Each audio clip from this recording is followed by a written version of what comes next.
Everything look better with a view. Why you always in the mood? Yeah. Why you always in the mood? Messing around acting brand new. I ain't trying to tell you what to do, but try to play it cool. Baby, I ain't playing by your rules. Everything look better with a view. Why you always in the mood? Messing around acting brand new. I ain't trying to tell you what to do, but try to play it cool. Baby, I ain't playing by your rules. Everything look better with a view. Why you always in the mood? Yeah. Why you always in the mood?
Hello, it's me.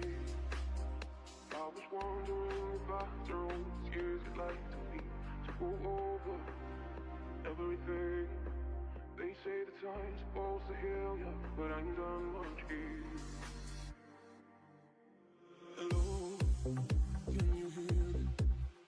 I'm in California dreaming about who we used to be when we were younger and free. I've forgotten how it felt when the world fell at our feet. There's such a difference between us and me. Hello from the other side. I must have called 1,000 times since I go sorry for breaking your heart, but it don't matter. It really doesn't tear you apart anymore.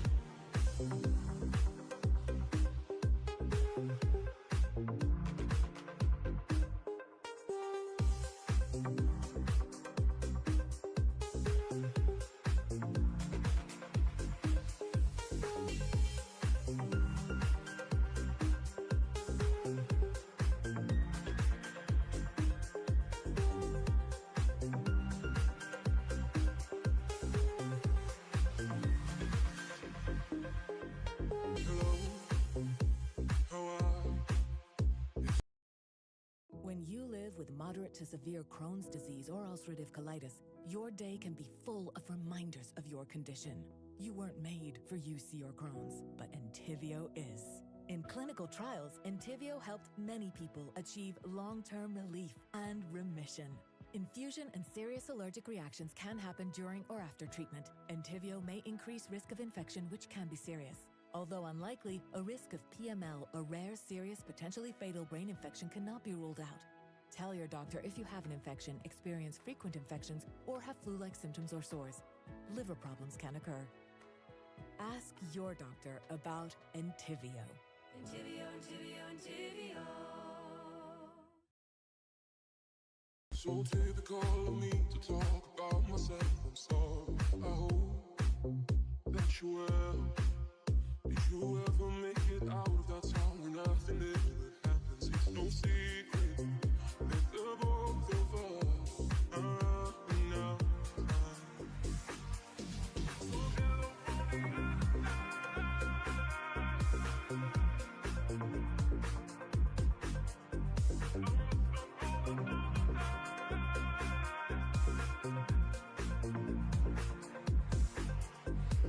hello from the other side.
wanna say you wanna find it.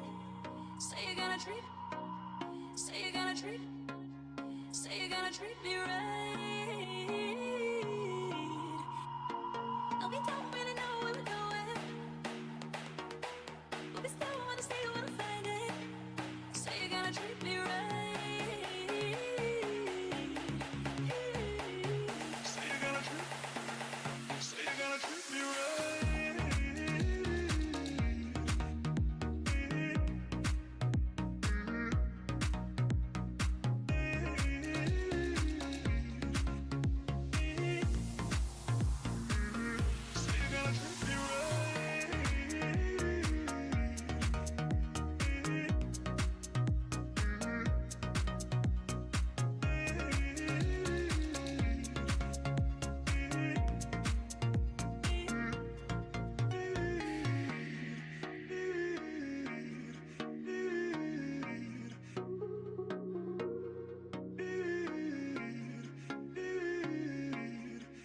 Say you're gonna treat me right.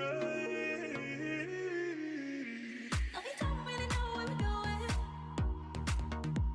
but we still wanna say you wanna find it. Say you're gonna treat. Say you're gonna treat. Say you're gonna treat me right. No, we don't really know where we're going, but we still wanna say you wanna find it. Say you're gonna treat. Say you're gonna treat. Say you're gonna treat me right. No, we don't really know where we're going,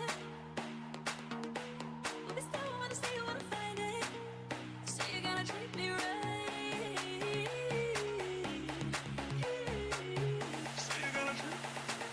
Say you're gonna treat me right.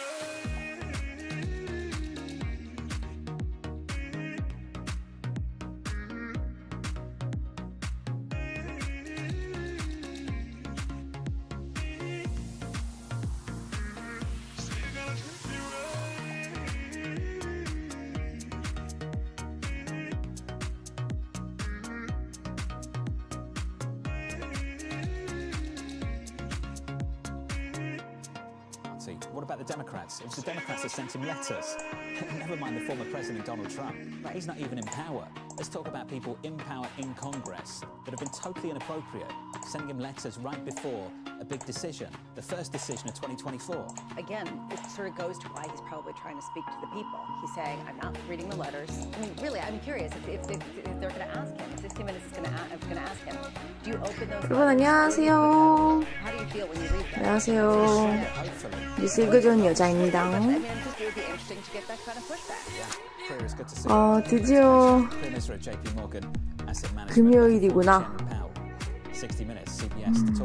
아 진짜 일주일이 너무 빨리 지났어요. 근데 지나서 좀 너무 다행이다고 생각해요.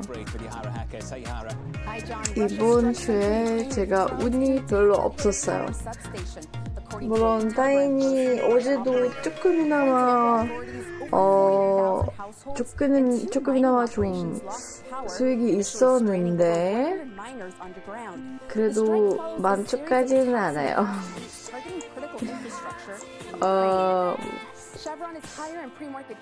그냥 보면 월세를 못 받았어요. 월세 낼 때 돈이 없어요. 그러니까 일단은 오늘 열심히 해봐야 되는데 근데 사실 금요일이라서 제일 위험하지 않을까요? 원래 월요일은 제일 무난하고 편하게 이렇게 조금씩 볼 수 있는데 근데 금요일은 제일 무서워요. 제일 무섭고 예측할 수 도도 모르고 어떻게 좀 힘들 것 같고 그래도 어떻게든 해봐야죠. Accelerate the thinking at the Fed.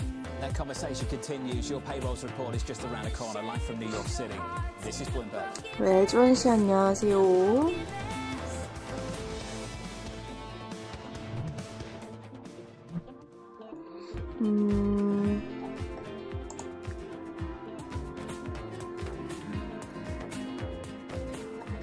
한 뉴스 또 볼까요? 아니다. 일단 차트부터 봅시다. 야, 역시 오늘 롤러코스터네.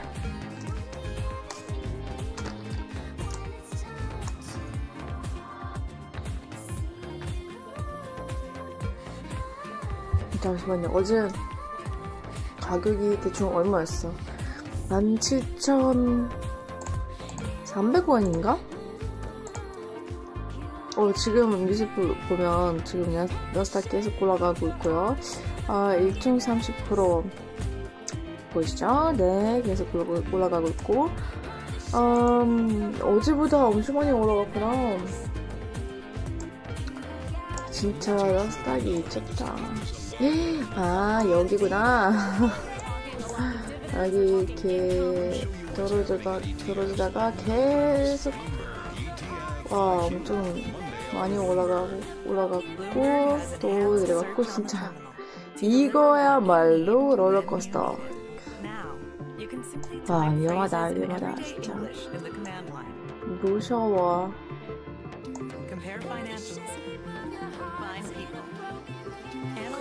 오늘 타이밍을 잘 잡아야겠다. 타이밍을 잘 잡고, 그리고 어떤 발표가 있는지 알아봐야겠다.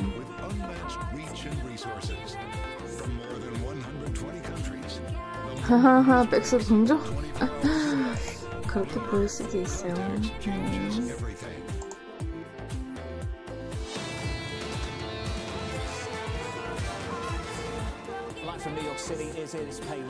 애플 주식이 지금 상황이 괜찮은 것보다 애플과 메타 대박. 전체적으로 분위기가 괜찮구만. 실적 발표. 발표가 여러 가지 있구나. 메타 4분기 매출 호조로 AI 기반의 미래 기획 발표.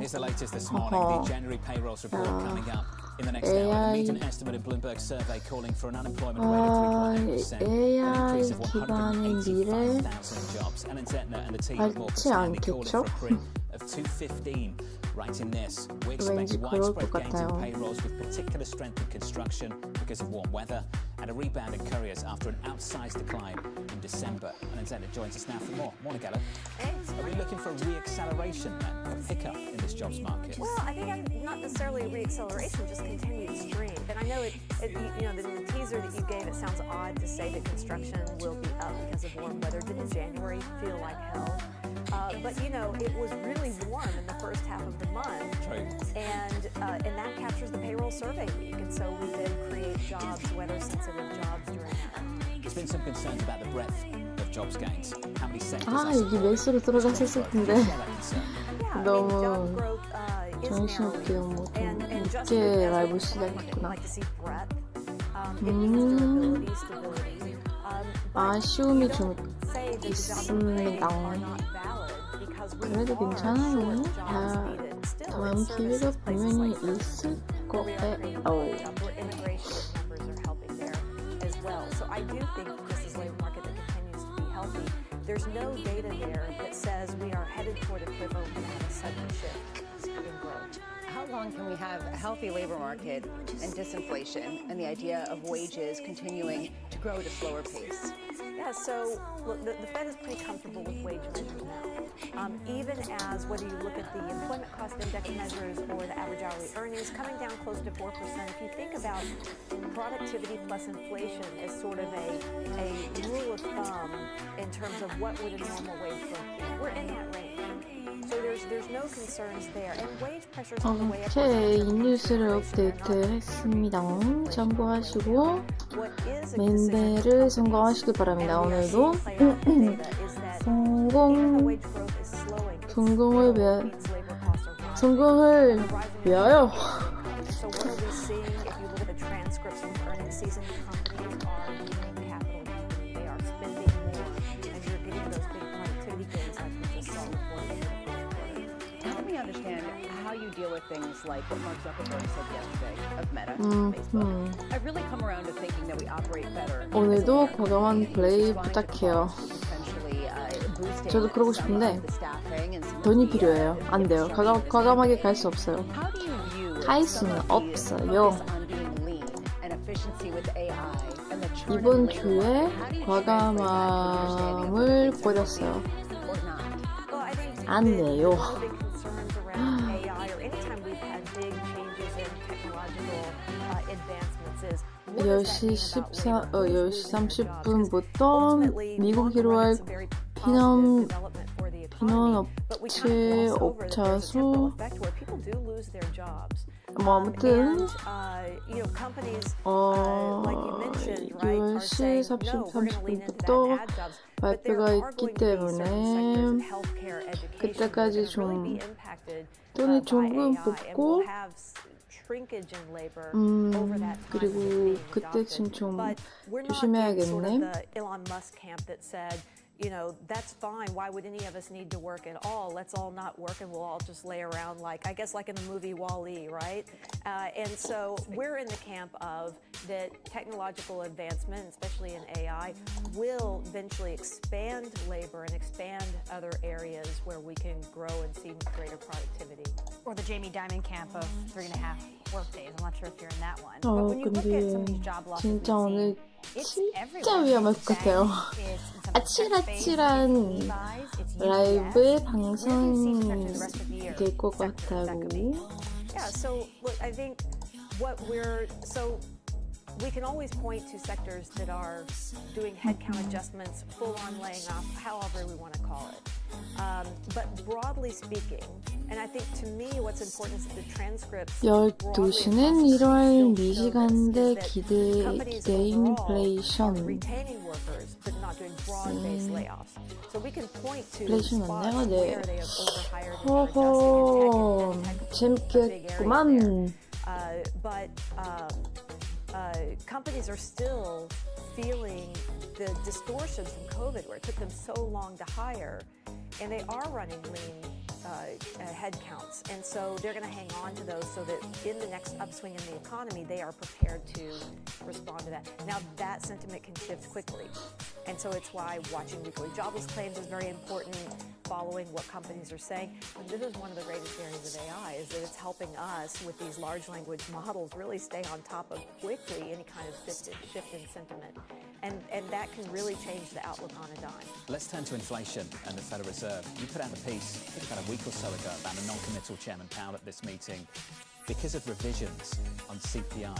Can you walk us through how important these revisions on inflation are going to be? Yeah, so on February 9th, we get revisions to CPI. It revises the data series.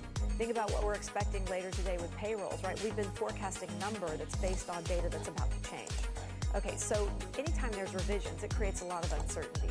Now, historically, we went back 27 years. The revisions tend to be very small for CPI. But last year, the revisions, the Chair Powell for the first time said that there was welcome news on inflation. And then we got the revisions, and it revised up CPI by 120 basis points. So all of a sudden, inflation was 1.2% higher than we thought.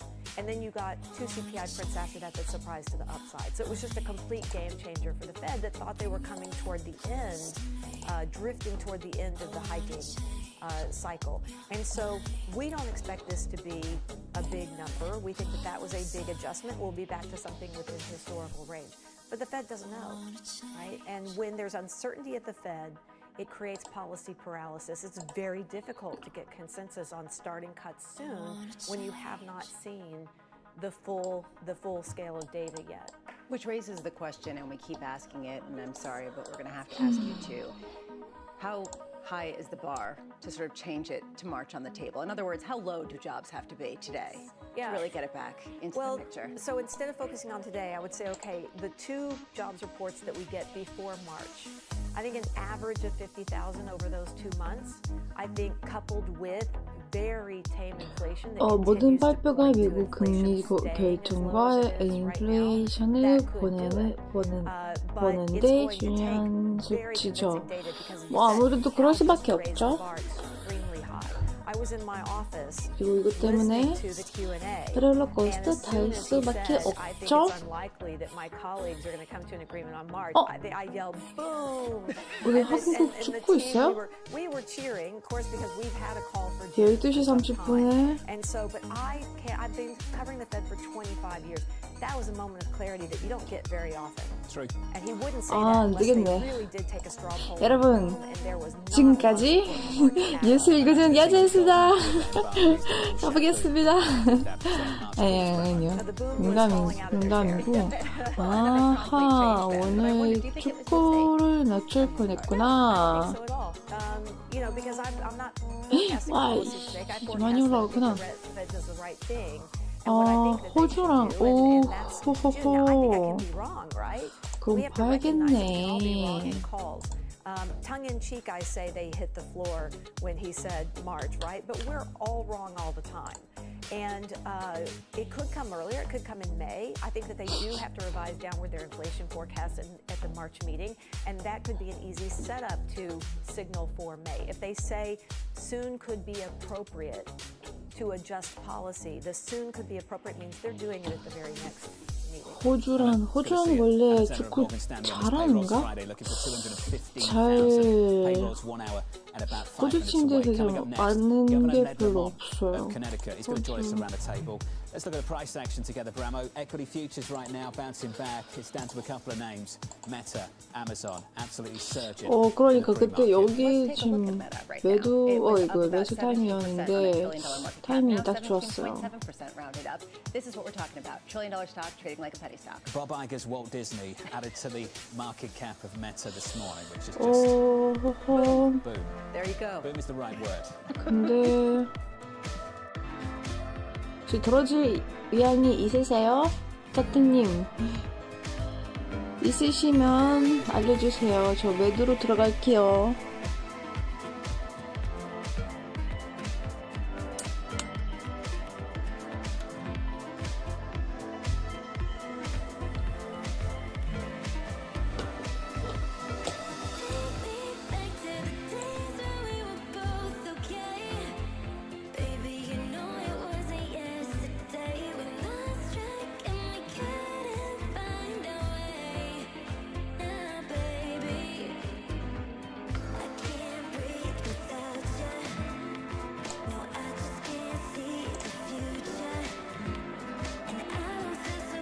근데 좀 이상하지 않을까?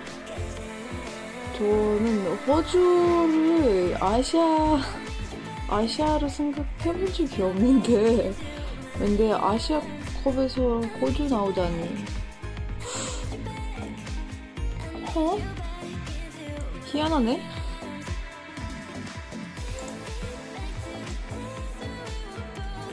너무 아깝다. 너무 아깝다.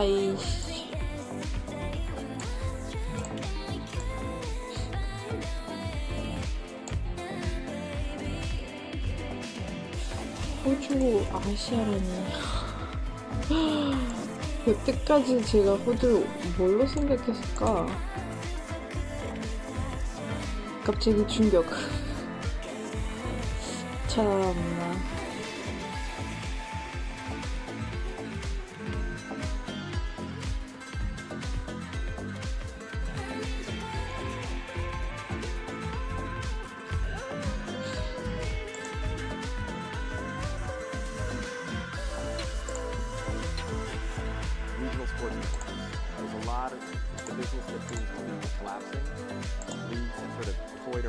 맞다. 그리고 어제 음악 때문에 좀 문제가 발생했기 때문에 오늘은 좀 다른 음악 들어봐야겠네요.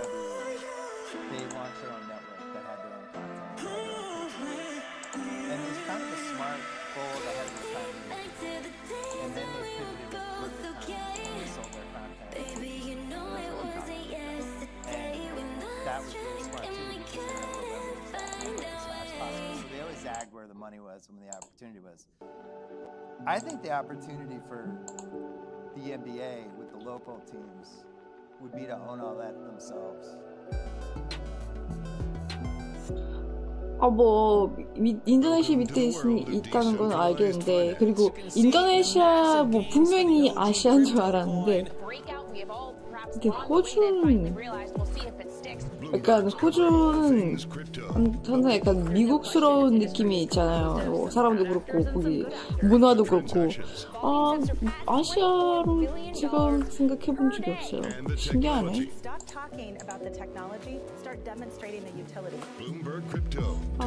진짜 매수. 지금 매도로 한번 들어가 볼까요? 들어가. 이건 괜찮지 않을까요?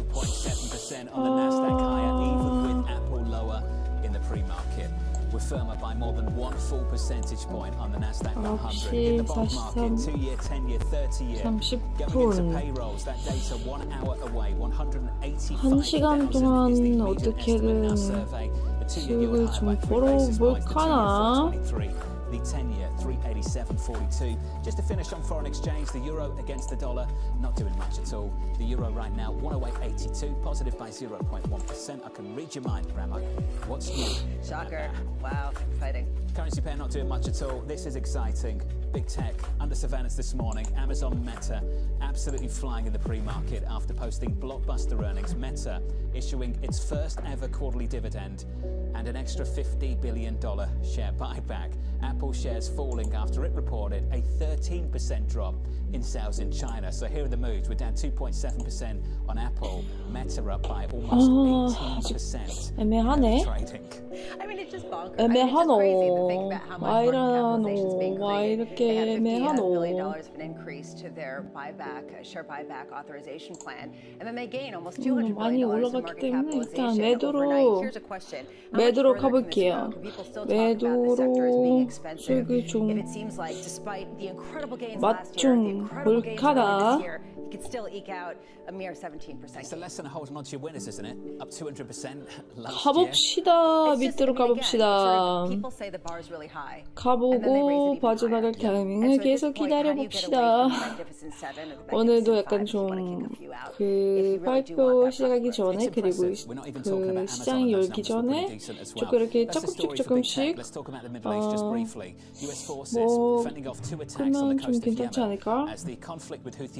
continues despite repeated US and UK military strikes. Central Command reporting forces shot down a drone off Yemen's south coast before destroying an unmanned vessel stocked with explosives in the Red Sea. And we're still waiting for that response from this administration. Yeah, we are waiting for that response, but they have been telegraphing it. And Lloyd Austin was asked about this yesterday. Why are you telegraphing this so much? CBS has a report that they're going to go after Iranian officials or facilities in Syria or Iraq. 춘천도 사투리 되게 좋아요. 되게 바보스러운 면도 있고 귀여운 면도 있어요. 어이 응 알겠어. 연락하셔. 그래요. 이런 거예요. 친구랑 이런 사투리 써요.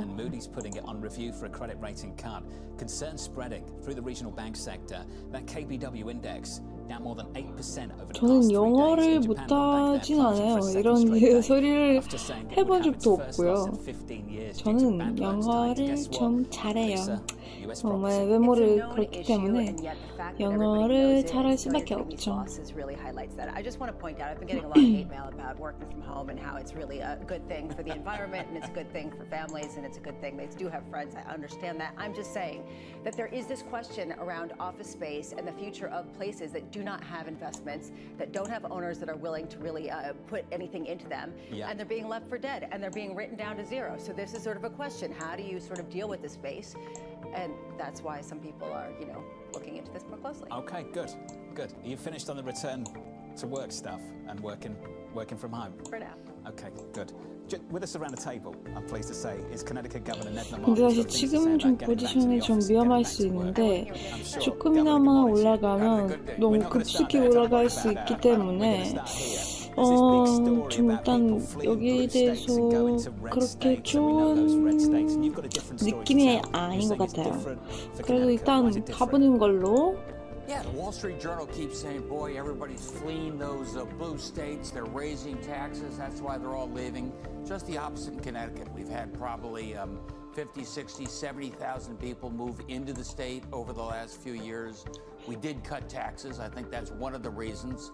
But also, we kept things open during COVID. Our schools stayed open. People looked at our suburban lifestyle, saw our cities coming back. A lot of young people moving to the state. We want you. Come on back. 전지성이 의심됩니다. 저도 그래요.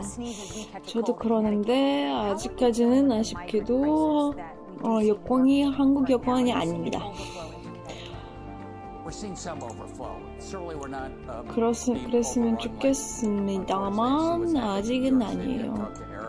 그리고 당분간 그렇지 않을 거예요. Retrofitted during COVID to get people off the street. You know, we're ready, but still, 좀 올라가고 있네. 이 녀석 봐라. I do. I mean, I agree with the Democratic governor. Say we need more support. 설마 오늘도 나가리 데스. But also, we got to secure the border. We got to be a lot stricter on the border. We've got to do both. 그렇진 않겠지? We've been hearing from this administration about what they can do going it alone. President Biden has talked about possibly closing the border. Are you hoping he does that? I am. Look, I call the Republicans bluff. You know, they're saying, President Biden, you're not willing to close the border. 역시 금요일은 힘듭니다. Why they're pulling back now, saying it's not that much of an emergency. We'll wait till after the next election. I think that's the wrong move. Let's make the deal. You've managed to cut taxes, and you are in the black. New York is not. In large part because of this 어디에 issue. I'm just wondering, 튀어나갈지는 at what point 모릅니다. does it challenge your being in the black to be able to cut taxes and also deal with a pretty dramatic influx of new 일단 가는 people? 걸로 Look, my heart goes 밑으로 out to 가는 Eric Adams. I 걸로 mean, this is costing the city 하고 $4 싶은데 billion plus per 너무 year 올라가고 right 있어요. now. You know, at the same time, your capital gains revenue is going down, so it's hitting the city pretty hard. And your point, you know, we cheer on New York City. We are part of the New York City ecosystem. Everybody thinks we're sort of frenemies and competitive. You do well, we do well. It's amazing to hear Democrats start to sound like Republicans on this issue. You and I talked about this before. Do you get the sense the Democrats have been robbed by reality on this issue? That we had this big issue down at the southern border for a long time. 설마 괜찮은 선택의 건가? 아니면 진짜 약 올리게 이렇게 하는 건가? And why have we been robbed by reality now? 조금만 기다려봅시다. British, forgive me. Robbed, mugged, same thing. Same idea. You're in New York. I pull the lens back for just 1 second. We had the most successful economy on earth. People know it. That's why more people want to come to this country than ever before. Without a doubt. But you're absolutely right. It only works if we secure our borders. Maybe Democrats were a little slow to get up to speed on this. Some of us, you know, from this part of the region, we weren't as hit as hard early on. I think we all know where we got to be now. That's why it's so important the Republicans don't pull back at this last moment. The ball's on the 5-yard line. That's a football analogy. And, real football. 일단 느낌이 좀 괜찮았고. Let's get it into the end zone just to keep you confused and see if we can get this done. Then hold the president accountable. You got the tools to do it. How confused do you think the president is on this issue, and how much distance is there between him and you? I don't think there's any distance right now. He's come out strong. He said, give me the tools. I will shut down the border to illegal immigration. He was very clear on that. Maybe you wish he'd said that sooner. He's saying it now. The ball's in Congress's court. He's going to give him the tools to get the job done. But Governor, was he clear on day one? On day one, he paused nearly all deportations. People say this was a signal to many countries that it is going to be easier to get into the United States now than it was under former President Trump. Was that a mistake? People have been trying to come through our border for years. I mean, under Trump, remember during the midterms, he'd been there for 2 years. He kept talking about caravans of terrorists coming up to our border. So it wasn't like everything was peaches and cream 6 years ago and then it changed. I think we're serious now. I think there should be strong bipartisan support Our Senator Chris Murphy is helping to lead those negotiations. 설마 마지막에 금요일에 오니 나를 다시 찾았나? 그랬으면 좋겠어요. Right now, former President Trump is leading Biden. How concerned are you about President Biden being able to win re-election in November? 왠지 느낌이 좋은데 오래 가지 못할 것 같고 아하 네, 말하는 순간에 잘못되고 있어요. People think it's about age. I think he gets immigration right. 참나. Congress gives him the tools to get it right. We're going to secure the border and people feel a lot better. What do you think of individuals like Representative 지금 몇 시야? 1시 40분. 잘못해도 수습할 수 있는 시간이 있는데 수습하기가 싫어요. 그냥 편하게 가고 싶어요. I know you know who that is. Yeah, that's fine. I think in a primary process, I think a lot of options are good. I like a lot of different voices. At some point, you got to consolidate around who you think are the most reasonable choices who can get elected. Decide who will make a difference on your behalf. Not to shift gears completely, but I do want to finish up on the work from home question. And I know. Okay, but this is actually really important to you because I imagine a lot of people working from home were able to move to Connecticut away from the city. And I'm just wondering, as people do go back to offices, do you think that inward migration is going to slow? No, I think it's changed forever. I really do. 그냥 일단 기다려보자. 기다려보고. We are picking up more people coming in and out of New York and Fairfield County. Fridays are empty. TGIF has a whole new meeting. Nobody goes. Thursday is now party night. You know it's Friday. Except for you. Thanks. God bless you. So I think for Connecticut, that 근데 means a 아시죠? lot more people. 제가 여기서 빠져나가는 순간에 급속히 떨어질 거야. If I have to go to New York City, great place to visit, wouldn't want to live there. They come in maybe 1 or 2 days a week. And I think that's a lifestyle that worked for people. I hope Kathy's not listening this morning. Hey, Kathy. Governor, it's good to see you. As always, great to catch up. Thank you, buddy. Governor Ned Lamont there. Thank you, sir. Let's get you an update on stories elsewhere this morning. Here's your Bloomberg Brief with Yahara Hackers. Hey, Yahara. Hi, John. North Korea fired multiple cruise missiles off its west coast in its 4th launch in some 2 weeks. The move came just hours after Kim Jong-un called to step up war preparations during a visit to a naval shipyard. Kim was on hand last month to see the test of a new cruise missile that can be launched underwater and inspected a nuclear-powered submarine the state is trying to build. Okay. Trust. Has formalized his pitch to Disney in a long-awaited letter to shareholders. In the letter, Peltz questions the company's planned investments in its parks and cruises division and suggests bundling streaming platform ESPN Plus with a service such as Netflix. In response, Disney's board says Peltz brings no media experience, has presented no strategic vision for Disney. Peltz owns around $3 billion in Disney stock. New York hotspot Carbone is set to open a restaurant in London. The high-end Italian restaurant plans to occupy a ground-floor space in the former U.S. Embassy building in London's Grosvenor Square. Carbone currently has restaurants in Hong Kong, Doha, and Paris. 하하, 올라가고. 어디 올라가? Yahara, thank you. 하지 마요. NHS thoughts on Carbone in London. What a magnificent piece 혹시 of 그냥 real estate, though. 보지 말까요? Dead center of London, the former U.S. embassy there is wonderful. Remember, actually, former president said the new embassy they're opening up is a lousy location. 안 봐서 했는데 그래도 결과가 조금이나 좋았어요. I've never been to Carbone.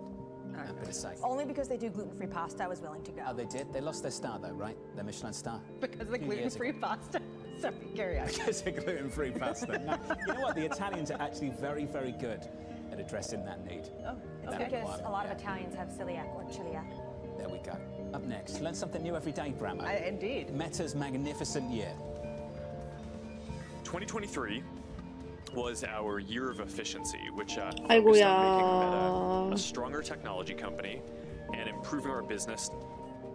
That was Mark Zuckerberg of Meta. Much more on that in just a moment. Live from New York City, this is Bloomberg.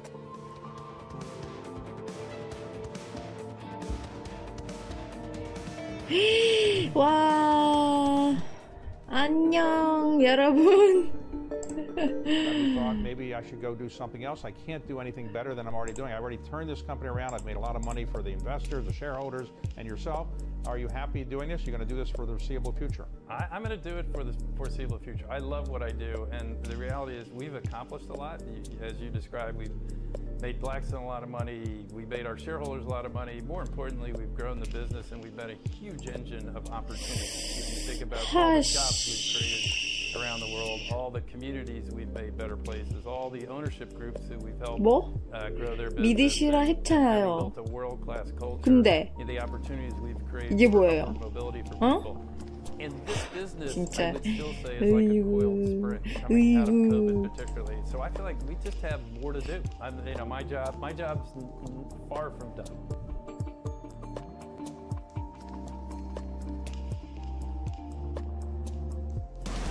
From the world of politics to the world of business, every weekday at 5 p.m. Eastern Time, hosts Joe Matthew and Kaylee Lines deliver news, insight, and analysis live from Bloomberg's Washington headquarters. Get the latest from and about politics' biggest power players at the end of every trading day. Balance of Power live around the world every weekday at 5 p.m. Eastern, only on Bloomberg Television. Context changes 본인의 everything. 책임입니다. 더 이상 친구를 안 해요, 조은 씨. Was going to keep reading World Cup. This is as the economic picture covering the intersections of Hollywood, Silicon Valley.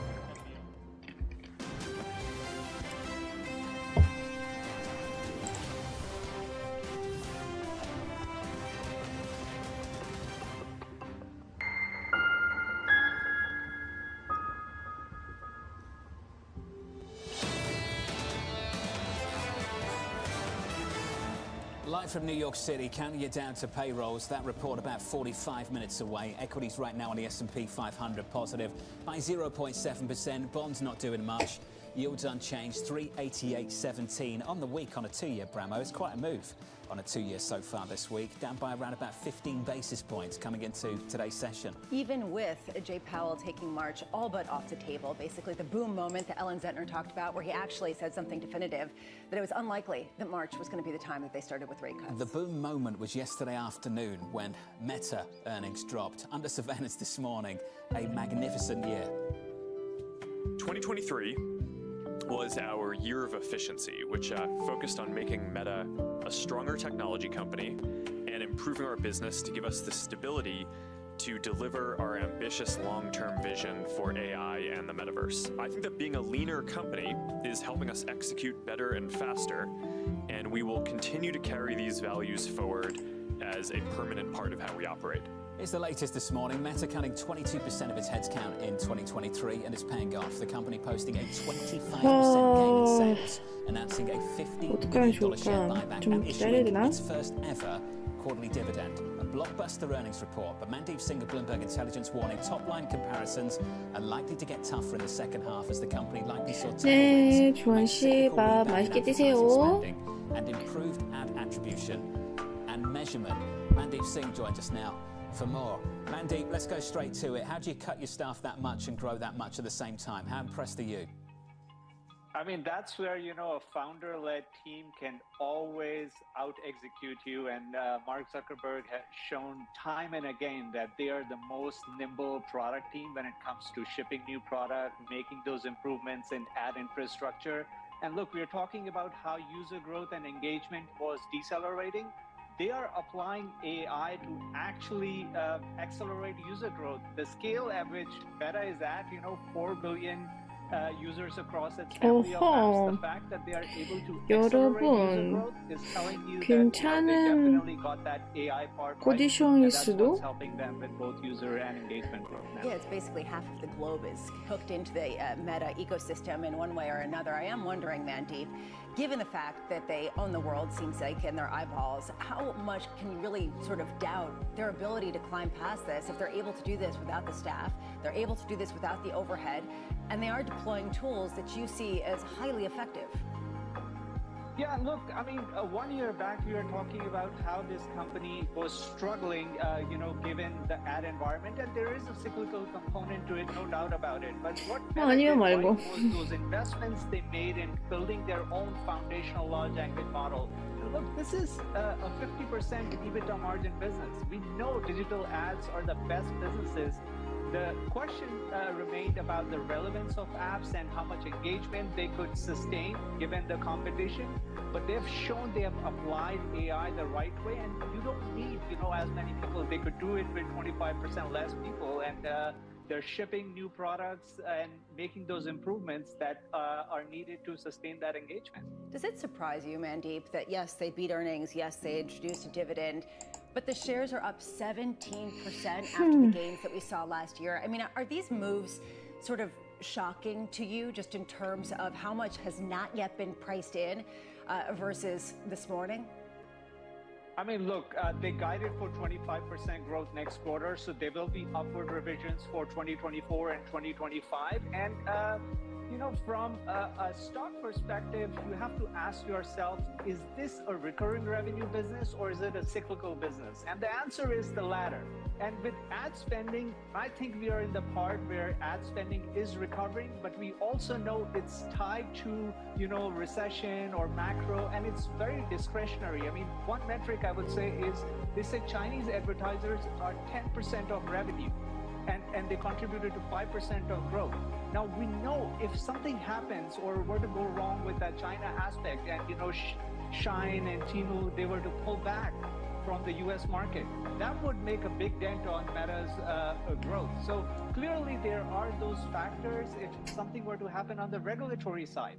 I mean, if they're restricted, which they are in the EU, but it doesn't show up yet in their numbers, that's a big risk factor. So the risk factors are there, but they clearly are executing very well. Mandeep, I want to ask about that. We're seeing such high spending by China-backed advertisers. So for Meta, China was good, but for Apple, China was terrible.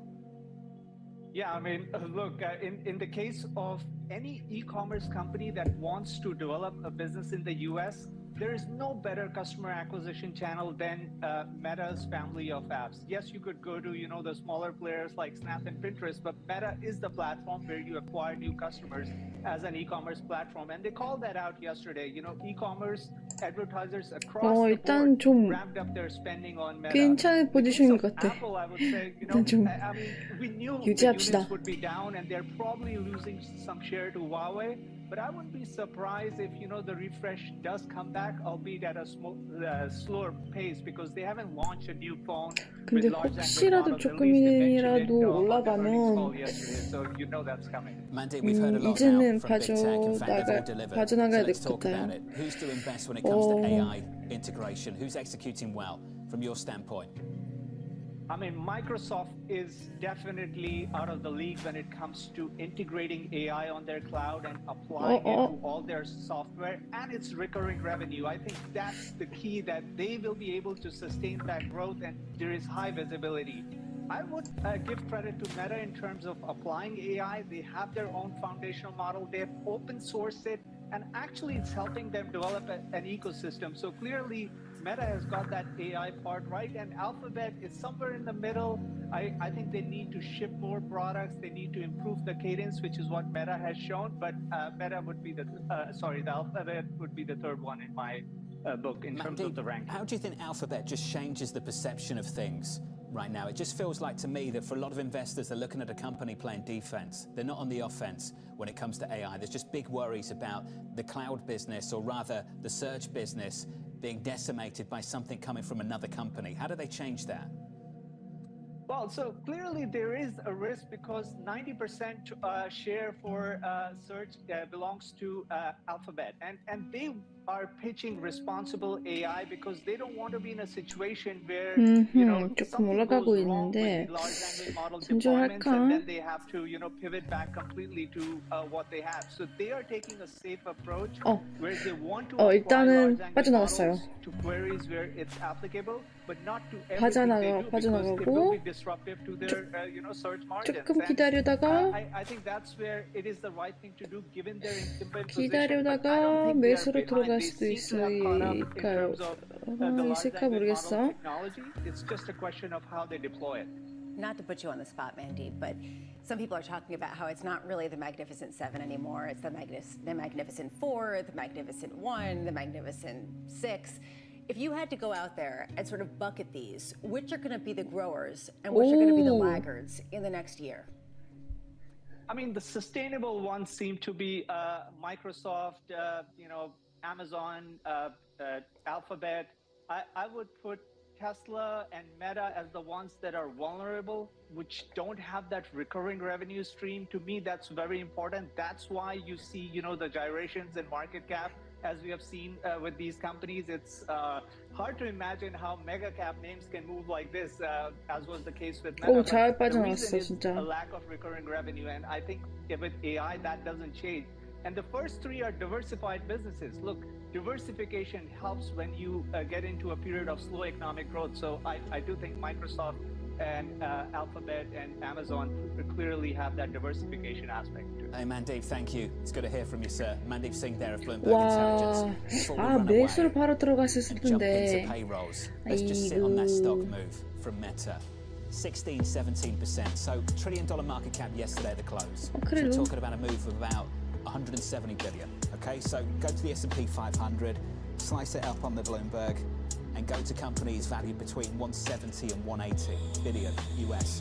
IBM, Wells Fargo, Walt Disney, Verizon. They're adding a Verizon this morning. They're adding a Verizon this morning. You can't overlook this. This is huge. It's just absolutely massive. Which is the reason why Michael Hartman over at Bank of America is talking about how the stock frenzy into some of these names is reminding him of the dot-com era.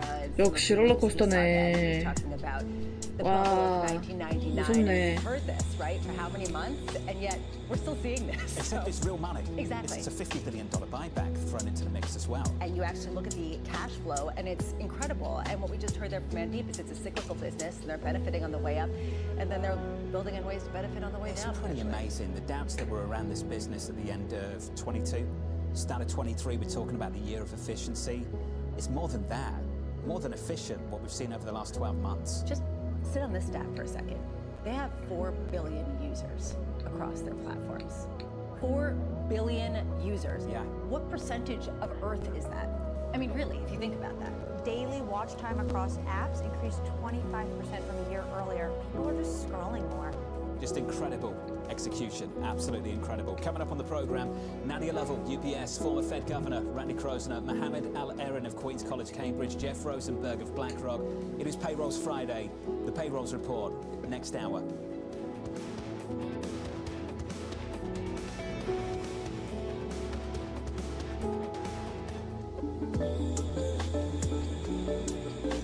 Boomer generation, and this generation is now increasingly dealing with problems relating to Alzheimer's, dementia, and so forth.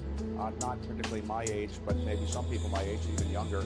But obviously, in their late 70s, 80s, and 90s, more and more we're reading about Alzheimer's. Is this an epidemic that you can't really do anything about, or is it something we can deal with in some way?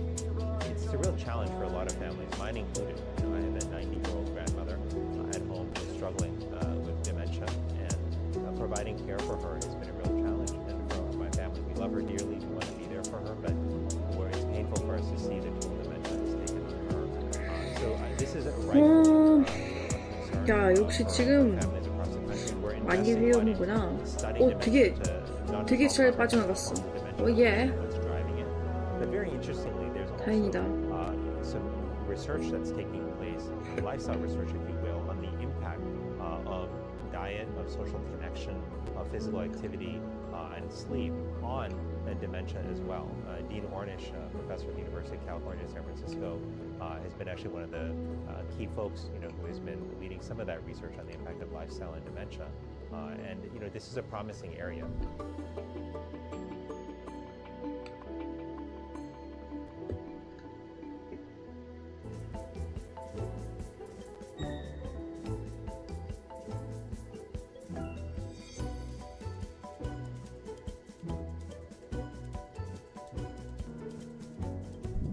What happened was you were offered a money-losing women's basketball team, and you said, I want to be in the other sports as well. Is that right? Well, yeah, you know, you got to be smart about this.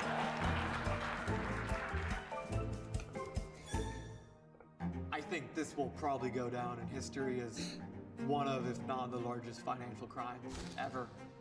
I cannot imagine a scenario where $8 billion just disappears. Bankman-Fried has pled not guilty to multiple fraud charges. Sam was just too important in the crypto community. When someone says, I'm going to give $1 billion in the next 2 저기 years, 살아있구나. like that catches 다행이다. everybody's attention. As time went on, their ideas got like weirder and weirder. I don't think he even had almost a conception at some point that it was wrong or right. I think he just had the mentality that he has to win. This committee will not stop until we uncover the full truth behind the collapse of FTX. So, Mark. Are you in? I'm in. I'm in. We're in. Will this be the last of its kind? No. This is the nature of capitalism. Get over it. Nobody brings you top names like Bloomberg. The point is that the economy is doing very well in the Netherlands, but the election was very much focusing on migration. They'd made 26 attacks. We'd given warning after warning, but we hadn't taken action. Parliament has to stick to this and has to comply with the debt brake. The debt brake is really a good ally. I think we have made addressing inequality a key sort of driver of our policies. Bloomberg. Context changes everything. Step into Wix Studio, the web creation platform built for agencies. This is Bloomberg. 오. 내대로 들어갈까?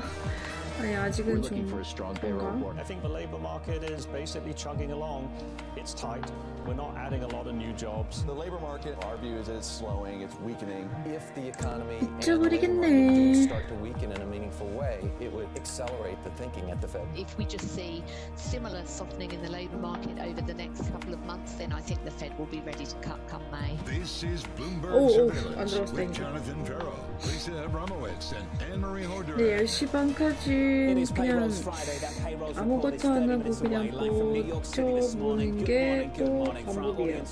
예, 지금 잘못 들어가면 그때부터 핑계가 With Anne-Marie Horder, I'm Jonathan Ferro. Your equity market is positive. Your number this morning, 185. The median estimate in our survey.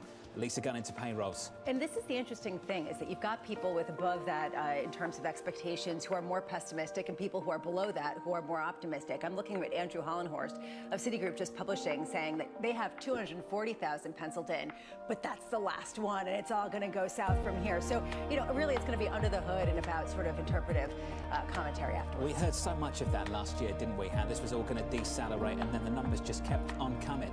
This is not where we thought we'd be. A year ago, looking out 12 months, 185, a median estimate. Anne-Marie, unemployment, 3.8%. Again, looking for unemployment to stay below 4%. If it stays below 4% in this report, then that would be 2 months exactly of unemployment under 4%. You heard what Jay Powell had to say this week. He said it's the best employment market we've had in terms of this unemployment rate in 50 years. This is why in the last payrolls report, Janet Yellen, the Treasury Secretary, went on CNN and basically declared, look, we landed. It's a soft landing. I heard what Chairman Powell said in August 2022. He talked about pain. We all agreed with him. We thought we'd have to see some pain to get inflation back down. Can't see that pain in these estimates right now this morning. The pain maybe happened in very small places, and then it quickly was erased, and maybe those are the places that are rebounding. And this is the shift, and you pointed this out really well, John. That basically we heard Powell saying that we do not need to see weakness in order for them to cut rates. That this economy can see the disinflation while also seeing some sort of ongoing strength, and that's the shift. So even if we get a good report, it doesn't mean that they're not going to ease policy. They don't have to push against it anymore. It's a much more market-friendly Federal Reserve. I think the market picked up on that in the last few months. Speaking of pain, remember the cage match between Mark Zuckerberg and Elon Musk? It didn't happen. Didn't happen, right? Thomas Thornton just wrote in on the Bloomberg terminal from hedge fund telemetry, and he said this: the Meta gain is nearly 4 times the full price Elon paid for Twitter. let that sink in. I'd say the cage match was won by Mark. Oof, especially that's going to stink. That's going to sting, especially because Threads actually came in with a little bit better in terms of who they're adding on.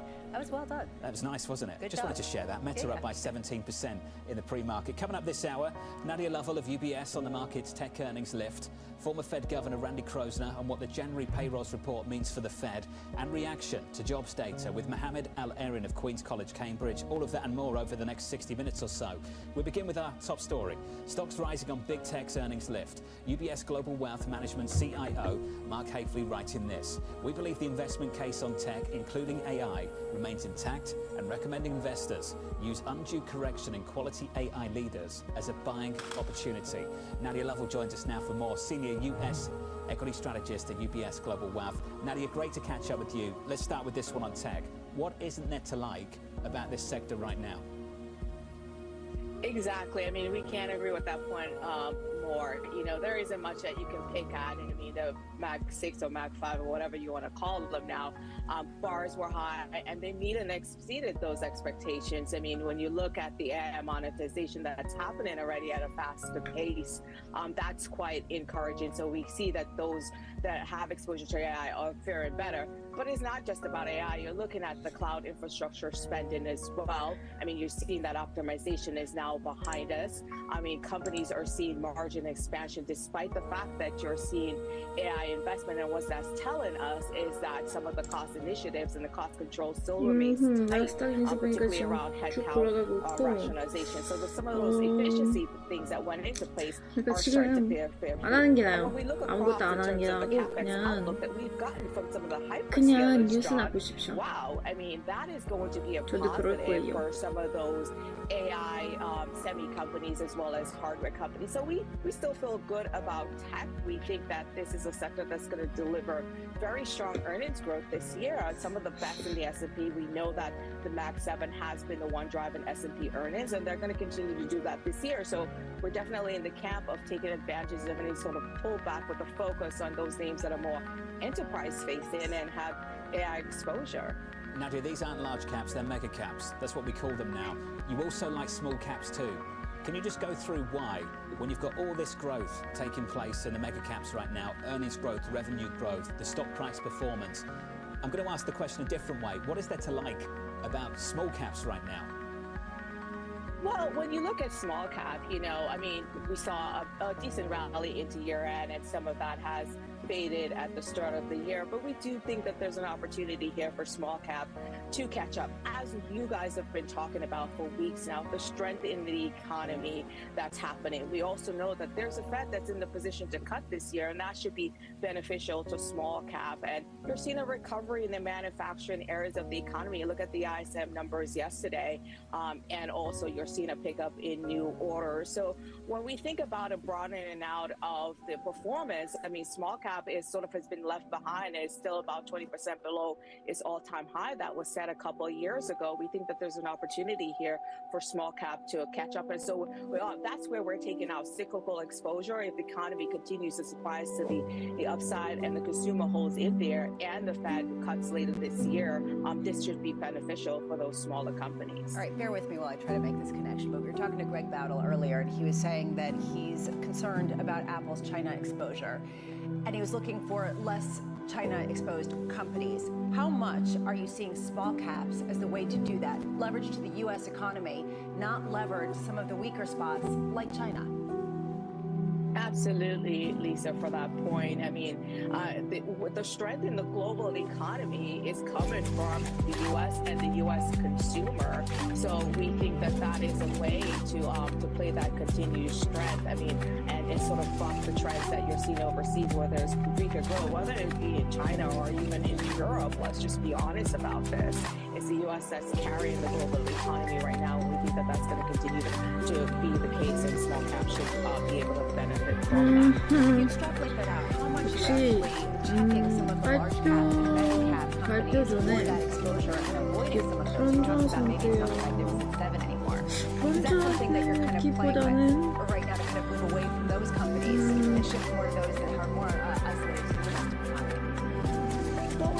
어제 그걸 지금 답이 안 나와요. Magnificent Summer, we're quite selective about around that. I mean, what we're looking for is companies that also have good self-help story. I mean, when I talk about self-help, I'm talking about companies that have restructuring opportunities, product portfolio optimization, and cash use optimization, whether that be a return of cash to shareholders or through M&A. I mean, you saw some of this among the tech companies, and a lot of them has been benefited from those, efficiency gains over the last year. It's not just about AI, but we think that this, you can see those opportunities in other areas of the market. When you look at even some of the banks that are looking to streamline their business and headcount rationalization, you're also seeing this play out even among some of the industrials and material names that are also launching new products and really having caution initiatives. And remember, some of these industrial and material names also have the benefit of the potential tailwind if this economy continues to, grind ahead, and you're seeing that recovery in manufacturing. And you're seeing quite a bit of an investment on onshoring as well, and infrastructure investment that should be able to benefit those companies. I don't think it's just about tech, though. We think tech will continue to perform. We think that there are opportunities in some other areas of the market or some sectors, but you have to sort of be, single stock minded and very selective. Nadia, let's get to the banks. 2 days, regional banks down by almost 9%. We talk about the monster under the bed called commercial real estate. Have we dealt with that issue now? 오호. 좀 섬뜩하네. 안 들어간다고 했는데. 근데 많이 떨어지네. 들어가기 쉽거든. 들어가기 쉽게. 어쩌면 좋을까? Versus what you saw last year in the regional banking crisis is that everyone is talking about it. And so that helps the market prepares better for any sort of potential risk. Versus last year, I don't think very few people saw coming the impact of the potential for deposit flights out of the regional bank and the asset and liability mismatch in a higher interest rate environment. We've been talking about commercial real estate and potential issues in that space for the last 2 years. So I think that better prepares the market. And the large cap banks have, been building reserve for the last couple of years around this. So they're better able to absorb, but we have to continue to monitor any potential issues within the smaller banks. The focus is on the smaller banks, that's for sure, and not on the larger ones. Nadia, it wouldn't be an interview with you and I without talking about without you. You knew where I was going. You became a little less constructive on crude. I remember you changed your target last time we talked about it. What was it that changed your mind? What is stopping crude 들어와 일단 들어와. 근데 바로 올라가고 있어. It's the US, in terms of the amount of supply that the US continues 발표 전에 안 to 쏟아. produce. 그냥 발표 전에 그냥 자퇴 안 볼게요. 들어가고 싶으니까 안 보는 게 나아요. We think that there is over concern, but some of it is somewhat valid. But when we do look at, sort of the inventory data, we're seeing crude oil inventory come down in January, weather disruption, as well as the OPEC plus cuts. And even yesterday, we heard from the JMC, high compliance from the OPEC cuts. So we do think that cuts will be extended in the second quarter. We're looking for modest upside at this point from oil. We do think that the oil market will remain slightly under supply in the first half of the year, and that should help support prices. But reality is things are going to remain volatile because the market needs a little bit more convincing, and we understand why. So that's why we lowered our targets, because the supply has surprised to the upside. Got it. Nadia, thank you. As always, good to catch up on Payrolls Friday. Nadia Lovell there of UBS Global Wealth Management. On this Payrolls Friday, 185,000 is the estimate in our survey. Let's get you an update on stories elsewhere this morning. We can do that. Here's your Bloomberg Brief with Yahara Hackers. Hey, Yahara. 지금은 대기 타는 게 중요하실 중요하실 듯. 네, 저도 그렇게 생각하고 일단 발표 시작하기 전에는 안 할 거예요.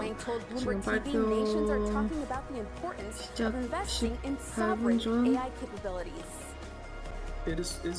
그때까지는 안 하는 걸로. Their natural resource, which is the data of their country, should be refined and produce intelligence of their country for their country. Tesla is recalling nearly every vehicle sold in the U.S. because some warning lights on the instrument panel are too small. Regulators say they may be hard to read, increasing the risk of a crash. The move applies to nearly 2.2 million vehicles. Tesla says it will be fixed with an over-the-air software update. The EV maker also seeing a slump in deliveries in China, down 24% from December, according to China's Passenger Car Association. And Harvard University is bracing for two bills in Massachusetts that could reshape its robust endowment and its legacy admissions policies. The first bill would hit Harvard and other colleges with over $1 billion in assets, with an annual 2.5% tax to fund state universities. The second would impose a fee on colleges that give legacy students an advantage when applying. Harvard didn't respond to a question asking for comments about the bills. That's your Bloomberg Brief. John? Yahira, thank you. Up next on this program, all eyes on the labour market. I think the Fed's threshold for pain is higher than people are wanting it to be. I think that they do expect more cooling in the labor market, and they're okay with it. In fact, maybe even welcome it. That's coming up next. Counting you down to the jobs report. It is about 16 minutes away. Live from New York City, this is Bloomberg.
리듬 타고 뉴스 보고 기다리세요. 기다리세요. 발표 15분 전.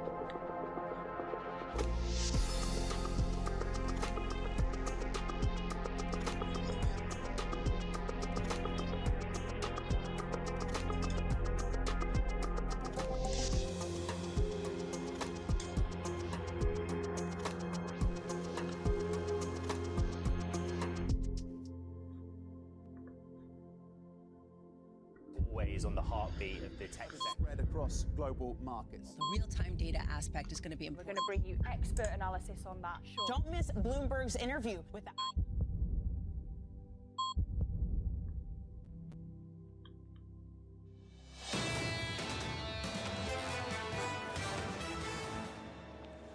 Equities on the S&P 500 doing okay. Here's the why. Let's talk about the why.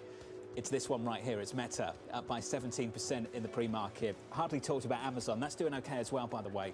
It's up by 7%. It's just two very different stories. You compare the success of Meta yesterday afternoon to the disappointment from Apple just around what's happening with the iPhone on the mainland in China. What's happening with the overall business, Lisa? Down 13%. Over in China, the stock is down by close to 3%.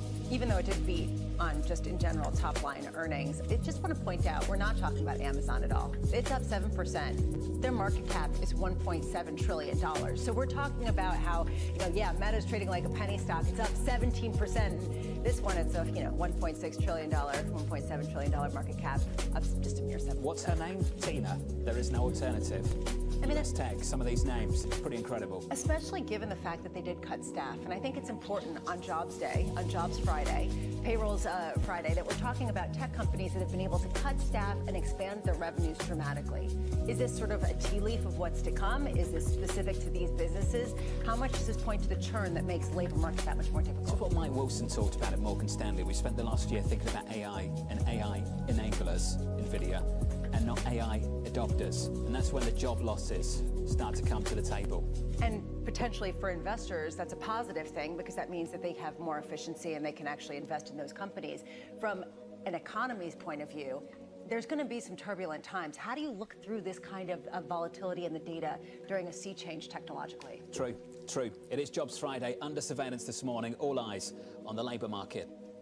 I think the Fed's threshold for pain is higher than people are wanting it to be. I think that they do expect more cooling in the labor market, and they're okay with it. In fact, maybe even welcome it to try to assuage the fears of a wage price spiral and all the other things that we worried about when the labor market was so tight. Here's the latest this morning. The January payroll report due out in a few minutes' time attests to the Fed's wait-and-see approach. The median estimate in Bloomberg's survey calling for an increase of 185,000 jobs. Former Fed Governor Randy Kroesner joins us now for more. Governor Kroesner, great to catch up, sir. Let's get straight to it. How well is this labour market holding up in the face of 5.5% interest rates at the Federal Reserve? It's been awfully resilient, much more resilient than I think the Fed or pretty much anyone had expected. Dramatic, rapid rise of interest rates. But one of the things that I think has helped to keep the labor market strong and the economy is strong is it's really only in the last 6 months or so that real interest rates, that is the inflation-adjusted interest rate, has become positive. Okay, 10분 전. So even though interest rates, nominal interest rates went up very rapidly, inflation rate was dramatically above that. Inflation rate has now come down quite a bit, but the interest rate is staying at around 5%.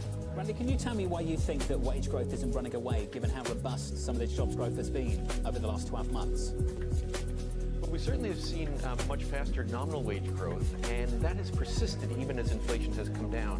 So we're starting to see real wage growth, which is great for households, but probably means it's going to be less attractive for firms to be hiring workers. It's great when 다음 들어가 볼까나. Wages going up at 4%, but they were selling things at 8% more. Now they're having to pay 4% more for workers, but they're only getting 2 or 3% more from what they're selling. How do you sort of put into perspective, given the fact that people are more expensive for a lot of these companies, the fact that we have heard all of these layoffs announced by a slew of companies, and not just big tech, across the board, we keep hearing about that. A lot of people are saying it's just churn, it's normal, it's layoffs that were put off during the pandemic. Do you see it as anything other than that? Well, I think the labor market is softening a bit. The number of job openings have come down quite significantly. They're still pretty good. It's still a very 미리 안 들어가시나요? 저 직접 안 들어갈 거예요. 직접 안 들어갈 거예요. 전 그만할게요. 아직 지금까지 좀 기다리고 그만하고. We keep asking everybody this question, but what's the threshold that puts March back on the table for the Fed? I think it'd have to be pretty devastating. The Fed has made it clear from their statement that they want to be confident that inflation is coming down to their target. 아직까지는 좀 너무 애매하니까 안 들어가는 게 맞는 것 같아요. They took out the tightening bias but said we're not ready to move until we're confident. So I think they're going to wait to see have a fair amount of data. We've got this labor market report, the next labor market report. So I don't think this one will be dispositive. Ellen Zen at Morgan Stanley on a little bit earlier this morning, Lisa. She was pretty direct. You averaged 50k, which is very low. You averaged 50k across the next two reports. Inflation continues to soften. They might be there. And people are trying to game that out, but otherwise, I mean, people are taking Powell kind of at his word in the sense that they're pricing out a March rate cut. So I guess people aren't really expecting that. 저는 이번 주에 필링이 너무 안 좋아요. To cut in March. Randy, I'm sure you watched that news conference. How did you react when he poured cold water all over the March meeting? What do you make of that? Well, he's been trying to do that, and I think his colleagues have been trying to do that for a while. As I think we spoke about last month, I think he got a little bit over his skis in the previous press conference in getting people excited about a potential March move. And then he and his colleagues have spent the last 6 weeks trying to pull back from that. And I think it was quite clear that said that they've taken out the tightening bias, so the next move is going to be lower, but it's not going to be imminent. I think this is very much like what happened when the Fed pivoted back at the end of 21, beginning of 22. It took them 3 meetings. In December of 21, they got rid of the transitory language. In January of 22, they said the move will come soon, and then they moved in 23. Here, they've just gotten rid of the tightening bias. I think what they will do is at some point, either in March or May, say that they have enough confidence to move soon. Just real quick, Randy, it sounds like you don't think it was a mistake. We heard so many people come on the show and said, you know, say, hug the statement. Jay Powell, just hug the statement. We heard that from Bill Dudley. And then all you have to do is just stick to what the committee said. And it seemed like he was doing that. And then he was like, Mark's not on the table, really, we're not sure. I mean, you don't think it was an accident. You think he was actually reflecting what the committee was talking about, was deliberately trying to take that off the table. Yeah, I think he and the committee members have been pretty clear in trying to take that off the table for the last, as I said, for the last 6 weeks, because I think there was a little bit of a mess up of communications in the previous press conference, and I think, as I said, unless there's something really pretty disastrous now, next meeting, and inflation really comes down, I don't think March is on the table, but I do think it's possible for May and certainly for June. Randy, you do think that was a bit of a mess up then, a screw up at the December meeting? 안 들어갈게요. 나중에도 이 소리 하실 거잖아요. 본인 책임이죠.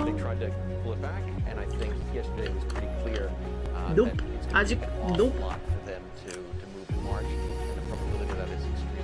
Message received. Great to catch up, Randy. Thank you, sir. Randy President there, the former Fed governor, with us around the table. Mike McKee going into payrolls. 6 minutes away, Mike. What are you looking for? I think one thing that is not completely appreciated on Wall Street, although some people have picked up on it, is we're going to get revisions here. We've already gotten revisions to the unemployment rate. Didn't make much of a difference, but we're going to get some revisions to prior numbers for payrolls back from 2019 to March of last year. So that could boost the level or lower the level of jobs previously. Plus, this is the time of year when we get the new population estimate, which will mean we can't really compare the household survey numbers to previous household. We were talking to Ellen Zentner, and she was noting how CPI was revised so dramatically last year. And we've seen these dramatic revisions to jobs numbers as well. People are now focusing more on this. Why are they so messy? Why are they getting it so much wronger, less correct than they have in the past? Well, a couple of reasons. One is that, the payroll reports are always revised because they don't get all of the responses that they send out surveys, and then they can update it when they get new information. And the trend can tell you something. If they're all negative, things are slowing down. 오, 많이 떨어지네. The pandemic really messed things up in terms of the seasonal adjustment factors, and that's one of the things that went into the CPI revisions and may affect the payrolls revisions as well. Diane Swank at KPMG thinks that the seasonal revisions to December and January are going to give us a much bigger number than we otherwise would, because they've changed those, and the BLS has struggled with trying to come up with the right way to adjust these things. Mike McKee, stay close. Did TK spike the drink this morning? Is that what it's happened? Friday. So this is what happens when I can't work from This is what, maybe you should send me home. Sure. Payrolls report is coming up next. Equity futures positive by about 0.6% from New York City. This is Bloomberg. 아니면 지금 많이 떨어졌기 때문에 조금 있다가 지금도 조금 올라가면 매수로 들어가고 그리고 쭉 갈 것 같아요. 쭉 기다릴게요. 쭉.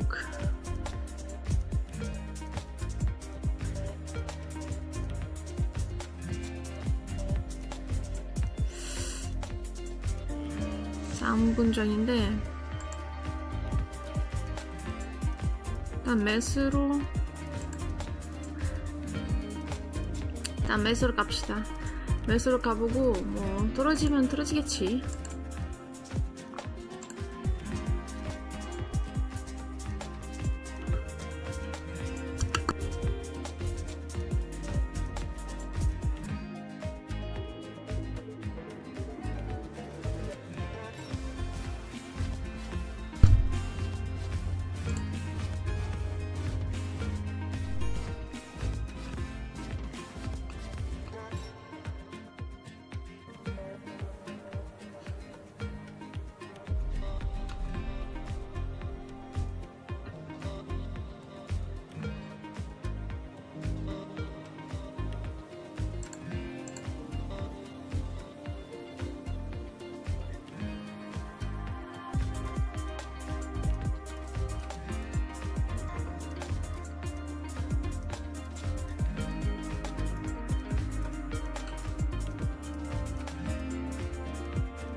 완전 잘못할 수도 있고 안적 대박 날 수도 있으니까 함께 기다려보시죠.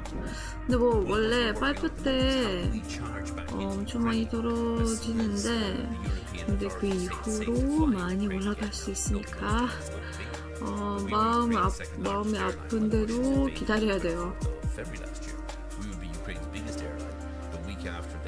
발표 2분 전. Initially, we have a plan to open up about 30 routes from 4 Ukrainian airports back into the European Union, and then we want to, I think, within 6 to 12 months, open up 3 or 4 large bases in Ukraine. And we're talking to the Ukrainian authorities about creating an environment. Wow, 깊게 들어줬구나. We could lead the charge of air travel into a post-war Ukrainian recovery.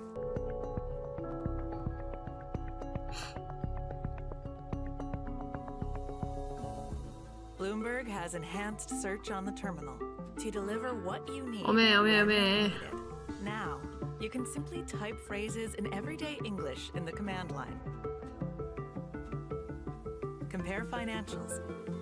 Find people. Analyze markets. You can enter phrases or ask questions. What do you want to know today? Ask a question or visit SearchGo to find answers now.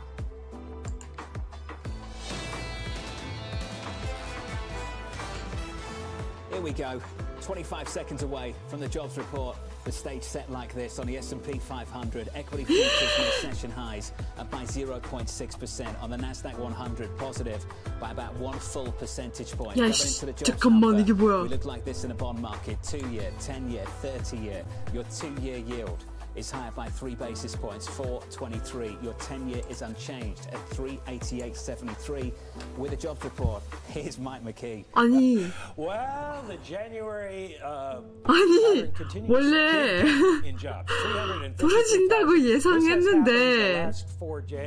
씨발 이거 아니잖아. 353,000 and 216,000 was the prior month's number. Let me see what we are revised from at this 야, point. 오늘 Well, I'll get that in just a second. 로스컷까지 가겠네. It'll come up in a second. Private payrolls up 317,000. Net payroll 와, revision 이건 126,000. So first a positive in a while. Here's the revision to payrolls last month, 333,000. So a big revision. 와, 이거 레전드야, 진짜. And this may be part of the seasonal thing we were talking about. Manufacturing jobs, 진짜 레전드다. only 3,000 were expected. The unemployment rate stays at 3.7%. There was a thought that it might go up to 3.8, but that is 24 months, 2 full years of unemployment below 4%. Average hourly earnings, 대박. my goodness, up 0.6 on a month-over-month basis, pushes the year-over-year number to 4.5% from 4.1%. Average weekly hours fall to 34.1 from 34.3. Labor force participation unchanged, 62.5, and the U6 rate goes up a tick to 7.2. But the headline numbers are all really good, and I'm going to have to say, take a guess, Mike. Anne-Marie.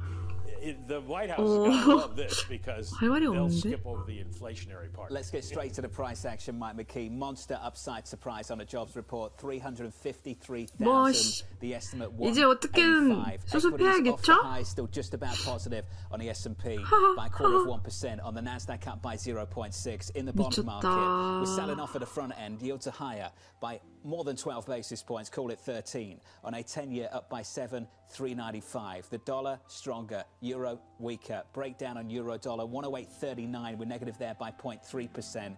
Bramwell, we've got to talk about 2 things. Big upside surprise, yes, on payrolls. They'll be comfortable with that at the Federal Reserve. Would they be comfortable with this? Wage growth coming in much stronger than anticipated. Exactly where I was going to go. This is not what they want to see. This really goes against the idea that you're seeing that sort of disinflation and gradual weakening or normalization under the hood. There is no sign of that here. The fact that you've got 4.5% year-over-year increase in average hourly hours to me is just a big concern for them, considering that doesn't get you back down to 2%. 매수 어느 정도 올라가면 그때 table unless something else happens, but yet it doesn't seem to be materially factoring into people's expectations of rate cuts for the remainder of the year. That's my question.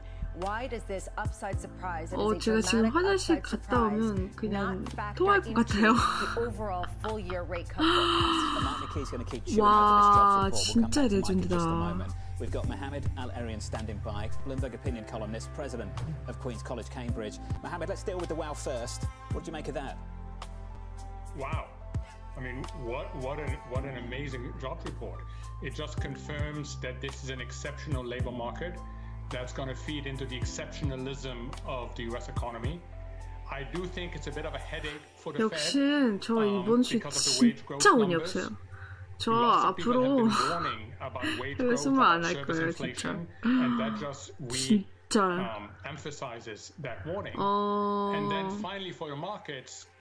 이번 주말에 많은 고민을 해봐야 될 것 같고.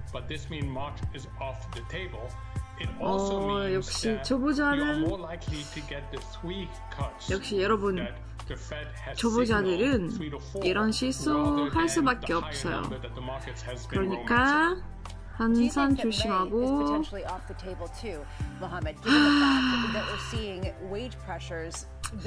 현명한 선택을 해야 되겠죠? 진짜 속았네. 여기 완전 속았어. 와, 발표 결과가 그렇게 안 좋았어?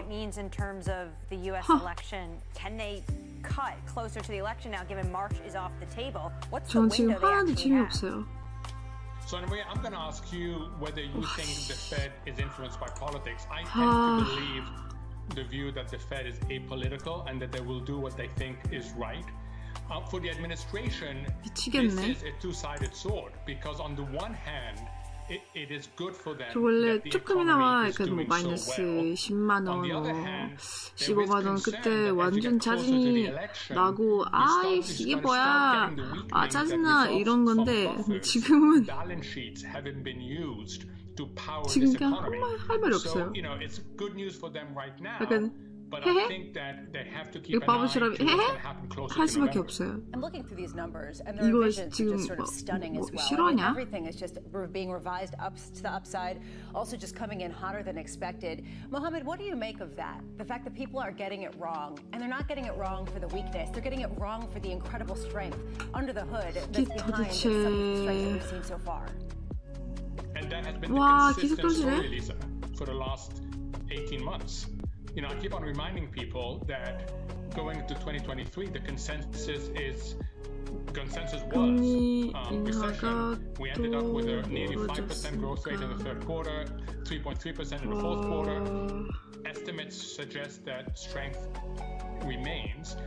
And pending corrections from Mike McKee, who's looking at the details. 사실 제가 지금 매수 포지션 유지하는 것도 되게 바보짓인 것 같아요. So this is not something that you can 근데 뭐 지금 어쩔 수 없어요. This is something that you have to take seriously. This economy is still strong in a broad base.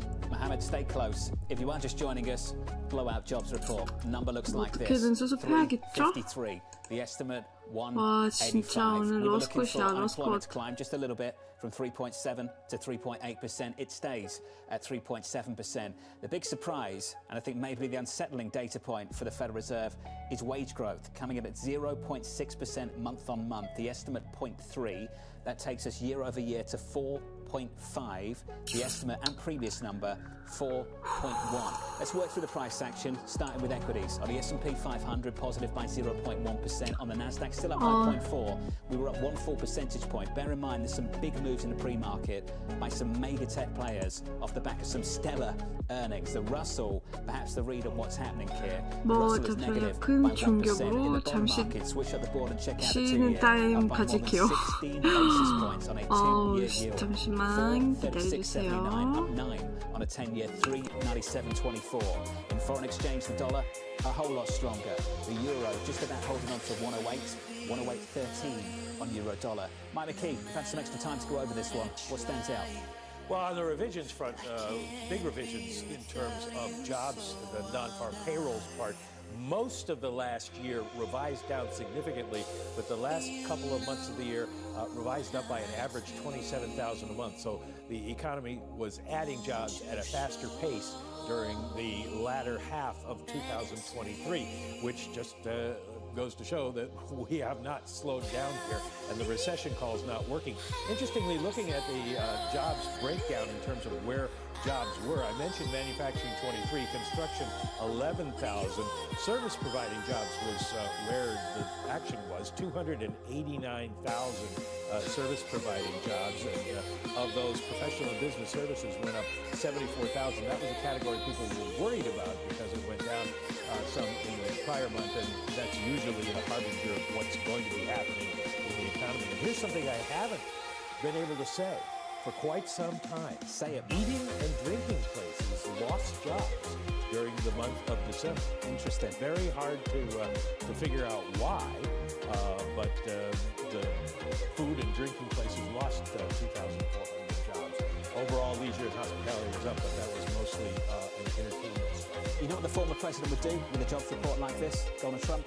Rose garden address. He'd get everyone out there, you'd have balloons, he'd talk about how strong this jobs market would be. What would they do? Hats. It'd be hats. Hats? Yeah. Right, with the number on top? 100%. Totally. It is unfortunately a bad day for Joe Biden to do that, given what his other commitments are today. He's going to Dover, I guess, to welcome back the bodies of the servicemen killed. So kind of hard for him to take a victory lap, but I would imagine that they are very happy at the White House. Mohammed, let's turn to you, sir, and get your thoughts on the Federal Reserve. You mentioned, Mohammed, that maybe June was going to be the date for you and March was too soon. Mohammed, what guided that thought to believe with, and to begin with, and obviously this data backs that up? I think three things, John. One was the data, that the economy wasn't going to weaken as fast as people who opted for March thought. Two was just pure risk management. It was really important to realize that this is a Fed that does not want to make another mistake. You know, the list of mistakes is already long, as is the list of communication mishaps. And this is a Fed that we recognizes that is getting back on side and would not mess that up. And then the third issue is the dynamic of the inflation itself. This has not been a broad-based disinflation. This has been a disinflation led by the goods sector, and there's a limit to how much the massive disinflation of the goods sector, in fact deflation in some cases, can keep you going. You got to see services disinflation accelerate, and we simply have not seen enough. We also are starting to see a re-acceleration in the manufacturing space. I'm thinking about yesterday's ISM manufacturing data showing prices paid accelerating at the fastest clip since December 2020. And then I'm looking at this, manufacturing jobs. There were 23,000 that were added in this latest payrolls report versus the 3,000 expected. Do you see signs that what you see is the manufacturing sector catching up to services, not the services going down to manufacturing? So that's the worry if it happens in prices. If it happens in activity, that's a huge relief because you get this continued immaculate disinflation that we all want. We don't want to sacrifice growth too much. So if it happens in activity, that's great. If it happens in prices, that's the concern that people have. Look, I haven't even referred to exogenous issues. You know my view is that we are now living in a global macroeconomy with insufficiently flexible supply, and we're getting evidence of that on a weekly basis. The one number that's a disappointment in this report is labor force participation. We all want higher labor force participation. We want the supply side to enable this immaculate disinflation, and unfortunately we didn't get higher labor force participation. Mohammed, do you think that it was a policy error for the Federal Reserve to remove the idea of a rate hike from the table? Interesting one, Lisa. No, I don't. I think the mistake, honestly, is in how they communicate. You and Randy Krosnow were talking about the communication mishap in December. I view what happened on Wednesday a communication mishap. The statement that came out of the FOMC was very well drafted, was finely crafted, and gave them what they want, which is the optionality. The sudden pivot in the press conference to March is off the table was unnecessary and unhelpful, to tell you the truth. Look, I agree much is off the table, but if you have a statement 여러분, that gives you 빠져나가는데 optionality, you stick to that statement. And I agree with the speakers you had on Wednesday that we should have hung that statement. It raises all sorts of questions in terms of volatility during these press conferences, in terms of who do you believe, who is the chair speaking on behalf of, is he speaking on behalf of something that happened in the committee that we weren't told in the statement, was he speaking on his behalf? You don't need all this noise when the Fed should be signaling, because ultimately it will weaken the Fed's signals, and that would be detrimental to good policymaking. Let's build on this and bring in Jeff Rosenberg, Portfolio Manager of the BlackRock Systematic Multi-Strategy Fund. Jeff, great to catch up with you, sir, following the Fed decision on Wednesday. Let's do it again this morning, following the data this Friday morning. Your response to this one, Jeff, just a blowout jobs report. It is at first blush, Jonathan. You often say the first reaction is not the last reaction. So just a couple of things to consider here in terms of this first reaction. You know, number one, I think it's been mentioned already, in terms of headline payrolls, there's a lot of seasonality in this number. If you look at the spread of expectations, it's one of the widest expectation spread of any month. This is, I think it was mentioned before, you know, consecutive January upside surprises. You have a lot of seasonality effects that may be overstating the strength in that payroll number. Number two, in terms of AHG, I think you have to be a little bit careful about reading too much into the big upside surprise on AHG. A couple things going on there. Number one, you always have a mix shift. Mike McKee went through the mixture of the jobs. A lot of that, what you saw there was that the lower end paying jobs were actually not as large of a contributor as the higher end. And additionally, the reduction in the work week also flatters the AHG number. Much more important is what we got earlier this week in terms of ECI, kind of validating the disinflation in terms of wages. So not to take anything away from the initial reaction of this is a very strong report and a strong labor market. And what that does is it's less about kind of Lisa, interesting question. Agree. You know, should they be tightening? No, there is a pace here for normalization. It's just not as quick as what the bond market was expecting, and it's not as soon. Jeff, the takeaway from Wednesday's news conference for many was this Fed would embrace stronger data, and if we weaken, they'd be able to step in and reduce interest rates perhaps sooner. That reaction functioned far more market friendly. Is there anything about this story that changes that in any way, shape, or form? I think it reinforces it, you know, in kind of thinking about what the market reaction would have been, upside miss, downside miss. I think we're right along those expectations. Stronger than economic data, that's good news. This economy is strong. But I think what it pivots is that the Fed doesn't have to normalize policy as quick. You know, you asked me a couple meetings ago, my expectation, my answer was June. What's the rush? Similar to what Mohammed just said, there's not a rush if there's not an economic slowing. And I think as you see the strength in the economy, the pivot in the focus of the market and the conversation is going to move away from inflation.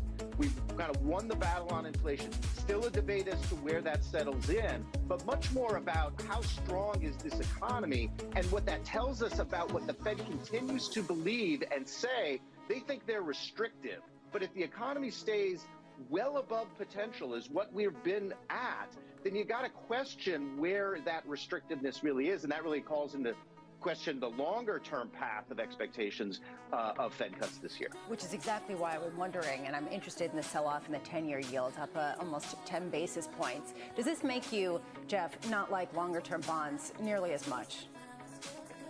Well, we've always had, not always, but in this cycle, a more of a preference for the front end of the curve. A number of reasons for that. But to answer your question, yes, it just reinforces the skepticism we have in terms of long end duration in portfolios playing the role that it used to. You know, flight to quality used to mean you buy the front end, and now I think that's what it means again. So for investors looking for that ballast in their portfolios, it used to be you wanted to own the back end. Now you want to own the front end because that's where most of the interest rate declines are going to occur. And that back end is vulnerable to an increase in term premium, inflation premium.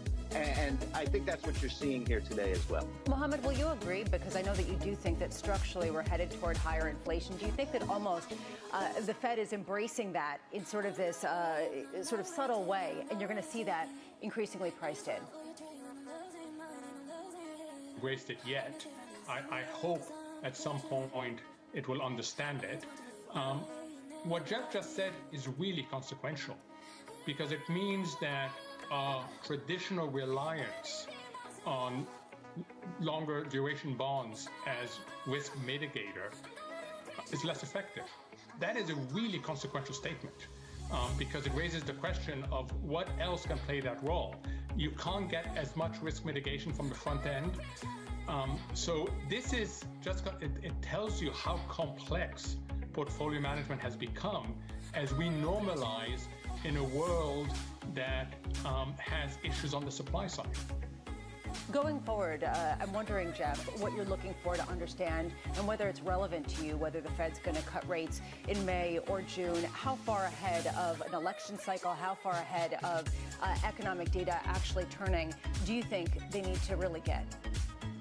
Well, they want to get out in front of inflation. Powell said very clearly, we don't want to wait till we're already at 2%. On a 6-month annualized basis, they're at 2%. They want to see that in the next, so many months. That's what we talked about on Wednesday.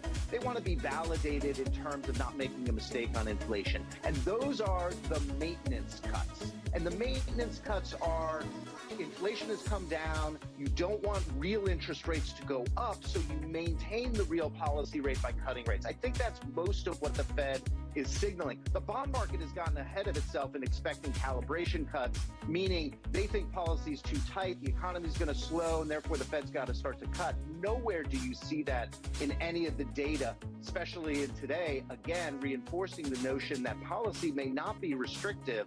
And so you don't need the 5 to 6 cuts that the bond market is pricing in. And so bonds got to take that out. And, that's problematic for the valuation side of financial markets because they like lower interest rates, not higher interest rates. So we're going to have to calibrate that and work through that. Well, let's get into that. Let's talk about what's happening with markets right now. Let's park payrolls, stellar jobs report. Let's look at one single name, Meta.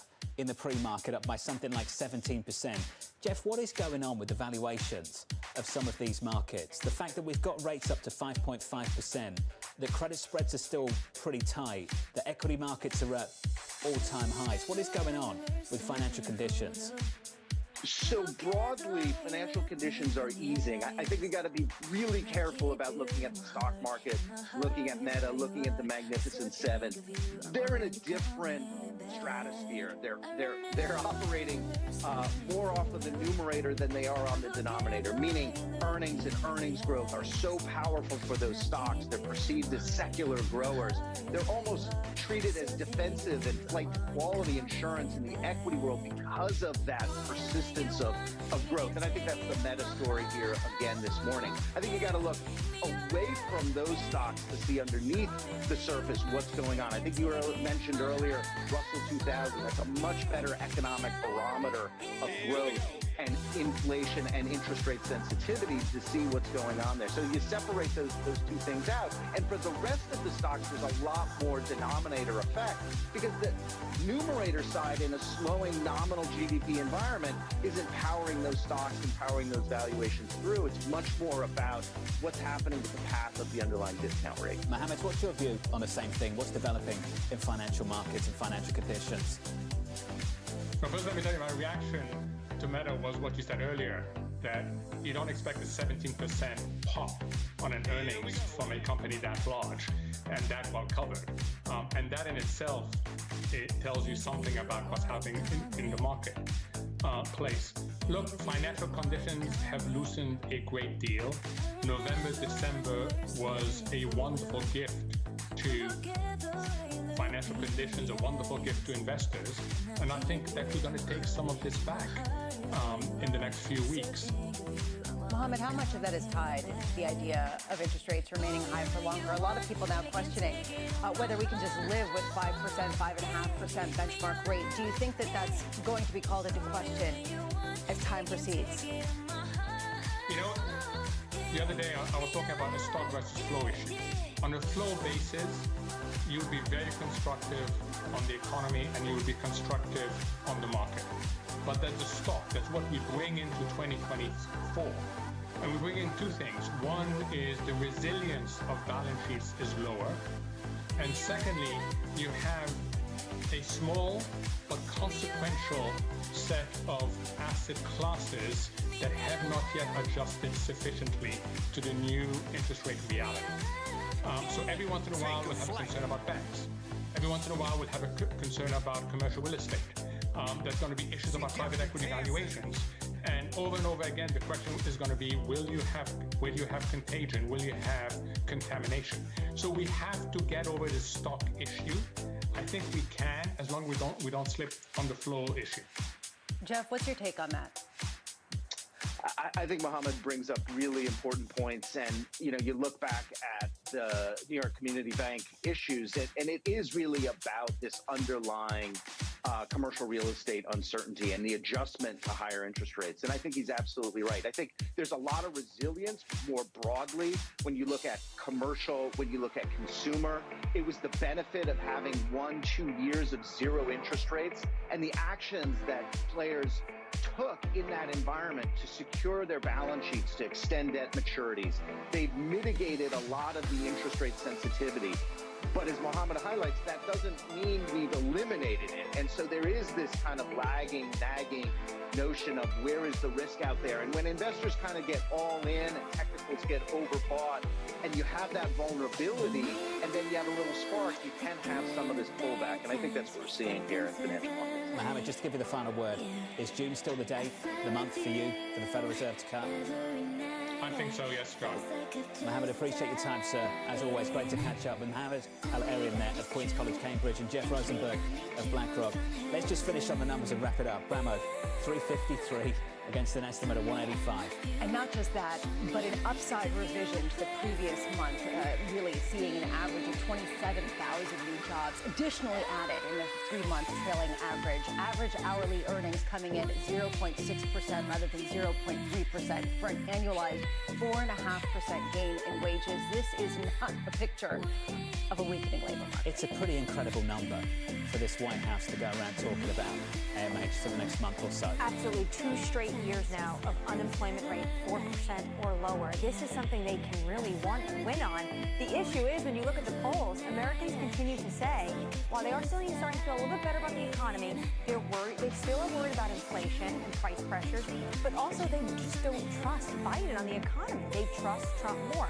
At least our polling shows that in the 7 critical swing states. Those polls just aren't changing. Consumer confidence starting to turn around just a touch, 353 is the number, 185 was the estimate. 3.7% on unemployment, wage growth coming in hot at 0.6% month over month, year over year at 4.5.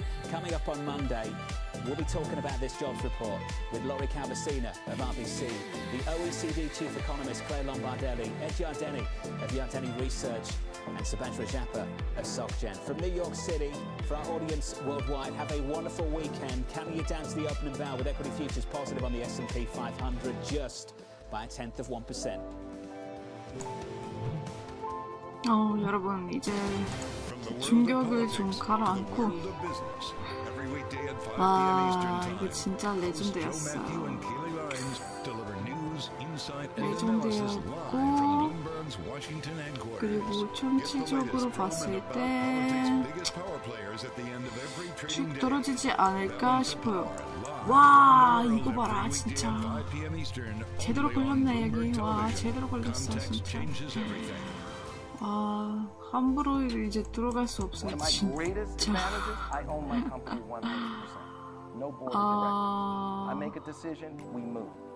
와 개충격. 오늘 축구 제대로 못 볼 수도 있어요. 그래도 그나마 다행히 빠져나갔는데 와우 쉣. 미쳤다. I go, wow. He goes, we are giant battleships, and you're like a little speedboat. 시장이 아직 열지 않았지만, 열어도 사실 아닐 것 같아요. 모르겠어요. 오늘은 좀 그만하고 싶어요. 진짜 너무 진격스, 완전 진격스. 이거 맞아, 진짜. I worked through about 50,000 no's to get 150 yeses. That guy that was at that dining room table trying to pay his phone bill is that same guy today, 30 years later. That fire is still in my belly. I still run. 저기요, 그땐 들어가세요. 그냥 들어가세요. 그냥 고고 하셨잖아요, 선생님. 역시 저 이제 조한 씨랑 같이 안 할 거야. 안 할 거예요, 진짜. 진짜. Maybe I should go do something else. I can't do anything better than I'm already doing. I've already turned this company around. I've made a lot of money for the investors, the shareholders, and yourself. Are you happy doing this? You're going to do this for the foreseeable future? I'm going to do it for the foreseeable future. I love what I do, and the reality is we've accomplished a lot. As you described, we've made Blackstone a lot of money. We made our shareholders a lot of money. More importantly, we've grown the business, and we've been a huge 조한 씨, 차단하고 싶어요, 진짜. 차단. 짜증나 죽겠어요, 진짜. All the ownership groups that we've helped grow their business, and having built a world-class culture, the opportunities we've created for upward mobility for people. And this business, I would still say, is like a coiled spring coming out of COVID particularly. So I feel like we just have more to do. My job's far from done.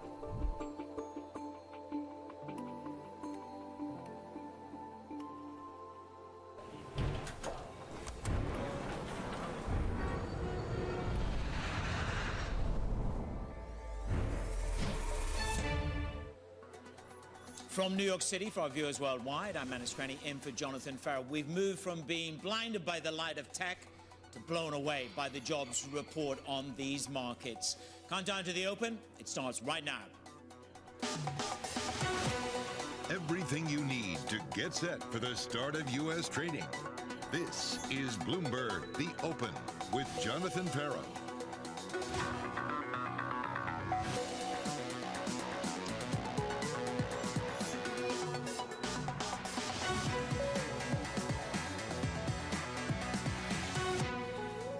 Show US payrolls come in hotter than expected. 그래도 다행히 이제 수익을 생겼으니까 드디어 제가 애딱이 원한 거는 살 수 있어요. 젤리. 제가 계속 젤리 사고 싶었는데 근데 요즘에 너무 비싸가지고 한 300g에 10,000원? 말도 안 돼요. 10,000원, 12,000원 정도? 진짜.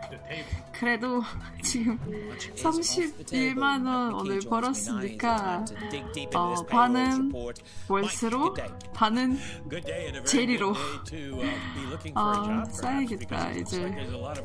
예. Change in non-farm payrolls exceeding the highest estimate by anybody at 353,000, and we were looking at the number for the month of December revised up to 333,000, 2 months in a row with job gains over 300,000, net revisions of 126,000, most of those, as you heard, in the month of December. Unemployment stays at 3.7%, in part because the participation rate went down a tick, but it just shows that there is still a lot of strength in the labor market because that's 24 straight months, 2 full years of unemployment below 4%.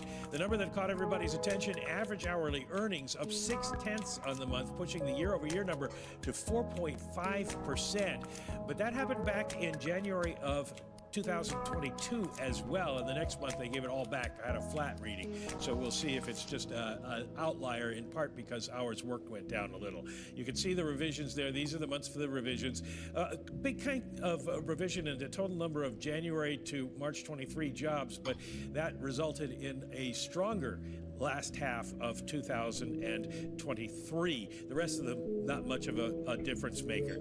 Where the jobs are, service providing, again, big 289,000. Manufacturing, a lot stronger than people anticipated. The forecast was for 3,000 jobs. Professional services, which includes employment agencies, that one had come in weak in recent months.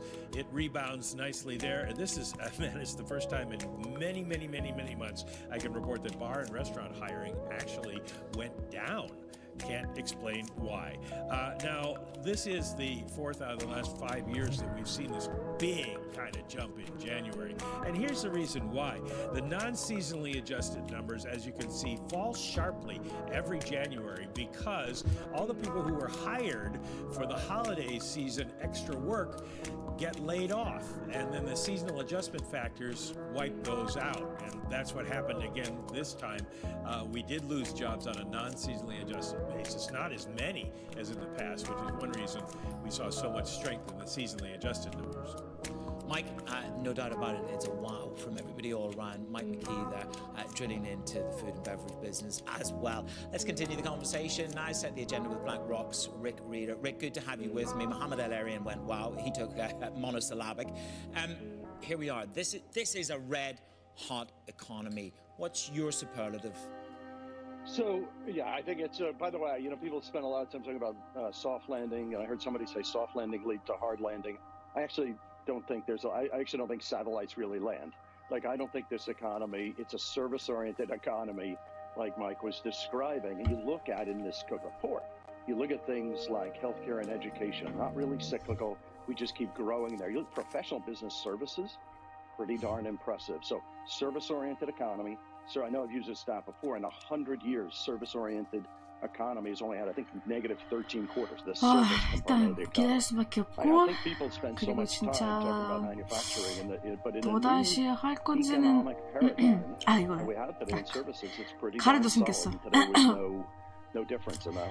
So the market 모르겠습니다. finally may well come to heel. The market is 5 to 6 rate cuts. The Fed is at 3 rate cuts. Do you think that this data, factual data, will close that gap materially? Look at the short end of the curve. I know we've had some idiosyncratic moves this week with regional banks. We'll come to that in a moment. Does the gap now need to materially close? Does the market need to come to heel? So I think the market, I mean, it started in November, December. The market got super overzealous. Let's say inflation data has come down. That's significantly better. But the market was, I don't know why the market thought the Fed was lying for as long as it was. So yes, I think you're coming closer to reality. That being said, if you take the real rate and where the funds rate is today, the Fed needs to bring the rate down. Are they going to do it? I still think they're going to go in May. You maybe took the odds down a little bit. But the market's predicting they would go in March. I think that was crazy from the beginning, and obviously it's pretty off the table today, as Mohammed said. The one thing I would say, I still think this Fed can get 3 to 4 hikes done this year, and I think they will. And so I think the markets settle in around those numbers. I think it makes sense given where the real rate of interest is. And listen, people will talk about this earnings number, this average hourly earnings. Mike McKee said it right. You have to look at the hours number because that flattered the income on the other side of it. So I'm not that worked up about wages that will preclude the Fed from still being able to cut rates again as you get into May and June. That unemployment rate, though, Rick, below 4%. I mean, I'll get Mike to fact check me. I think that's 24 months in a row. That's the longest run since 1967. Great year, Rick, for 67. I was born then. But on a slightly more serious note, I've had Ian Lingen here this morning saying, man, we're still going to see bull steepeners in this bond market. But maybe that's challenged on the back of this because you might not just get as aggressive a rate-cutting cycle as the bull steepener protagonists want. So I think there are two parts. By the way, I was a toddler in '67, so I was barely. So I'd say a couple of things to that end. Listen, I still think the curve's going to steepen, but like you say, it maybe needs a little time to marinate a bit with the data that we're seeing. Listen, I thought it was a really important point that Chair Powell said in the press conference. He talked about growth, and he said you got to separate out growth from their mandate. The mandate's full employment and price stability. If you're running full employment where you are, and price stability is happening. We think core PCE is going to be in around 2.3 over the next couple of months. You're getting pretty darn close to target. You can start reducing the rate. The curve can steepen. But like you say, it needs a little bit of time to mature and, going forward. And by the way, the demand for long-end interest rates, demand for yielding product in the markets is so profound today that I think it keeps the whole curve in pretty good shape for a while. Again, a reasonable readjustment today, as I think it should, particularly in the front end. But I still think that the need for fixed income or the desire for people to get these yields is going to be there for a while. You're a good man. So we're marinating the steepener. And it's a bit like going to a barbecue with Rick Reader, isn't it? Look, I know you're a natural proclivity to buy bonds. You're an evangelist of that. So when I get a nice spike, even in the short end, somebody was talking me through ladders yesterday, which sort of like, okay, I need to understand that. But, at moments like this, Rick, is this where you still get the opportunity to take on additional sovereign and credit? So by the way, evangelist is better than I think the vigilante term I think it's out there. So I'd say a couple things. Do you think about where we're funding companies today? And by the way, I'll go to Europe, which is the more extreme version of it. Do you know we were funding 80% of the companies in the front of the curve at negative yield if you go back a couple of years ago? It's beautiful, a beautiful thing. We're lending companies money here. Just take it at negative yields. Now, if you're an investor in these bonds, particularly if you're a dollar investor, you're getting 6%-ish. Depending on where you are. If you're high yield in Europe, you're getting 8-ish. And then, in the US, you're still getting 5.5, 6, 6.5, depending on where you are in the credit rating. Those yields to fund companies who are in better shape from a credit perspective than arguably they've ever been in because they term their debt out when rates were at 0 or negative. So listen, I like buying yield. I think you just sit on this yield. The Fed's going to cut rates. There's no emergency today, given where we are. But this is a really different dynamic than last year or the year before.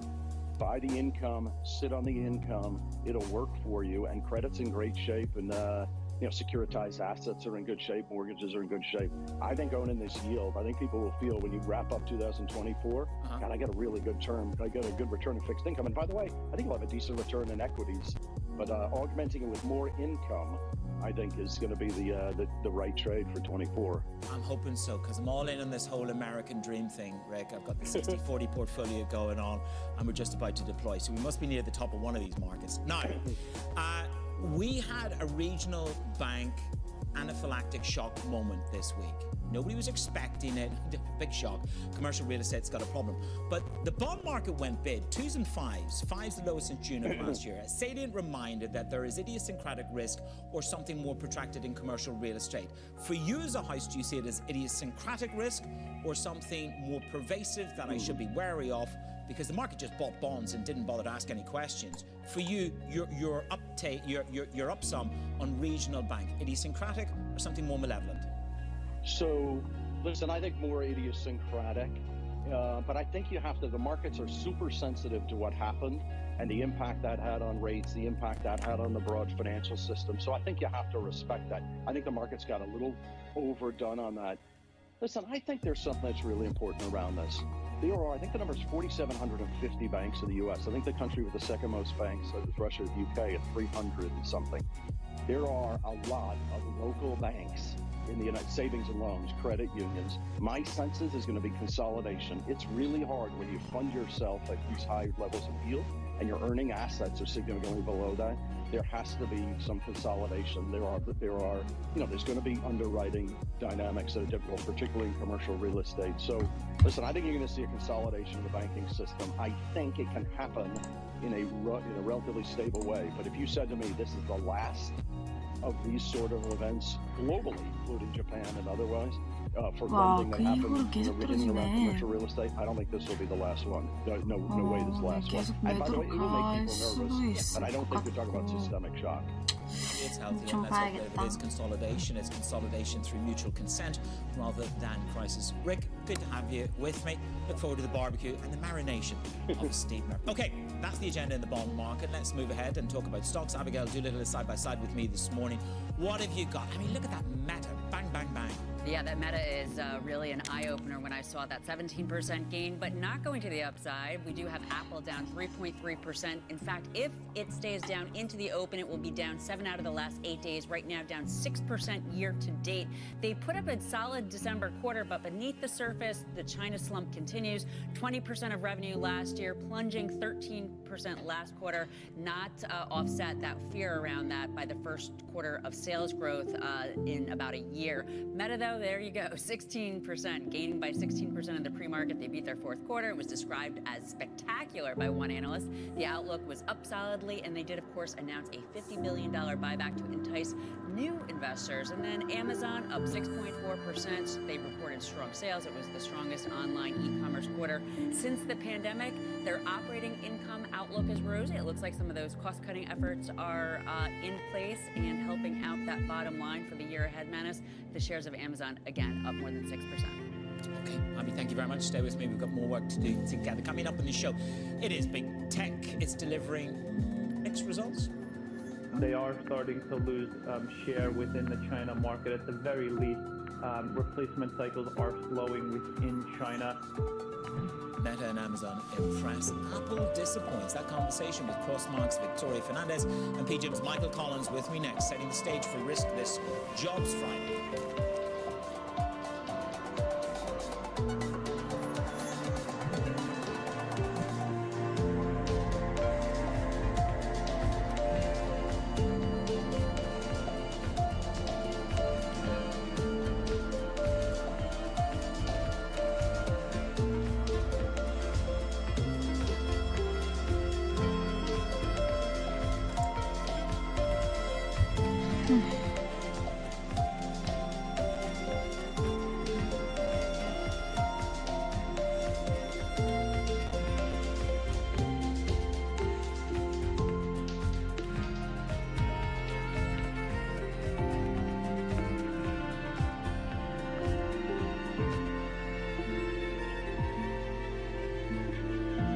Younger generations are more, of course, pay more attention to sustainability, and so they are looking at brands that are greener.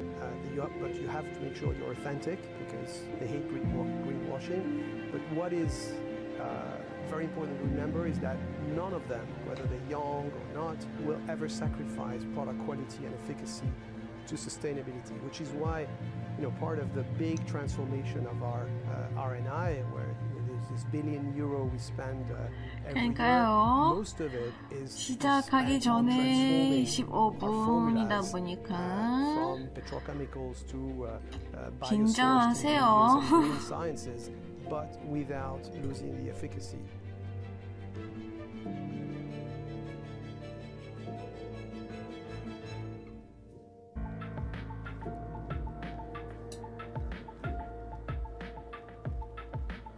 This is Bloomberg. 그러니까요. 좀 왠지 올라가야 될 것 같은데 저는 매도로 들어가고 싶어요. 근데 안 할 거예요. 저 이제 무서워요. 진짜.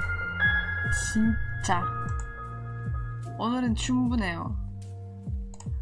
Hey, I'm Hannah Malou. 이 돈 가지고 제리 먹으면서 진짜 죽을 수 있어요. With eBay Motors, you can get the perfect haul too. 죽을 만큼 많이 먹을 수 있으니까 좀 Outside of that, the results were actually very, very good. I mean, you pointed to the growth in Asia, grew about 7%. Apple very underpenetrated in most markets outside of the U.S. and China. Actually, they've only got 20% of the global share of the smartphone market.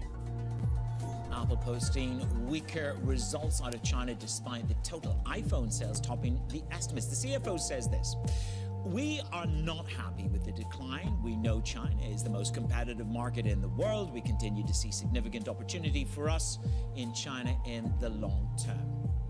Wonderful PR statement. Meanwhile, it's another story for Amazon and Meta, both surging. They beat earnings expectations. Katie Greifeld is with me, so it's bid me up for Meta. It's stupendous, isn't it?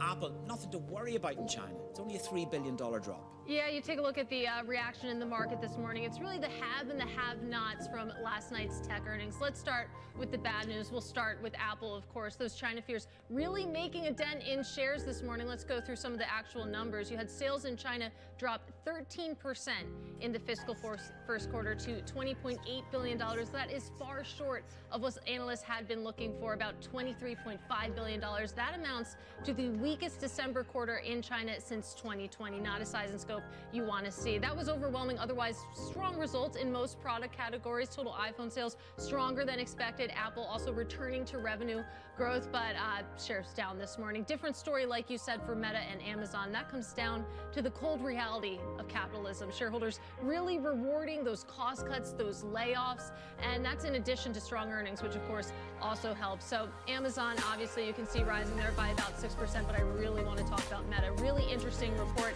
A $50 billion buyback. Also, the company putting in place its first ever quarterly dividend, going old school there. And Mark Zuckerberg, he actually stands to get about $700 million a year from that dividend. That is according to data compiled by Bloomberg. Shareholders celebrating as well. Double-digit gains on Meta so far this morning. Before the bell, Mark hasn't even opened. Yeah, I like that.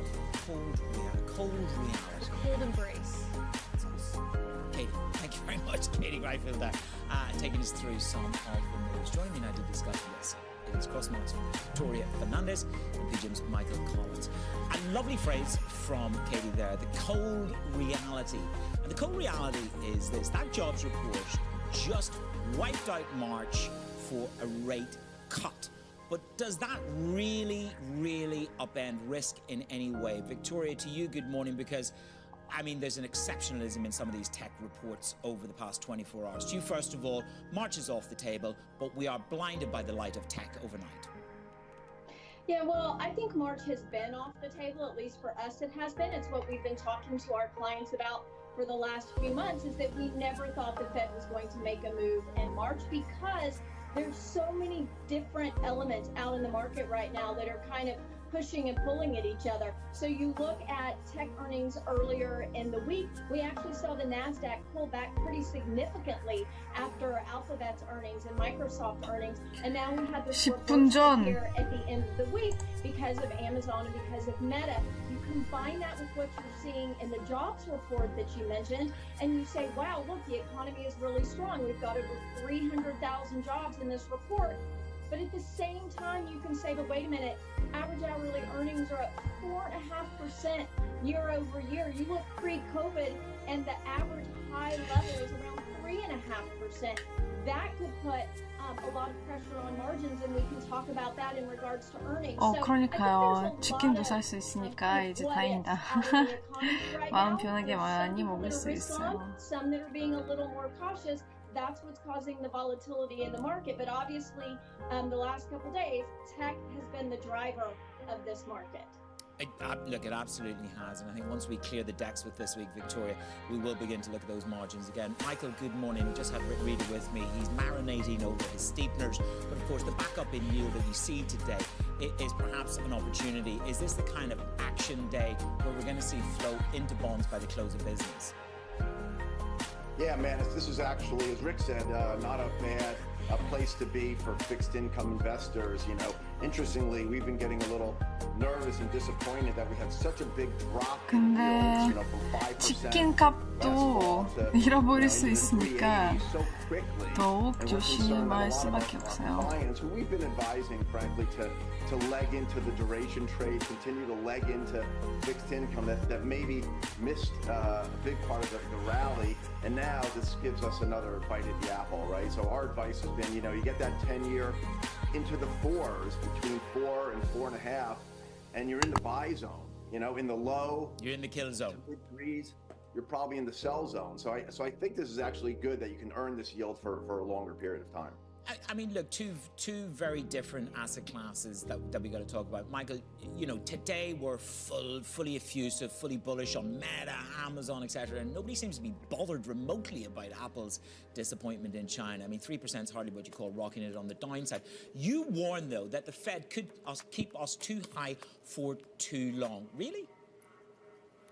Yeah, I mean, that's really the big risk over the intermediate term, man. It's in the near term, the economy certainly seems to be firing on all cylinders. I mean, you really have to squint to see the cracks in the system. If anything, we're just going through these kind of rolling sectors that are slowing down. I mean, consumers boomed last year, industrials lagged, and it seems to be rotating the other way this year to some extent, but that was predicated on the notion that rates are going to be lower, you know, in the next year or two. And I think the risk is that the Fed is too slow to react, and that's their MO historically. All right, well, look, you know, on the way up, it was ramped up, but late. Let's see how delayed they are on the way down. Victoria, let's close it off. I mean, one of the monikers this morning is that 2023 was a year of efficiency within big tech, and this year is going to be the year of reward. Briefly, do you begin to take some people out of the Mag 7 in 40 seconds? So, Manus, we've been taking people not completely out of those names, but trimming those names. We're a firm believer that it's these names were making highs as they continue to move higher over the end of last year, even beginning of this year, to trim some of those names and put them in other places. We're looking at financials, we're looking at healthcare, other areas that had been a little bit beaten down. You're starting to see some relative leadership there in those sectors. So we would trim some of these names, put your money to work in other places, even including fixed income like you and Michael were speaking about. The two of you can agree to have lunch then together. Victoria, Michael, stay with us. We've got more work to do out of the two of you on this jobs day. Morning calls a little bit later. We're going to talk about Apple spoiling the big tech parade. Mid-weekly results in China. That conversation just ahead of the opening bell. Don't miss it. This is Bloomberg.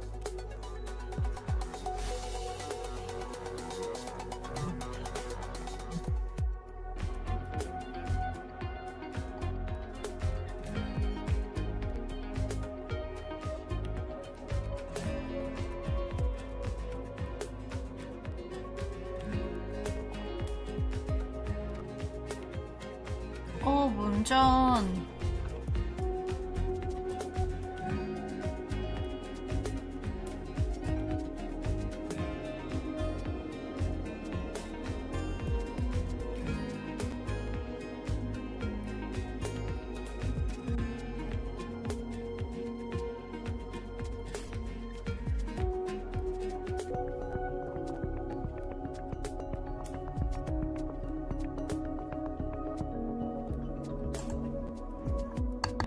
There is no digital without chips, and I emphasize that because everybody speaks about the digitalization of the world, and I would even go a step further. There is no Green Deal without chips. So yes, it's a bit like the new oil for the world. And given some of these geopolitical tensions, especially between the US and China, it's become a necessity, I believe, to be more resilient against these geopolitical tensions. And while finding it out the hard way through the past 2 years during the pandemic, and what I mean with the hard way is that we've all seen how key industries in Europe and the US, especially in the industrial, medical and automotive sectors, have suffered from a shortage of semiconductors.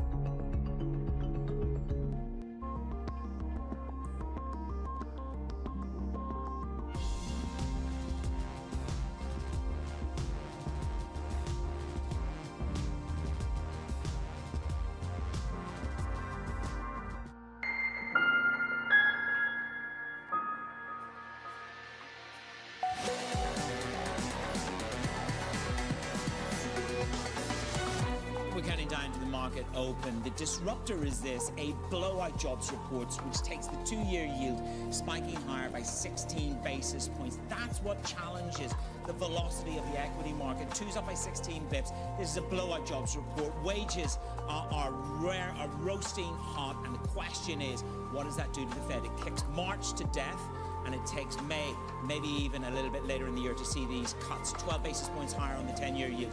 Morning calls for you. This is what you got from the street. You've got some big recommendations out this morning. Citigroup upgrading Macy's to neutral, highlighting the stock's improving risk reward. Deutsche Bank downgrades New York Community Bank to hold, saying there's just too much uncertainty in the credit quality.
how are you feeling right now about the state of the industry and what it's going to look like in the next couple of years? The big picture is it has never been more, I would say, volatile. I mean, it has, but it continues to be volatile. But like you said, we did see real signs of life this summer. So generally speaking, box office is down globally around 20% to 2019, so pre-pandemic levels. But this summer, it was 5% down. Right, so it would suggest that even though there were winners and losers of this summer, and obviously we had the two big juggernauts with Barbie and Oppenheimer, you know, movie-going begets movie-going, right? So when there's a season filled with, you know, good movies that people want to see, you know, I was made to feel pretty optimistic about what we saw in the summer.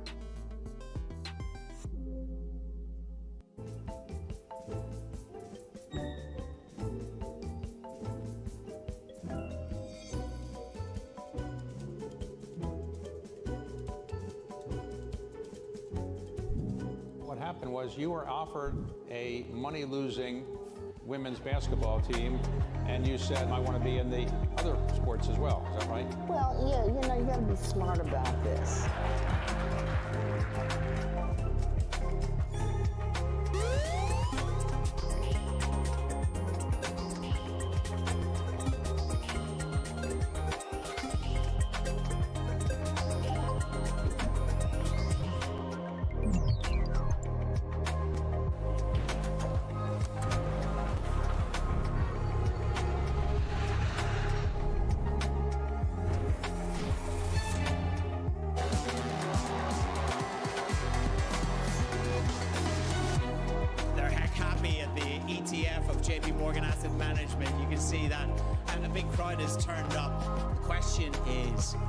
What happens to these markets next? You've had a blowout jobs report, but yet you have the drag from Apple, the drag from Tesla, battles against Meta, barnstorming up by 18%. That is all about AI in the future. Futures are set for a rise, but the injurious point to the equity market rally this morning is the bond market. Twos are up by 16 basis points because March has been annihilated in terms of a possible rate-cutting cycle from the Federal Reserve. Focus on the two-year yields, up 15 basis points at the moment. We're moving higher across the curve. We've just had Rick Reeder with us there saying that the steepeners are being marinated. Crude down by 1.5% this morning, and the euro dollar, that is the euro down and the dollar bid by 0.6%. With a spike in yields, so goes the dollar goes bid, euro goes offered. And again, it is the differential between who will cut first, i.e. Europe, relative to the United States of America. It is about rates and a little slither of RORO. Take you through the market open. 31분인데 이제 시장이 열었습니다. 열었는데 불구하고 아직까지 너무 애매한 분위기예요. Well, the market's disappointed in China. As you know, CFO Luca Maestri spoke with our own Emily Chang and said, we are disappointed with the decline in sales in Greater China. You know, they missed the mark in that market by a $3 billion margin. While overall growth did return, so very minimal growth on the top line. They exceeded overall sales by $1 billion. What I'm trying to understand is the stock's down 3.5%. 역시 오늘 매도였나 보다. The iPhone in China. So the CFO of Apple tells us we're disappointed with the decline in Greater China. But if you go to the transcript of the earnings call, right at the top of his opening remarks, he cites third-party data from Kantar that they use to argue that in China, in urban China, Apple claims 4 out of the top 6 stocks. 쭉쭉 떨어져라. So this is a line they've repeated in the past where they basically say the weakness in China doesn't relate to iPhone, and iPhone is everything in this context. Overall, iPhone sales beat in the quarter. And they've leaned into the idea that it's a lack of new refresh or new product on the Mac and iPad line. So I don't think we came away with a big understanding there. That said, one area the street is really focused on is the global growth in installed device space across all Apple devices, people around the world who have a phone, iPad, Mac, wearables, whatever. That number continues to grow impressively. And they also went some way to address the concerns about upcoming regulation in Europe, with which they have to be compliant in the context of software and online store. You know, 7% of those online store sales are from the European Union. So the market's down 3%, the stock's back to where it was in November. A mixed bag, but if you look in aggregate at this earnings season for mega cap tech, it's been a long one and it's not even really got going yet. Apple's probably the laggard in that magnificent group, right, man? 그리고 다행히 안 들어갔어. 들어가고 싶지도 않아. There's a lovely reflection by one or two of the analysts, which is they take you back to HP and Dell in the 2010s, at the beginning of the long goodbye. I don't think anybody's saying that about Apple today. Maybe it is the challenge in China. Thank you very much, Ed Ludlow, keeping it real with the interviews on the West Coast. Let's stick with big tech. Amazon posts better than expected fourth quarter numbers to drive e-commerce, continued growth in the advertising. Abigail Doolittle is with me to take me through the numbers. I'm a big fan of Amazon. Well, I'm guessing maybe then you were a part of those blowout holiday sales numbers, the best since the pandemic, really, on a quarterly basis. And overall, they did put up a sales beat, as you mentioned. Operating income, or adjusted earnings, I should say, a slight miss, but the blowout for sales overall beating up 14% year over year, about $169 billion. And again, driven by that strong holiday season for e-commerce. In addition, the cloud stabilized. Analysts are also highlighting margin improvement as a bright spot. And in terms of the outlook, the net income outlook is stronger than expected. Cost cutting really taking hold. Of course, they were one of the big tech companies last year to cut jobs, more than 35,000. Now, when I dig in a little bit, Mattis, valuation looks a little bit pricey, 33 times forward earnings on about 13% sales growth. But today, we have the stock up 6.1%, the best day of the year since October of last year. And right now, we're almost a double off of the lows from 2022. So investors liking what they saw out of Amazon. Okay, Abby, thank you very much. Full paycheck. Many shares are jumping on earnings. Actually, 역시 금요일은 무섭구나. And then that's a $50 billion buyback, of course, at Meta. And it's the first ever quarterly dividend. Katie Greifeld is with me. Hurrah, how to allay the bears.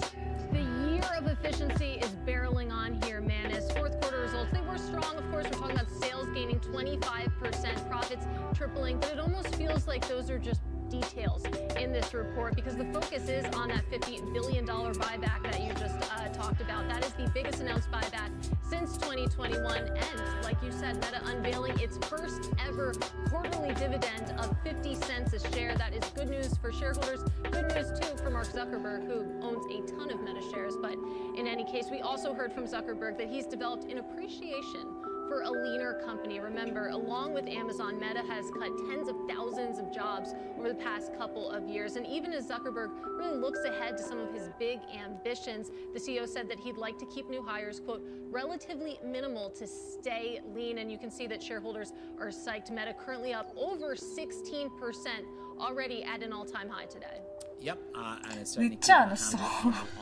왜냐면 느낌상 또 떨어질 것 같아요. And finally, a solid set of results on the energy sector. Exxon and Chevron topping the earnings forecast with shale drilling fueling that stronger output. Simone Foxman has the details. Simone, what have we got? Yeah, man, it's the challenge for both of these companies this morning was to show shareholders that they can continue to return capital despite a falling price of oil, especially in the fourth quarter, and despite the fact that both shares have seen declines over the past year. And they did it by beating estimates pretty handily. Adjusted EPS for Exxon coming in at $2.48. The expectation had been for $2.22. Chevron coming in at $3.45 on a per-share basis. The estimate had been for $3.22. Already, these companies were both among the top 10 payers of combined dividends and buybacks for companies across the S&P 500 over the past 12 months. This morning, we got word from Chevron that it would boost its dividend by 12 cents. Exxon, for its part, saying that it would resume buybacks of its shares after it completed the acquisition of Pioneer Natural Resources, says this morning that that is expected by the middle of the year. Both companies also talking about ramping up production from the Permian pretty dramatically. Chevron by 10% over this year, Exxon by 7%, but note that it's going to double, overall double its output when it does complete that acquisition of Pioneer, and Exxon's trading unit delivering $1 billion in gains, offsetting some of its loss from the declines in oil. So are investors convinced? The initial reaction appears to be yes, though again, coming off a pretty terrible last 12 months. Okay, Simone, thank you very much. My guests this morning are Victoria Fernandez and Michael Collins. You know, by nature, I'm a skeptic. By nature, I'm conservative on risk. But even I've got to throw in the towel and sort of say, look, overnight, I think this has changed. It's actually managed to shift a gear in my thinking on risk. Victoria, when you look through the emotion and you look at the reality of the earnings season, should I be as excited? I still think that I would be a little cautious, Manus, and we are actually at Crossmarket. When we look at the total environment that we're in, you can't just look at a couple elements. You can't just look at a few tech earnings and say, great, it's risk on, because then you have this, risk of inflating some kind of a speculative bubble that may be going on with the Fed on hold right now. So I think you have to take a broader look. Look at leading economic indicators that have been down, 21, 22 months in a row. You look at the net profit margins that you're seeing, and they are the lowest. The blended net profit margins this quarter are the lowest they've been in 3 years. You look at layoffs. We're seeing a ton of layoff announcements out of the S&P 1500. Those companies that have announced were more than double the amount of companies that are talking about layoffs or have already enacted layoffs versus a typical bull market. And even the small business survey, it's the lowest amount of companies intending to hire that we've seen in 3 years. So I think there's a lot of concerns out there. Margins are a big concern that we talked about a little bit earlier, but that's not to say that there's not things buoying this market. Obviously, consumer confidence is doing well. Consumer continues to spend. Amazon is a perfect example of that. Yeah. And that soft landing scenario that many people think as their base case is helping support this market. So I think it's a somewhat balanced market right now. I wouldn't be overly excited. I want to be in the market, but I want to be cautious with the names that I'm investing in, making sure it's companies with quality earnings, solid balance sheets, good cash flows. Michael, can I take it back to you? I mean, it's fine to be bullish on equities and your job and your wages. This is not going to make for comfortable reading at the Fed, is it? I mean, a hot wage spike, a jump in jobs. I know it's the dual mandate in full employment and inflation coming back towards base, and that fundamentally is happening. But this is going to perhaps again unseat the Fed and really push them to extend later and perhaps less. Yeah, absolutely. And Manus, bond investors are born to manage downside tail risk, right? You think about our asset class, and the best case scenario is you get your money back and you clip a coupon while you're waiting, and the worst case is you get wiped out in a bankruptcy, right? So that's the nature of our business, and the Fed, is looking at this from a risk management perspective as well, right? And they're really focused on the inflation risk kind of reemerging on the upside, growth reemerging on the upside, and there is that upside tail risk out there. I think it's really small. And then the downside tail risk is that they wait too long, right? And the economy starts to unravel. I mean, to Victoria's point, even in the jobs numbers, were you surprised by what Victoria just gave us there? I was actually quite surprised by Victoria's stats in terms of, at this stage in the reporting season, the scale of job losses. It's incremental each day, but it's like death by 1,000 cuts, isn't it? Yeah, we're at the early stages, Manus, of a weakening, a softening in the job market. I mean, today's number notwithstanding, I mean, that could be a blip, when we look back on it retroactively. The markets, frankly, are taking it with a grain of salt. I mean, notwithstanding the big increase in front-end yields, you look at, 2-year yields, they're back to where they were, a few days ago, right? And equities aren't moving, credit spreads aren't moving. So the markets are really thinking, hey, this is a solid economy, it's slowing gradually. It's really about the Fed's reaction function, not over the next few months, but over the next, few years. And I think they're going to wait and sit on their hands. That's what they do. and not cut until they really have to. So the aggressive market pricing in of a lot of cuts this year are starting to come out. Even today's big move in yields, we've only taken out 25 basis points of cuts over the next 2 years, right? So again, the markets are not that worried about this number, not really changing too much. But I worry that the Fed is going to kind of just not move and wait until something really unravels in the job market, and then not cut 25 basis points, but cut, hundreds of basis points pretty quickly. That's the downside risk that we worry about every day. Yeah, I mean, at this juncture, one could say maybe that is a tail risk rather than a bell, rather than the center of the bell. Victoria, we've had big oil, big tech. We've had a number of real solid indicators here in the US. When you go for breadth beyond big tech in this reporting season, where are you most inspired by? Yeah, so I mentioned a little bit earlier that we were looking both at financials and at healthcare, and I think these are areas that are showing a little bit of relative leadership versus the S&P 500 as a whole. There are names or sectors rather that we have liked for the last few months, and we think you have an opportunity to get in on some of these names. Pull back some of the allocation that you have in that big tech, and you can put it to work in these places, or use some of the cash that you have on the sidelines, right? We are hearing, you look at Deutsche Bank, they said it was the largest positioning in equities this past week that they've seen in the last 6 months. So people are getting into the market. You just don't want to jump on a bandwagon that maybe has gone most of its journey. So we like the big banks. We talked about balance sheets and cash flows. They're sitting in really solid positions. We like healthcare as well because it gives you a little bit of a defensive play in a market where we are a little bit concerned. And you can have some of those opportunities in those two sectors. Okay, well, let's keep an eye on those regional banks and commercial real estate.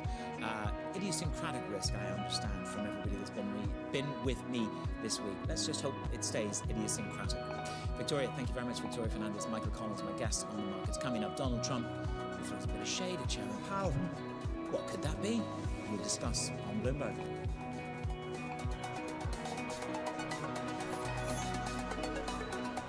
뭐 어차피 제가 들어갈 생각이 아예 없었어요.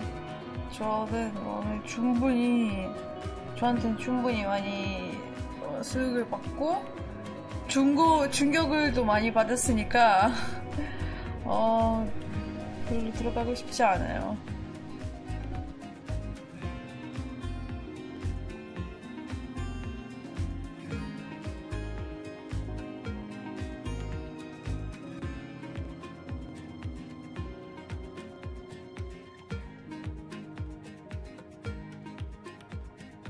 Nobody brings you top names like Bloomberg.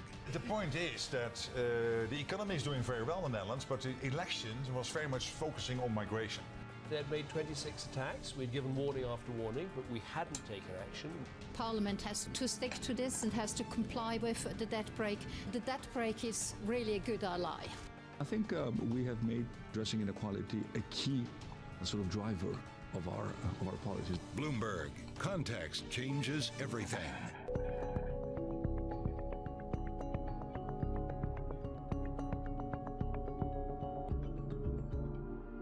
I know one of the reasons you're here in Marrakesh and in Africa because you see the enormous potential this continent has as a source of renewable power for electrolysis, right? That's the process by which hydrogen is extracted from water. Tell us about Africa's potential.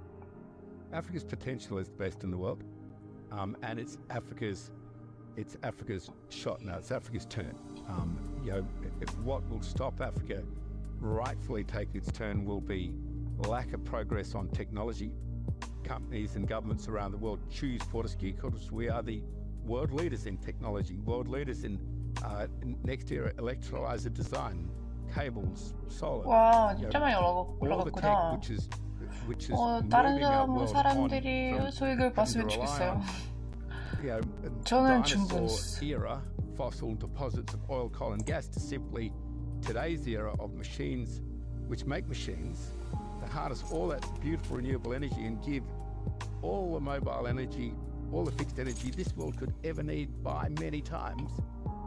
Those countries who resist that are denying Africa their opportunity. And I'm saying, stop it. Let's get in behind Africa.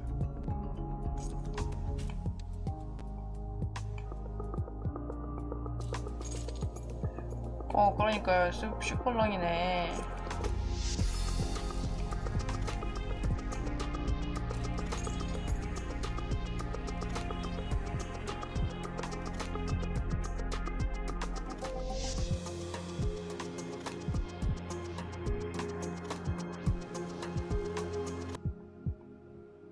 After last month's massive solar flare added a 25th hour to the day, businesses are wondering, what should we do? I'm thinking company-wide power nap. Anything can change the world of work. From HR to payroll, ADP designs for the next anything. Missed inflation? He did miss, but no, I wouldn't be inclined. Who's your choice for Fed chairman? I would have a couple of choices. I can't tell you now. That was President Trump speaking on Fox Business this morning. Joining me now with more on the jobs report, it is Bloomberg's Anne-Marie Jourdain. Anne-Marie, before we dig into the jobs report and politically, we're waiting to see what POTUS has to say about that. It's a difficult day for him, juxtaposed with other events that he's dealing with.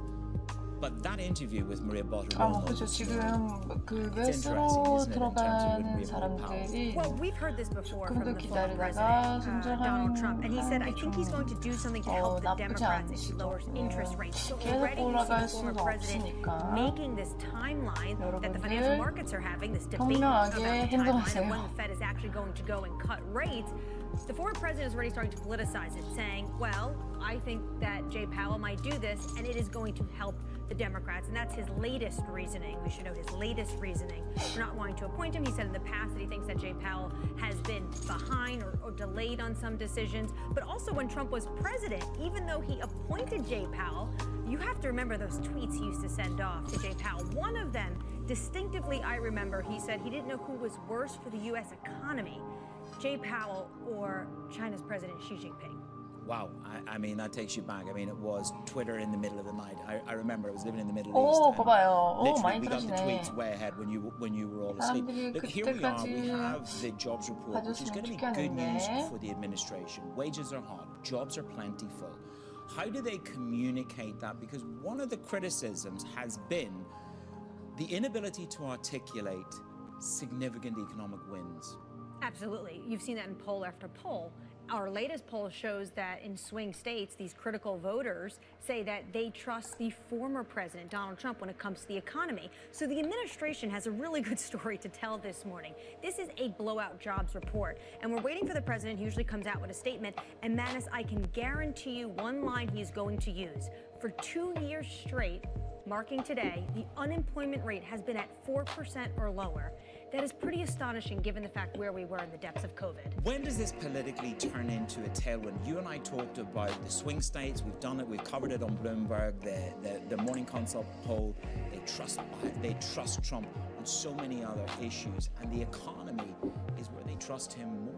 Potentially, we're starting to see that shift a little bit in sentiment. We saw that in the Michigan survey. We also saw that in the Conference Board. People are starting to feel better about the economy. But as they're starting to feel better about the economy, another important issue that's becoming front and center for them is immigration. And in our poll, when you ask 65 and older, their two most important issues, it's neck and neck, the economy and immigration. Okay, well, we'll see what the status of POTUS's response a little bit later on. Anne-Marie Jourdain tracking the very latest on the political implications from the jobs report.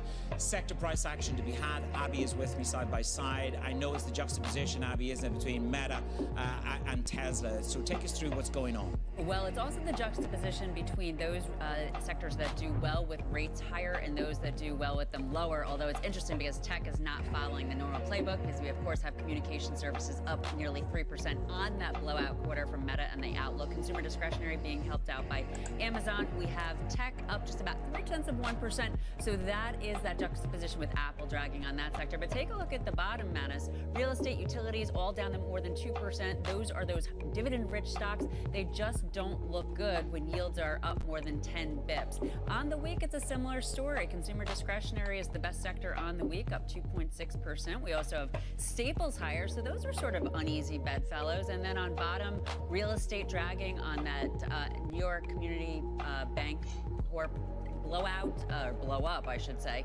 and yields higher. And then energy also down 1%. And of course, right now, New York crude is down about 2%. Yeah, that oil market is taking some of the heat out of the Exxon and the Chevron numbers. Abigail, thank you very much. This Friday, coming up in the show, the market moving events for the rest of the day, and of course next week in your trading diary.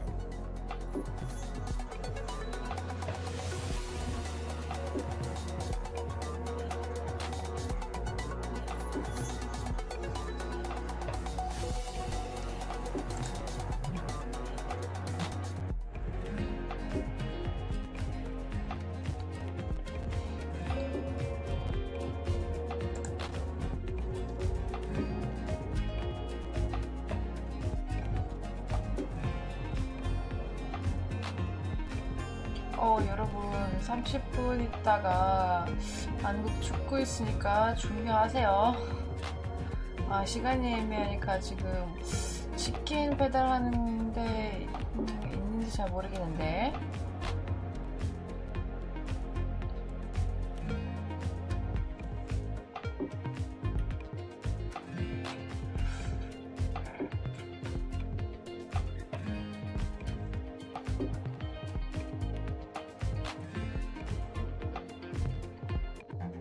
This will probably go down in history as one of, if not the largest financial crime ever. I cannot imagine a scenario where $8 billion just disappears. Bankman-Fried has pled not guilty to 오늘도 multiple fraud charges. Sam was just too important in the crypto community. When someone says, I'm going to give $1 billion in the next 2 years, like that catches everybody's attention. As time went on, their ideas got like weirder and weirder. I don't think he even had almost a conception at some point that it was wrong or right. I think he just had the mentality that he has to win. This committee will not stop until we uncover the full truth behind the collapse of FTX. Sue, Mark. Are you in? I'm in. I'm in. We're in. Will this be the last of its kind? No. This is the nature of capitalism. Get over it.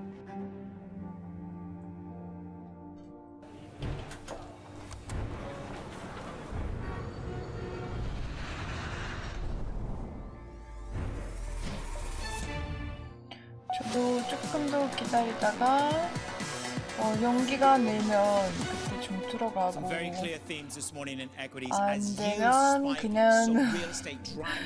그냥 그렇게 놔둬야 될 것 같고 그리고 축구 봐야지 여러분도 매매하면서 축구 보세요. 오늘 왠지 재밌을 것 같아요. And the agenda. Starting on Monday, we're going to hear from the Atlanta Fed President Raphael Bostic. Tuesday, more Fed speak Messer, Kashkari, Collins, and Harker. Plus, it is UBS earnings from Sergio Amotti and Ford. Thursday, the Treasury Secretary Janet Yellen testifies in front of the Senate, and Friday we get the CPI revisions. Now, coming up on the show on Bloomberg TV, we're going to catch up with the acting U.S. Labor Secretary, that's Julie Su, coming up at the top of the next hour. This is the moment for the administration to talk about the strength of the jobs market. This is going to be 24 months of unemployment sub 4%. That's it for the market. Open, squaring it away with higher yields and equity markets, which are trading up on the good news from technology juxtaposed with that bid up in yields. A very good morning from New York.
The younger generations are more, of course, pay more attention to sustainability, and so they are looking at brands that are greener. But you have to make sure you're authentic because they hate greenwashing. But what is very important to remember is that none of them, whether they're young or not, will ever sacrifice product quality and efficacy to sustainability, which is why, part of the big transformation of our R&I, where there's this €1 billion we spend every year, most of it is spent on transforming our formulas from petrochemicals to biosourced ingredients and green sciences, but without losing the efficacy.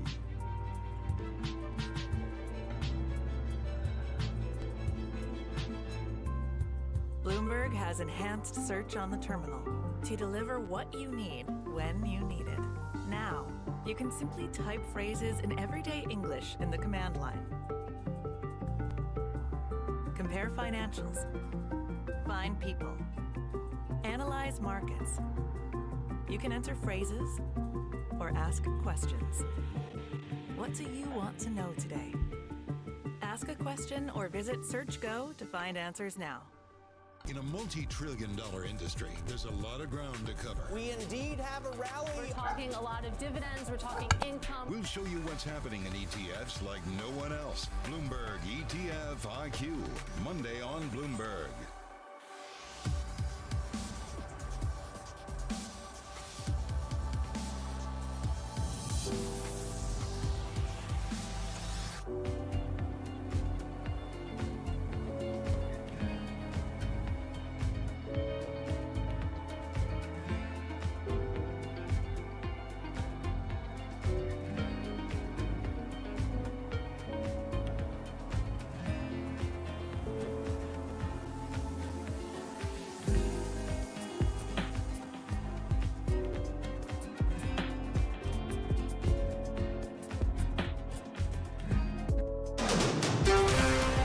This is Bloomberg Intelligence with Alex Steele and Paul Sweeney. The real outperformance has been the U.S. corporate high yield. Are the companies lean enough? Have they trimmed all the fat? The semiconductor business is a really cyclical business. Breaking market headlines and corporate news from across the globe. Do investors like the M&A that we've seen? These are two big-time blue-chip companies. The window between the peak and cut changing super fast. Bloomberg Intelligence with Alex Steele and Paul Sweeney on Bloomberg Radio. Good Friday morning from the Bloomberg Interactive Broker Studio in New York City to our worldwide audience. Alex Steele, Paul Sweeney, we are live here. Looking forward. This is Jobs Day. Heck of a jobs number coming out there. Strong jobs numbers, strong wage growth. We're going to have the United States Acting Secretary of Labor, Julie Su, on in just a moment, and we'll bring that to you. Plus, Joni Biley, Chief Workforce Analyst at Employ Bridge. Get her thoughts on these markets. And then James Demert, Chief Investment Officer at Main Street Research. We'll get his market call. What does he think about this Fed March off the table? How about May for a rate cut? We'll have to see. Let's kick things off with Mr. John Tucker. All right, we'll make this a quick one as we wait for the Labor Secretary. This report being brought to you by Interactive Brokers Bond Marketplace. Access their vast selection of over 1 billion global fixed income securities with no markups or built-in spreads. Low, transparent commissions. Learn more at ibkr.com/bonds. Real quick data just popping up from the University of Michigan. The sentiment index 79, the expectation 78.9. 1 year inflation expectations coming bang in right as expected at 2.9%. What's not to be confident about after the bang up labor report? However, it seems to take March off the table for the Fed. So that has down 127 points right now. S&P 500 still higher. 여기 괜찮은 타이밍이 있었는데 역시 중격이 오는 준비가 진짜 컸어요. And after that data this morning, the 2-year yield 15 basis points higher for 36. We check the markets for you. 축구 전에 준비해야 되니까 뭐 맛있는 거 좀 해먹고 Happy Friday, Alex and Paul. 축구를 보고 그리고 여러분도 계속 여러분들 그 매매하면서 계속 파이팅 하시고 그리고 축구도 보세요. 아마 재밌을 거예요. 아무튼 이번 주도 다들 너무 고생 많으셨고 저는 제일 고생 많았어요 사실. 참 쉽지 않았어요. 그리고 이번 주말에 진짜 고민해보고 과연 이거 제 길이 맞는가 싶어 이거 제대로 고민해보고 일단 다음 주에 다시 만나요. 여러분 수고하셨습니다. 제가 제 라이브로 같이 하면서 뉴스 보시고 그 리듬도 따보시고 아무튼 수고하셨습니다. 다음 주에 봬요. So this jobs report crushed expectations, as you've already noted. 353,000 jobs created last month. The unemployment rate remains under 4%. That's now 2 years straight. Labor force participation rate remains high, and we're seeing also, consumer confidence the highest it's been in some time now. The other thing to note is that wages are up, and for President Biden and for me, that's what we want to see is more spending money in workers' pockets. So when you look at all of the numbers all together, it's not just that single one. This is really a sign of a strong economy that's continued to grow and continue to see broad-based growth. Job market strong. You mentioned wages up. So how concerned are you, though, that might still keep inflation in the higher realm and then potentially leaving Americans feeling unhappy about the state of the economy? Yeah, so the president has said over and over again, right, one of his top priorities is to bring down prices. We've certainly seen inflation also, we're getting that under control. Things like gas and milk and eggs that cost more last year than they did this year. That is movement in the right direction. But again, if you look at the overall, not just this month's numbers, which are, again, beyond expectations, very, very positive, but also the trends over the last 2 years, it's a sign that President Biden's economic agenda, where we put workers first, where we invest in America, it is working. But why are Americans feeling it? Poll after poll, it continues to show Americans are giving the president poor remarks when it comes to the economy. Our poll that was just released this week shows once again in 7 critical swing states, people say they have a better trust relationship about the economy with former President Donald Trump. How do you sell this message? Well, it is, again, I think we're seeing those surveys move as well, and that is because people are starting to feel the change. A lot of the improvements, we came out of a global pandemic, right? A lot of those took some time to take hold, and I think 2024 is going to be a big year in terms of people not just feeling the benefits, but also seeing the historic investments under President Biden's leadership really hit communities, and shovels hitting the ground, and jobs continuing to come to communities to rebuild infrastructure, manufacturing, clean energy. So those are all central to the economic agenda of the Biden-Harris administration, and I think that the tide is clearly turning in terms of people feeling it. Now, that doesn't mean we're done with our work. We've got more work to do there, and we'll continue to keep our sleeves rolled up and continuing those efforts. Well, is the administration, though, taking a recession off the table now? I mean, people, said since I got here that everything was too hot. Things were going to crash. People talked about this elusive soft landing. I think the numbers that we have seen, again, not just this month, because we don't want to make too much of any one month, but certainly this month also. This is the very definition of a soft landing. So you're not concerned about a recession? I think, again, I'm not the economic expert here. I'm the labor secretary. What we focus on is making sure that there are good jobs in every community, and we connect people in an equitable way to those good jobs. But yeah, I think that, the experts are saying that none of these numbers are consistent with a recession. Okay, well, let's talk about some of the labor numbers then. The male 20 years and over labor force shrank in January. The male participation rate fell. The number of males employed fell.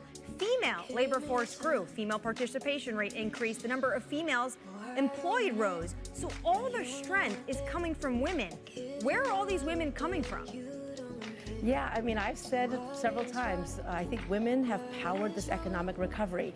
And again, we saw women were devastated during the pandemic, right? It really exposed the challenges where we don't have adequate childcare, where we don't have sufficient paid leave policies. Those are things that the president has called for us to change. But we've certainly seen women come back to the labor market. The prime age labor force participation rate is higher than it was before the pandemic. And again, I think women are important to our economy. They're also really important for their families. And the jobs boom that we're seeing is helping, I think, to draw women into the labor market. Do you see an issue, though, now, looking at these numbers across the board, with men in the labor force? No, again, the overall labor force participation rate remained the same. For prime age workers, it ticked up a bit. We've been talking about creating jobs that do not require a 4-year degree, in order to rebuild roads and bridges and ensure clean drinking water flows out of every faucet. All of those things are creating jobs in construction. There's been investments in manufacturing. We're going to feel those more as the year progresses. And so, no, I'm not, the numbers don't give me any concern. And when I travel the country, I see people in training programs, in apprenticeship programs, hopeful about their future and feeling some more economic security. With this jobs report, the Fed is most definitely going to be taking likely March off the table for a cut. So with expectations of the Fed cutting closer to the election in November, how concerned are you that this is going to become politicized? Look, what we're concerned about is making sure that we're delivering for the American people every single day, making life better, connecting people to good jobs, putting training programs in place that are connected to the skills that are going to be needed, that are coming to communities. Certainly, we are in a political year, but the numbers don't lie, and we're going to keep on doing what we've been doing, which is focusing on job growth, focusing on equity and access to good jobs, and focusing on investing in America and America's working families. I asked about it today because the former president was on Fox Business, and he said he won't reappoint Jay Powell if he were to win. And he also said that he doesn't like what he thinks Jay Powell is going to do, which is cut rates into an election year. But it's not just the Republicans. We also heard from Senator Sherrod Brown, Senator Elizabeth Warren, telling Jay Powell, the Fed chair, that he should be cutting rates. Is any of this helpful or appropriate? I mean, I'm not going to speak for what other people are calling for. I will say that the president has said over and over again that we have to build an economy in this country from the middle out and the bottom up. That means starting with working people. That means leaving no one behind. I think that this jobs report demonstrates that that is working. We've seen wages increase. You're never going to hear me say that more money in workers' pockets is a bad thing. That's giving families more of what the president wants. He says we don't just do work for our income. We do it because it brings dignity, respect, and some breathing room. Those wage increases from this report are part of that breathing room. Staying on message, Julie Su, thank you so much for your time today, Acting Labor Secretary.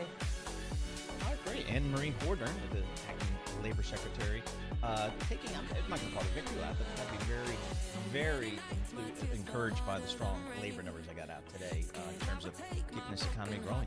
Yeah, but I still think that the idea of people still feel bad and then the number's still good and bridging that gap and how that winds up playing out. We're still really early in 2024, but how that plays out, I think, will be interesting. Yeah, I guess that's a messaging story for the politicians out there.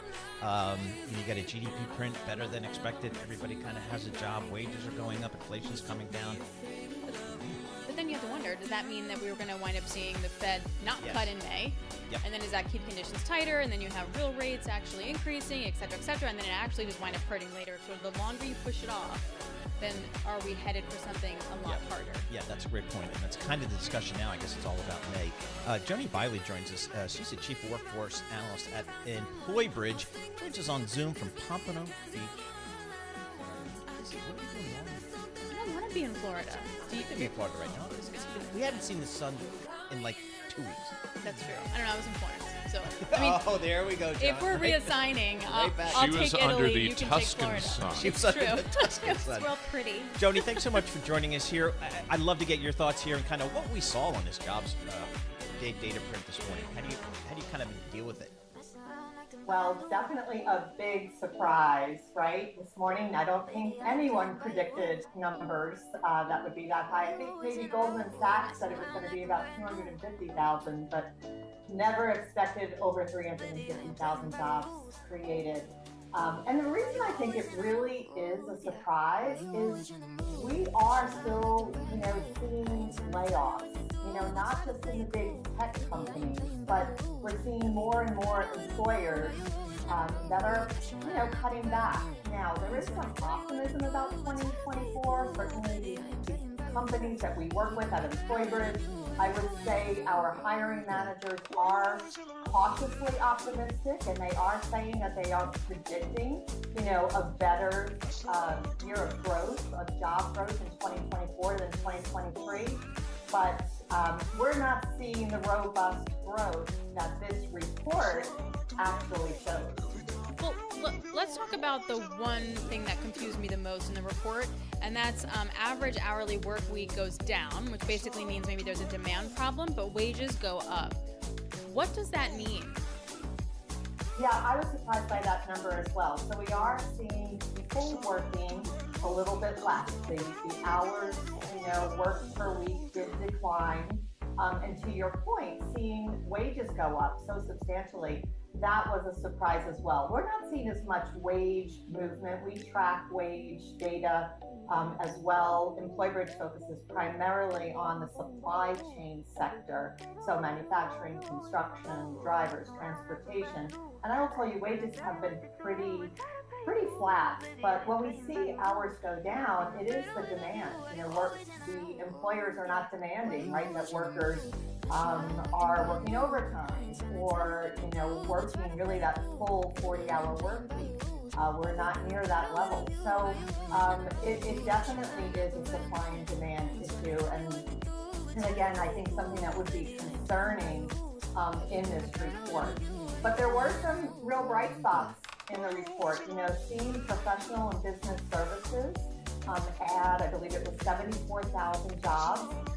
That was a big number, and we had seen some declines in that sector. I did go back and look at the revisions, and they have revised them upwards. So, those are more of the white-collar professional jobs, and that definitely came back stronger than I think anyone predicted. We did see that also increase in the JOLTS report, the job opening report that came out earlier in the week. There was a big increase in the professional service sector job postings. So that is a good sign. That means some good things for 2024, that employers are, hiring more of those skilled positions. Where are these people working, Joni? Are they coming back to the office, or is it 3 days a week, 4 days a week? I mean, we're like the last people to ask because we're in 5 days a week. So, but we're the normal people. What are they doing? Yeah, so it is interesting. I think, one of the big concerns out there certainly is commercial real estate, because you can see in large cities that people are not coming back to work. They're not in the office buildings. Employers, and this again, mostly in the white collar, professional service jobs, and also in healthcare, we do see that there's opportunities to even work, remote or go to a hybrid schedule. And employees don't necessarily want to go back to the office. They like the flexibility. And I do have some concerns about that. I think there are a lot of benefits, right, of collaboration and working together and the social aspect. I have some big concerns about our younger generations that are just getting into the workplace. I have 2 children in college.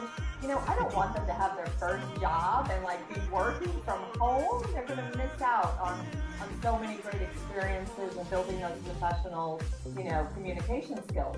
So I do have some concerns about it, but right now, for the most part, we're seeing hybrid models, remote work.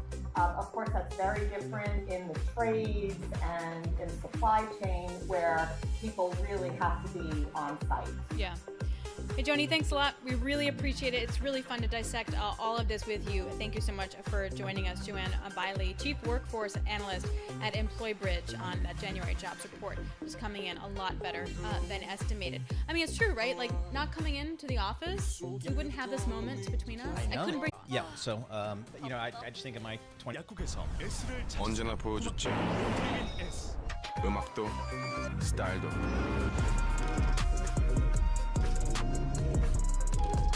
새로워지고 달라져도 변하지 않는 것이 있듯 내 바이브는 늘 그대로니까 모든 것이 변했지만 모든 것이 BMW 가장 나다운 변화의 완성 Keep the vibe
headlines, and breaking news 24 hours a day at Bloomberg.com, on Bloomberg Television, and the Bloomberg Business app. This is a Bloomberg Business Flash. And I'm John Tucker in Bloomberg. With this Bloomberg Business Flash, the major stock averages, right now they're mixed. In the driver's seat, the idea the Fed won't cut rates in March after that hot labor markets report, the jobs report this morning. Sarah House, economist with Wells Fargo, reacted to the employment report a little earlier. So, I mean, I think overall the message is this is a job market that is still incredibly strong despite all the efforts for the Fed to cool the economy. Well, that has yields surging right now as we look at the 2-year. That is up almost 17 basis points. That's a big pop. That's at 437 right now. And then you still have earnings, Meta Platforms, Amazon delivering better than expected results, setting their stock prices soaring. Right now you have 7 of the 11 major industry groups in the S&P 500 lower. Real estate, the biggest drag. Communication services, the biggest lift. And that's where you find shares of Meta 20% higher right now. Amazon, after its results, those shares up just about 6.5%. Overall, S&P 500 18 points higher. That's up 0.4%. 49.24 on the index. The Dow Jones Industrial Average 103 points lower. That's down 0.3%. The Nasdaq 100 right now is up 169 points. That is a rise of 1%. Now we check the markets for you all day long right here on Bloomberg Radio. I'm John Tucker and the Bloomberg Business Flash. Paul and Alex. All right, Paul. Nope, you're John. Yeah, they're both sitting next to me. It's kind of the same. Interchangeable. I mean, no, I feel strong about both of you. Okay, I'm taking a look at the markets here, and I'm a little bit confused. The Nasdaq is up 0.8%. Okay, that makes sense because you had big tech earnings doing really well. But the S&P is also up by 0.4%. On the flip side, the Russell down over 1% as yields pop higher. There's a couple competing narratives, right? Big tech still strong. High yields, maybe that hurts equities. Maybe you wind up having a Fed that's going to push out its rate cuts. That's going to be negative for equities, but the economy's strong. That should be good for equities. Do you guys get all that? Yeah. You got that? We're good to go now. But let's ask someone who knows more than us. James Demmert. He is Chief Investment Officer at Main Street Research. Hey, James, there's a lot of conflicting narratives here. What's the right one for you? Good morning, Alex and Paul. I think the narrative is, again, investors get really caught up with Fed talk and just look at the basic fundamentals here. We had a blowout jobs report. What does that tell us? Investors should know the economy is really resilient, right? I mean, that's really great data there this morning. And then I think at the same time, there's a concern that people are sort of caught up with the Fed has to keep cutting rates or has to start right away, and they're doing the right thing. I mean, they're lucky or smart that they've got the economy right where they want it. Who would have guessed? And so I think investors here should realize inflation's gone. The PCE, their favorite number, right, less than 3, very close to where they want it to be. They don't need to cut, and you've got a resilient economy. What that means? New business cycle, new bull market. Keep it simple, investors. Don't overthink this. Earnings are what drives stocks in phase 1. That's where we are. Focus on earnings. Look at Meta, right? Look at Amazon. Look at Microsoft. Focus on earnings. Yes, higher rates can have an effect, negative effect on certain parts of the market if rates are higher for longer. We can talk more about that. Yeah, I mean, I'm a former equity analyst, so I like to think earnings matter. I spend so much time trying to figure out where the earnings are going for some of these companies, build these monster models. What are you seeing so far, James? Again, today is all about the Fed, but again, we've had a ton of earnings, including some big tech last night. What do you see in some of the earnings that we've had so far? Well, I think, one of the things investors should really focus on here is what's driving these earnings. And one of the things I think that all of us should be excited about, you're already seeing it in tech earnings, is this effect of AI, right? That's going to be a tailwind for better productivity growth within companies. That should lead to higher stock prices over time. We're also, and I think this is really important, the meta numbers show us, and as an equity analyst, you can appreciate this. We've gone through an era of efficiency, what we call it, otherwise known as cost cutting. And that cost cutting that a lot of companies have done over the last 18 months as they had inflation fears and market fears, is now coming to be very rewarding. So I think, the cost cutting is obviously increasing margins. Meta, a really good example, but this going on across all sectors. And then you've got this sort of forward-looking productivity growth that we're really excited about, and that's why we think not just a new business cycle, but maybe a super cycle. Super cycle. Business super cycle. But hey, if we wind up having higher for longer now, the economy actually is heating up and it's just kind of firing on all cylinders, doesn't that at some point, isn't that bad for equities? Well, it could be, and it could be bad for the economy, and it could, bring the inflation boogeyman back. And that's why, again, investors should just get over their anticipation the Fed has to cut. I think the Fed's doing the right thing. They see this economy is strong. The last thing they want to do is cut. I think that's exactly where we'd end up, in that risk of, oh gosh, now it's, they've really juiced it by lowering rates when it was already pretty smoking hot. I think if the Fed sort of just sits back and does nothing, and let's face it, it might be that, everybody anticipates all these rate cuts, even the Fed does this year. It could be the economy is strong enough that they don't need to do any, and earnings then will drive stocks. So I think as long as the Fed keeps their hand on the tiller very carefully here, the economy can grow all by itself. The market is obviously pushing interest rates up today. Let the market do that. Keep the Fed out of the way, and I think the economy can be perfectly fine and not overheat. James, I like big numbers as much as the next person, big round numbers, and you've got them in your research. You say over the next 10 years, the Dow Jones Industrials could cross 100,000, S&P 15,000, NASDAQ 50,000, all within the next 10 years or so. What's kind of the thesis that gets you those kind of numbers? Yeah, Dow 100K, right? Yep. Some historic reference. I just finished my recent book, which is really about the market and what it does over time. And so, really what we're using is some data points.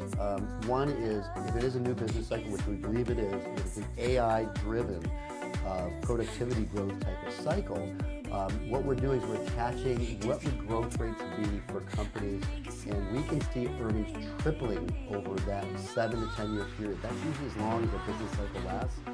10 is a long time. I'd say 7 to 8, 9 years. We'll probably see earnings triple, again, with this AI tailwind. And that's sort of, you just do the math, right? The Dow goes to 100 grand.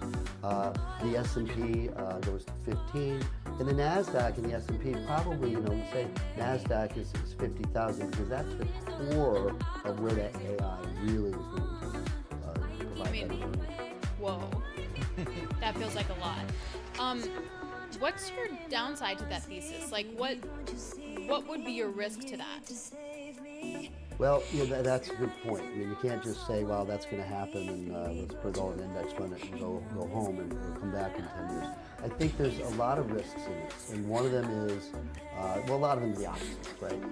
If we fall into a significant recession, maybe because the Fed doesn't manage the interest rate cycle correctly, I think I'd give them the faith that that's not going to happen. But we also have, we have national debt that's a problem. Usually that's taken care of as it was in the 90s. We had such a big economy, we actually filled the debt back, that hole that the debt was creating, and filled it up by capital gains tax on corporations. But you've got some stuff going on, and of course we have this geopolitical risk.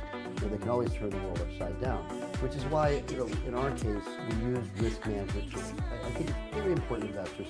Things like stop loss orders are really important. Know how much equity exposure you need. Even if I say Dow 100K, I'm not saying investors you should be fully 100% in stocks. Understand your planning, how much risk you can take, and only have enough equity exposure to get the return that you need, because there are those risks out there, and there's some ways to protect yourself. What are some of the sectors that you think are interesting right here, James? A lot of folks, we got a lot of tech numbers over the last couple of days showing some pretty good strength there. What are some of the sectors you guys like? Yeah, I know, right? It's the elephant in the room. We are big fans of tech, and that's where we're overweighted. But if you look at just about every other sector of the market, and this is important, if you look at forward PE earnings, PEs, right?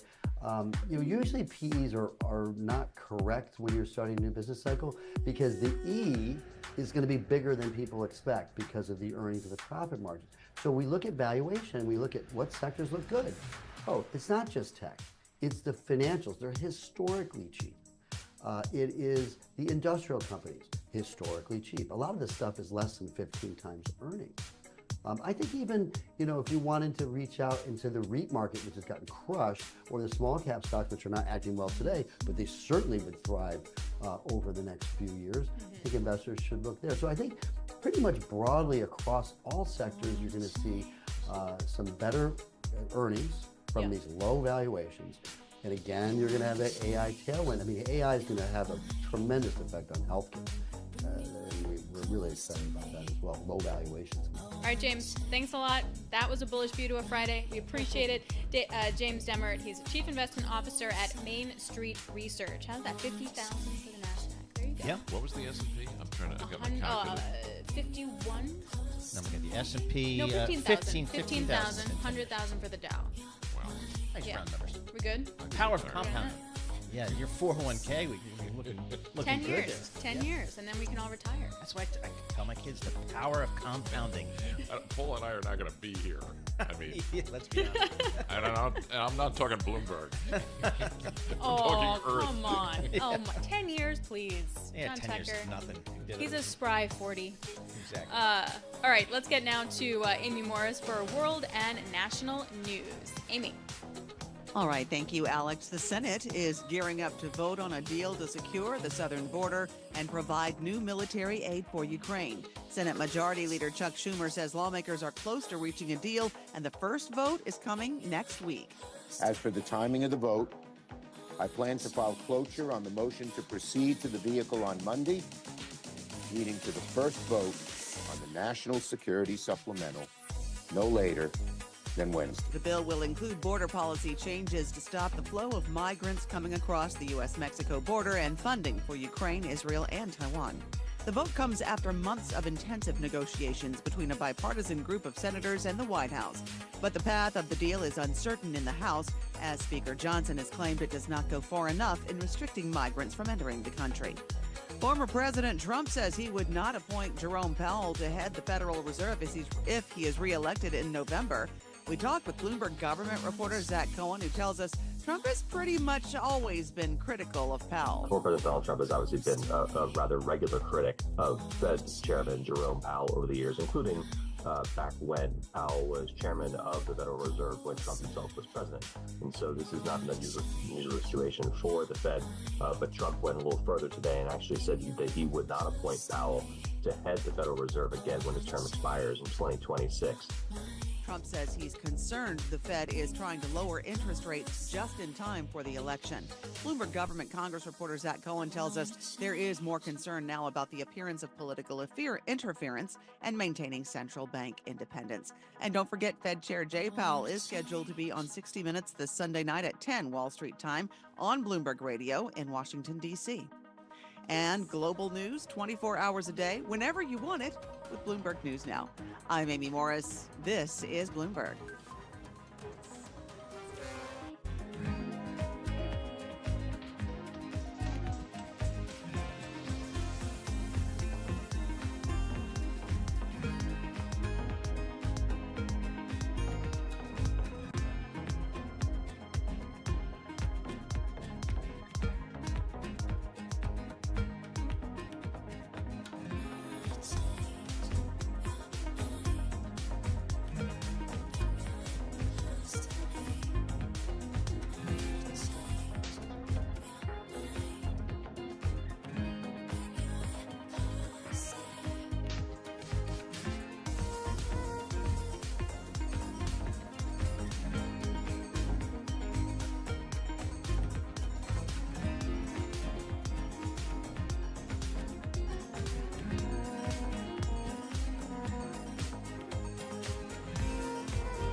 Bloomberg News. I don't remember like I'm being on camera. I fixed my glasses. Just welcome to my world. Yeah, a couple of things in the driver's seat. Data and earnings. Employers adding the most workers in a year. Wages jumping. All a surprise re-acceleration in the labor market, and then you have better than expected earnings from both Amazon and Facebook, parent Meta. They are the number one and two leaders right now in the S&P 500. Apple did report a deepening slump in China during the holiday quarter, and analyst Dean Munster, he was on the program earlier this morning. He follows Apple at Deepwater Asset Management. So if you think about what's going on at Apple, it really can be zeroed into the weakness in China. China's 20% of their business. And then the question comes to, what does China look like going forward? And I think the answer is to continue to expect it to be down. Right now, shares of Apple down 1.2%. Meta shares 21% higher. And then you have Amazon shares. Those are up about 6.4%. Now, the idea of a March rate cut from the Fed increasingly off the table after that much stronger than expected jobs report this morning. The two-year yield, well, that says it all. That is up 17 basis points, 437 on the two-year. The 10-year is up 14 basis points, back above 4%, 4.02%. S&P 500, 23 points higher, up 0.5%. 49.30 on the index. The Dow, 68 points lower. The Nasdaq 100 up 188 points. It's a rise of 1%. All day long, right here on Bloomberg Radio. I'm John Tucker, and that's your Bloomberg Business Flash. All right, John Tucker, thank you so much. We appreciate that. Alex Steele and Paul Sweeney, we're live here with you in our Bloomberg Interactive Broker Studio. We're also streaming live on YouTube, so you can head over to youtube.com and search Bloomberg Radio, and that's where you will find us. Again, as John was just reporting, a couple of the stalwart tech names reporting last night. Amazon, good quarter, stock up 6.5%. It's up very close, within a couple of dollars of its all-time high, and it is a 52-week high, but just a couple of bucks away from its all-time high. Meta also reported numbers. Stock's up 20%. This is $1 trillion market cap stock. It's not like a penny stock. This is $1 trillion market cap stock. No, and it's up 20%. So some real paper money's being made out there for some people. Let's break this stuff down. We can do it with two of our best at Bloomberg Intelligence. Poonam Goyal, she covers the retail business for Bloomberg Intelligence, and Mandeep Singh, supposedly a tech analyst. We'll see if he's got the goods here today. Poonam, let's start with you. Amazon, it seems like the consumer's in pretty good shape. What'd you hear from Amazon last night? Yeah, thanks, Paul. The consumer is in excellent shape, and that's part of the strength that we saw in holiday. So the 9% online sales gain that you saw come from them and 20% in third party was pretty impressive, and actually probably the best in a few years since after the pandemic. So clearly a sign that the consumer has the funds to spend. But I'd say it also means that the consumer is choosing Amazon to spend their funds there. I think that's very key, as you will see some losers still coming out of the holiday season. But online is gaining traction, and Amazon is what comes to mind when you want to shop online. So what I found to be really fascinating was like a nugget. I forgot what research report I read it in, but that the cost to serve a customer's order fell by 45 cents a unit last year. How big a deal is that, and how hard was it to get there?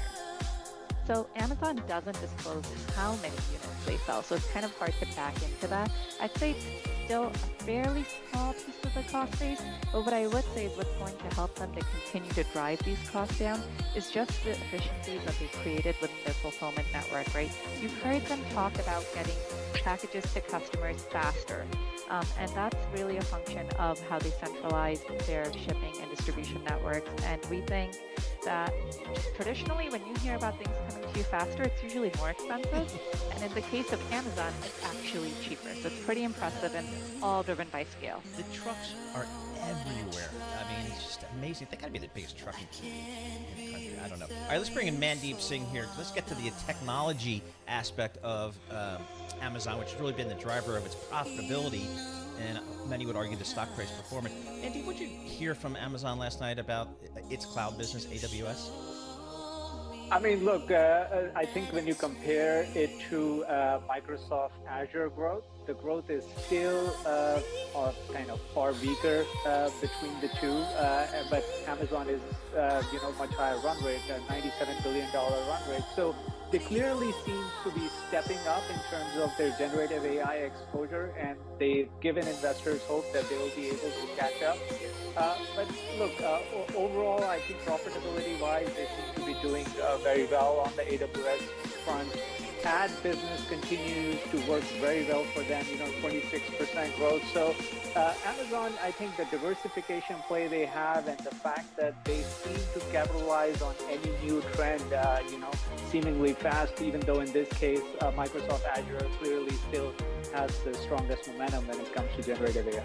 What I also found really interesting, Mandeep, is that with Amazon and even Meta, they're spending more, but the market feels okay about that. I saw the same thing with Exxon too. They're spending a little bit more, but their market's okay with that.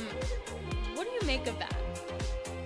I mean, look, when Meta is growing at over 20%, nobody cares about the Reality Lab losses. So Fair even enough. if they're losing $18 billion a year on Reality Labs, it's okay. They get a pass. The moment that growth tapers, and we saw that in 2022 when they had those negative quarters, everyone, started to complain about, how irresponsible management was betting on metaverse. And yesterday there was not even a mention of Reality Labs, given, the beat and raise and the fact that they really seem to be executing very well with 25% layoffs. So it all comes down to your top line. And if they keep executing the way they did last quarter, I think people don't mind the CapEx. And generative AI CapEx actually is a trend that we are seeing across the board from hyperscalers. So what we heard last night was Meta does have a generative AI play. It may not be on the cloud, but they are deploying their AI assistants everywhere, and that seems to be helping engagement.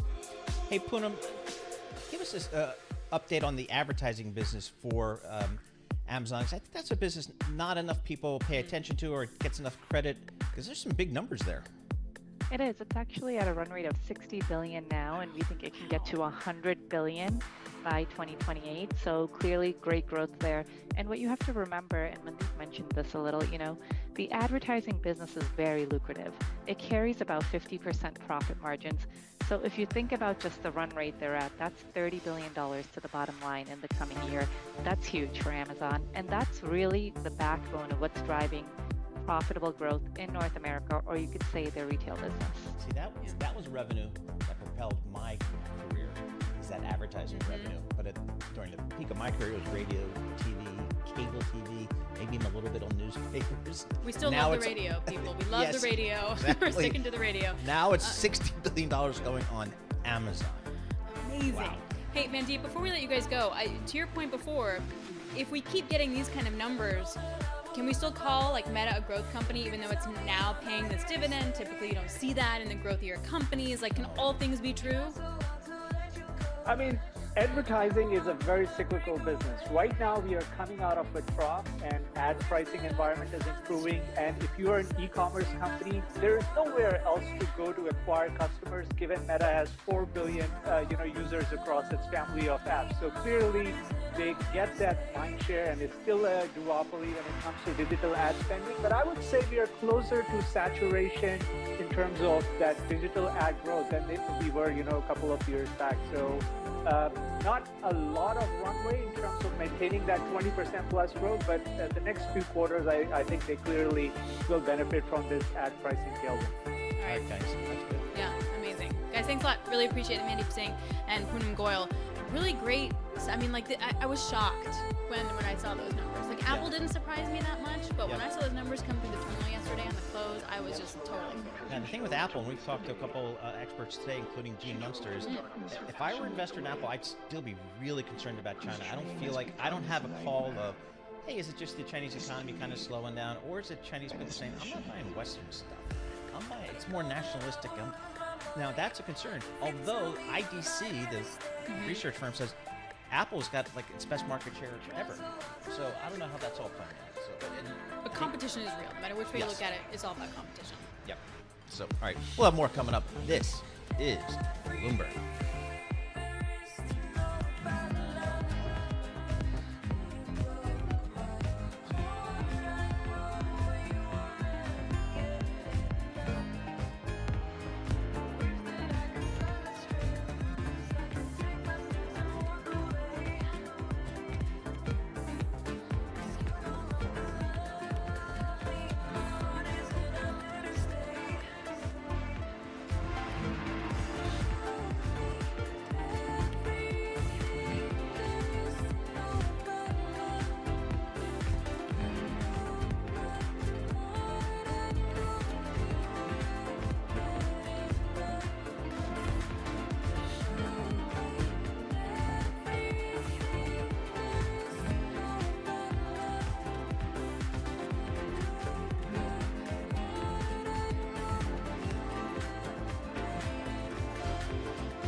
your company news headlines on Bloomberg Radio. And I'm John Tucker in the newsroom with some of the stories we're following. The company stories. Fears of broader bank turmoil are overdone. The risks are already backed into the credit ratings and share prices of most lenders. At least this is according to the CEO of Axos Bank. You might know Axos Bank. They're the one that hold the mortgage on Trump Tower. So the CEO says this isn't really some big credit bank crisis that's coming down. Whatever's embedded in the stock price for credit for banks is well overblown for what I think it's going to be. A direct quote from the CEO, Greg Garrett-Brents. A blockbuster anti-obesity medication straining the budgets of state health plans and Medicaid programs. So this is a growing problem. Analysts and researchers say it requires more innovative payment models to ensure the drugs are accessible to patients. So you have North Carolina's state health plan voting to stop covering GLP-1 medications like Novo Nordisk's Wegovy and Ozempic, and also Eli Lilly's drug, where it's roughly 480,000 state employees. And an Israeli software startup, one of the world's biggest shipping lines among companies that for the first time are opening up commercial trade routes running through the heart of the Middle East via new land routes with trucks to bypass the Houthi-menaced Red Sea. And Tesla drivers no longer have to squint to read the warning lights in their electric vehicles, thanks to eagle-eyed auditors at the National Highway Safety and Traffic Administration. The regulator posted an unusual recall report on its website today from Tesla. The manufacturer acknowledges 2.2 million of its cars use too small a font to warn about braking issues, and they say they're releasing a software update to fix it. This is Bloomberg Intelligence with Alex Steele and Paul Sweeney on Bloomberg Radio. Happy Friday, everybody. Alex Steele here with Paul Sweeney. You're listening to Bloomberg Intelligence. You can catch us on the radio. You can also catch us on YouTube. We're pretty much everywhere you want to be. All right, taking a look at the market here. We are still outperformed by tech. The NASDAQ up by over 1%. Let's get you right now to Amy Morris for world and national news. All right, thank you, Alex. A convoy of protesters angry about the Biden administration's border policy has made it to Texas. Democratic State Senator Jose Menendez says people cross the border all the time legally to shop or dine out, and that's something he worries these out-of-state protesters might not know or understand. They're going into what's already a volatile situation with high tensions between state officials and federal officials and a lot of innocent people in the middle. The so-called God's Army from across the country planning a 2-week-long protest, raising awareness about the crisis at the border. President Biden will join families of 3 American soldiers killed overseas when their remains are returned to the U.S. today. 3 Army Reserve soldiers were killed in Jordan last weekend when they were attacked by an Iranian-made drone. A top U.S. senator is floating the idea of sanctions against Hungarian Prime Minister Viktor Orban. Bloomberg Government Congress reporter Zach Cohen. Latest call from Senator Ben Cardin, who's the Democratic chairman of the Senate Foreign Relations Committee, has said that Orban, who has been holding up his accession of NATO, said that he should be sanctioned. Bloomberg Government Zach Cohen tells us 2 other senators, Democrat Jeanne Shaheen and Republican Tom Tillis, are also criticizing Orban for slow-walking Sweden's NATO bid. Southwest Airlines is set to be the latest airline to carry Narcan on its flights. Michael Massoni is with Transport Workers Union Local 556, representing more than 21,000 Southwest flight attendants, and he says he was pivotal in getting the opioid overdose reversal drug on their planes. I absolutely believe that in the current environment that we live in, that this will help save lives. Legislation was introduced in May of last year requiring all airlines to carry the opioid overdose medication on board. It is set to go through the committee process. Global news 24 hours a day and whenever you want it with Bloomberg News Now. I'm Amy Morris, and this is Bloomberg. Paul and Alex. All right, Amy Morris, thank you so much. We appreciate that. We were just talking about this big 20% move in Meta, and I said, boy, I think a lot of people are making a lot of real paper profits today. Sure enough, Bloomberg News has got a great story. Meta's $200 billion surge is biggest in stock market history. $205.3 billion as of the posting of this story was just made in stock price appreciation today. That's incredible. Amazing. And I was making the joke about it's not a biotech company, because that's what we normally see with a smaller biotech company that have good results. They make one drug, and all of a sudden their stock is up 300%. This is like the equivalent of that for Meta. Yeah, I mean, it's a $1.2 trillion market cap company. I'm looking at Rich Go because it's aspirational for me. I'm not on the list working towards it. Mark Zuckerberg, he's on the list. He's number 5. This Rich Go rates the top wealthiest people in the world. He's number 5, 142.4 billion. This is update in real time. I think it's a day lag. So, but even more. Yeah, so he's going to be up another, $25, $30 billion today. That'll put him up probably number 4, maybe above Bill Gates, and so that's pretty interesting. But year to date, as of yesterday, he was up 14.3 billion. So he's having a good year. Yeah, maybe it's because also Elon Plus Musk is a dividend. Yeah. And Bloomberg News had this story. I think his dividend income, I forget what the number was, but it's $750 million a year of dividend income. Yeah, I mean that's a steady stream there. But I have questions. Yep. Now, for those of you who don't know me, I'm risk averse. Inside, I'm like a 95-year-old woman who wants to like put soup cans and gold bars under her bed. And my question really is, they're still spending more. I appreciate the growth rate. I appreciate all that. But at what point do we still care about the losses that are happening in Reality Labs and the continued infrastructure spending? We seem to care about that with Microsoft. We seem to care about that when it came to Google. So why not? The market really cared about it in 2022 when the stock was down huge, and they announced kind of they were getting into this metaverse thing. They changed their stock symbol. Then last year, it was the year of just cutting back. Fair enough. And the stock more than doubled on that news, and I guess that's still kind of the narrative. Yes, they're spending, but they're spending less than maybe they initially want, and that's the upside. Give Mr. Zuckerberg some play. This is Bloomberg.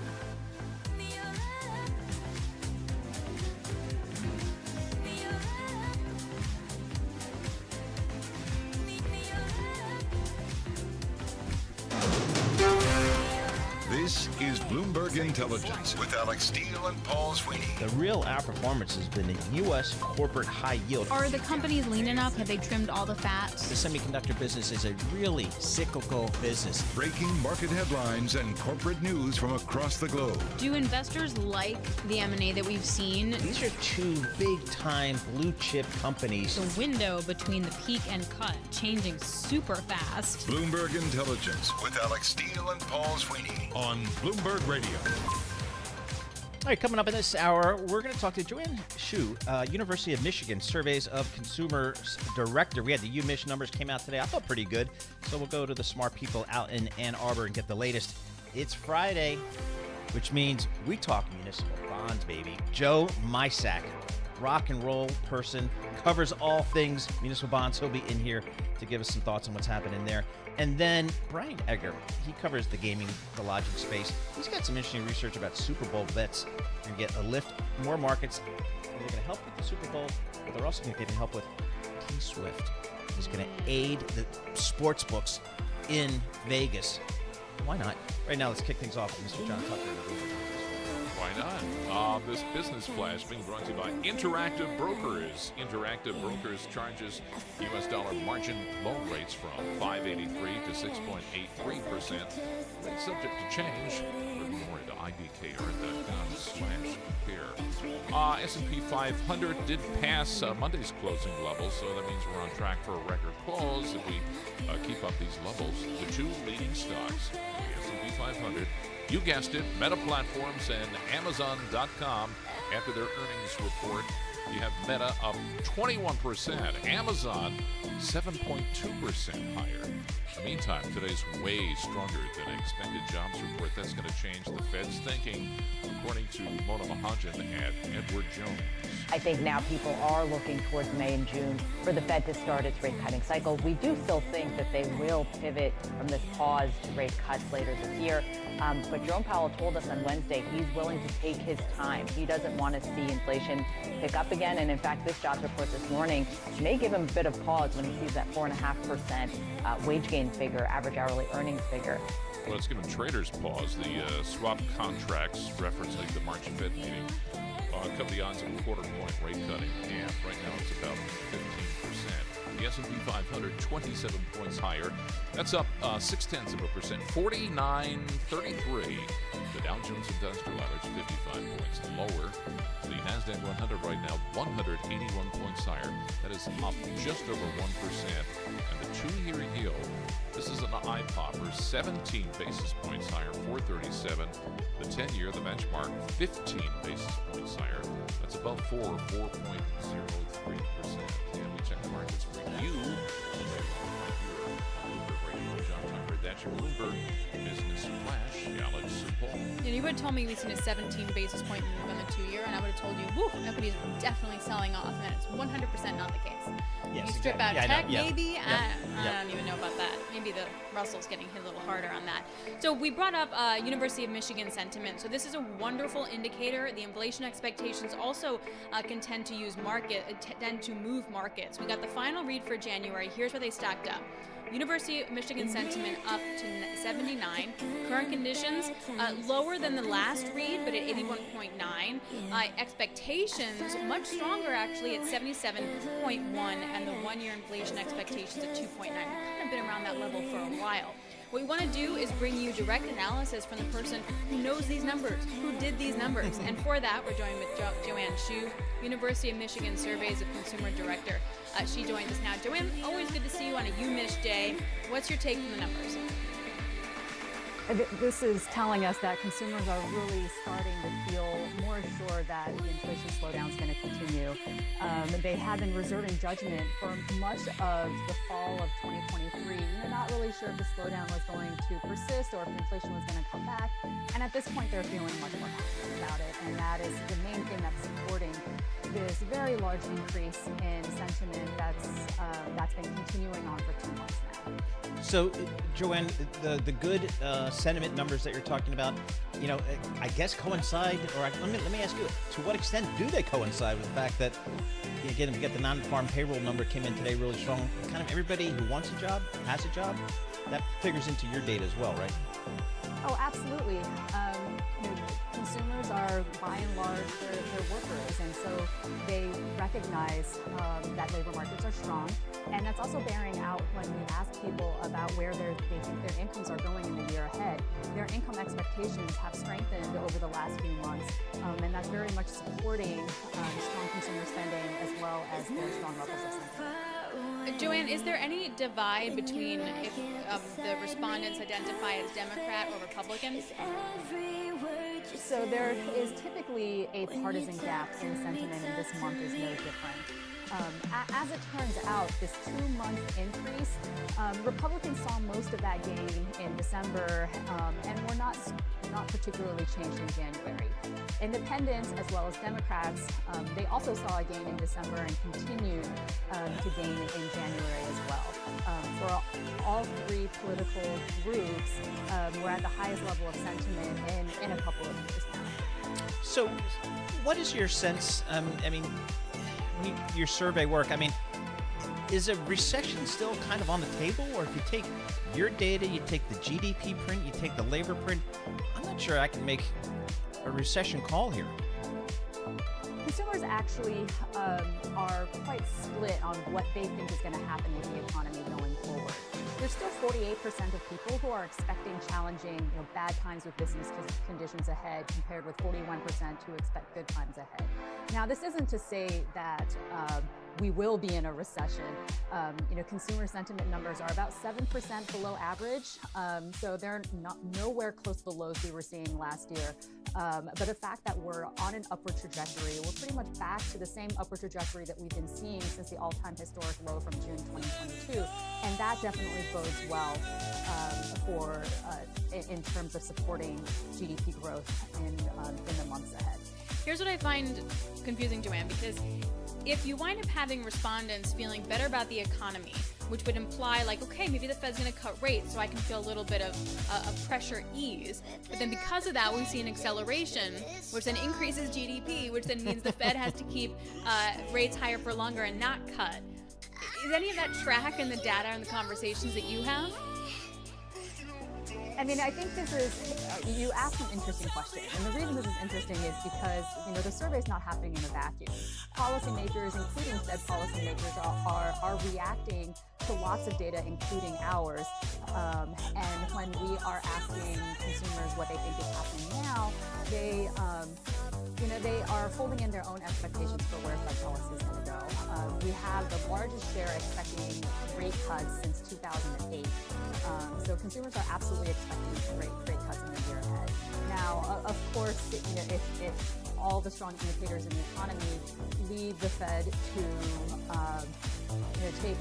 exercise more caution in their rate cuts, I think we'll see that play out in consumer expectations, especially as it passes through to consumer interest rates and credit conditions. But in this very moment, consumers are expecting much more strength in the economy than they were expecting 6 months ago, a year ago. All right, Joanne, it's good to catch up with you. We'll get you for that preliminary February read, too. Joanne Shu, University of Michigan Surveys of Consumers Director. Paul, do you feel better than you do?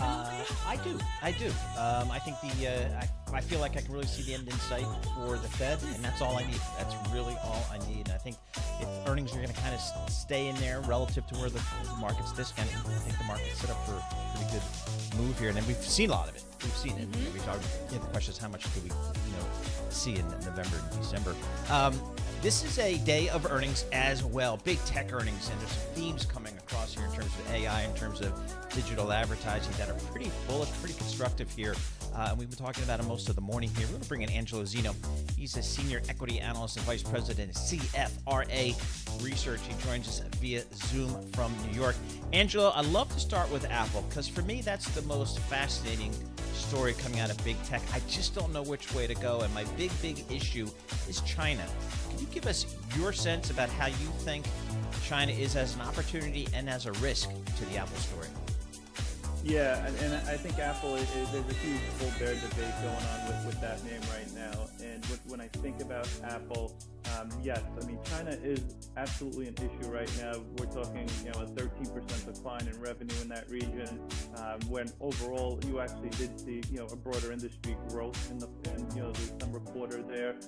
Mid-single-digit decline on the constant currency basis. From that perspective, doesn't seem as bad. My guess is some of the guidance that they alluded to, even though they kind of blamed some of the tough comps from a year ago, probably also indicates that there is going to continue to be some weakness going on in China, probably through calendar 2024 at the very least. So, China becomes an issue for Apple, becomes a headwind. We do expect them to continue to lose share, but there is so much good stuff going outside of China, where we think kind of the story really plays out. But specifically in Asia grew 7% outside of China, and you kind of look at areas that are going to continue to attribute to that installed base growth. It's going to be areas like India and Indonesia over the next decade plus. So, Angelo, what's it going to take for Apple to get credit for that? Because it feels like the straight-up China competition is truly what this company is trading on. Yeah, I mean, it's going to take time first. I mean, but, when we think about the actual numbers here in terms of, not the top line, but more on the bottom line side of things and on the free cash flow side of things. And that's really what drives, we think, the valuation is in Apple. It's that free cash flow number. Despite the $5 billion or so less in expected revenue, the free cash flow number hasn't budged in terms of expectations here over the next year. And the big reason for that is because of all the kind of improvement they're doing on the margin side of things, the better mix on the services, but also the fact that margins are improving not only on the services side, but also on the product side of things. So that's really kind of helping to sustain, the actual free cash flow potential of this company. So, you have to be patient if you're an investor in this name and kind of believe in the whole compounding effect over time. But right now, it's tough to really kind of expect significant gains from a stock price perspective here over the next 3 to 6 months. All right, we'll talk about significant gains from a stock price perspective. Meta Platforms up 20% today, all-time high. Over $200 billion of market cap was created just today in trading. So, and they're paying a dividend. They've been listening to me. Now the folks at Apple need to listen to me and up their dividend and give me a good 3% dividend yield. Talk to us about Meta here. Boy, it seems like everything's working there. What's your key takeaway? Yeah, I think this is as good a quarter as an investor could have asked for. I mean, you're right, they initiated the dividend, but, it implies less than a 1% dividend yield, right? I think it's more kind of, the fact that they're just demonstrating to investors out there the conviction they have in that business and kind of some of the guidance that they divided out there. But listen, I think they're running on all cylinders. Grew the top line 25%. Actually, Q1 guidance points to an acceleration of growth, where we actually expected growth to start to decelerate sharply in the first half of 2024. You kind of look at how they're doing this. They're actually keeping operating expenses in check, and there's nothing better that Wall Street likes than kind of keeping the OPEX numbers in check in a world where AI is extremely expensive, and they continue to grow that top line by holding, by keeping it unchanged. So I think that's really the key as far as the Meta story is concerned, and you really do have to love it if you're an investor. I mean, Paul does. He's been talking about it pretty much all day. But the idea that like the year of efficiency of 2023 will continue despite the information we got on Reality Labs in terms of how much they're losing and the capex going into it. When do I care about that when it comes to Meta? As far as losses in Reality Labs and the potential revenue trajectory there, this is a long-term vision for the company. So they're making these investments for 5-10 years out from now.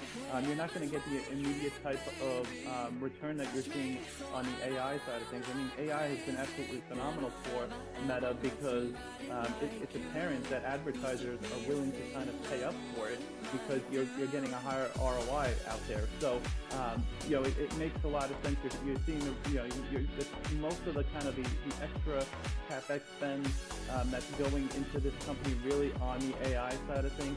But as far as those losses are concerned, that's gonna remain because you're not going to see that revenue trajectory really kind of play out for at least kind of another 3 to 5 years at your in the base case scenario. So, Angelo, if investors are trafficking in the Metas of the world, the Googles, even Amazon, they have to have a call on digital advertising. What's your call on digital advertising?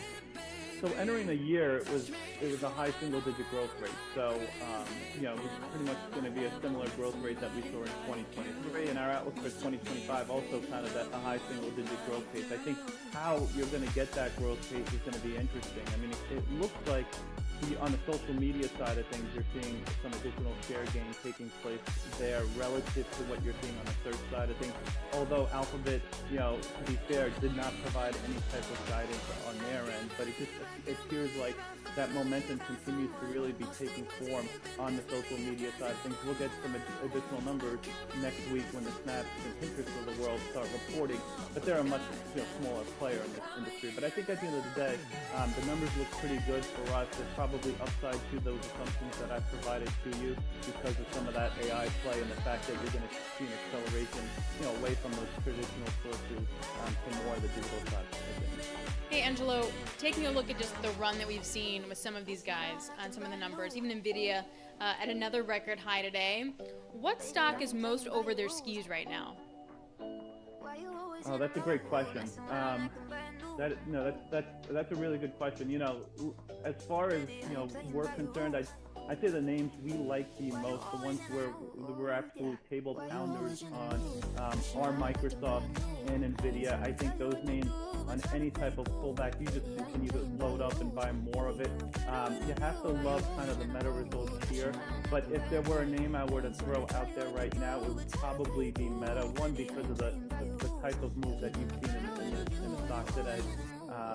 I'd also say that the comps do get a little bit more difficult in the second half of this year. So there could be a scenario where as those comps get a little bit more challenging and they need to potentially spend a little bit more, that could kind of set up some potential disappointment later this year for the stock. So that's probably the name where maybe I would raise a little bit of an eyebrow among kind of the Mag 7 names right now. Hey, Angelo, thanks a lot. Super appreciate it. Angelo Zeno, Vice President and Senior Equity Analyst at CFRA Research. See, I told you I could find something negative. Yeah. Mildly negative, a little bit there. The stocks have just been running. They've been leading the market. They took their pounding back in 2022, of course. But again, it's tough to bet against these names. It really is. I hate to be a fund manager and not have my positions locked in on these names because it's going to be painful to do it now, but I would even do it now. And it also just raises the question, okay, then you get the CTAs, like you're going to have to rush in, like are we going to get even more building on the rally, et cetera, et cetera. Yep. All right, looking at the markets here, S&P 500 up 0.7%, NASDAQ up 1.4%. 2%. So there you go. Russell off about 1% here. Yields, keep an eye on that. 2-year Treasury up 18 basis points. That gets your attention. 4.38%. At 10 years, sitting at 4.04%. This is Bloomberg.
Headlines and breaking news 24 hours a day at Bloomberg.com, on Bloomberg Television, and the Bloomberg Business app.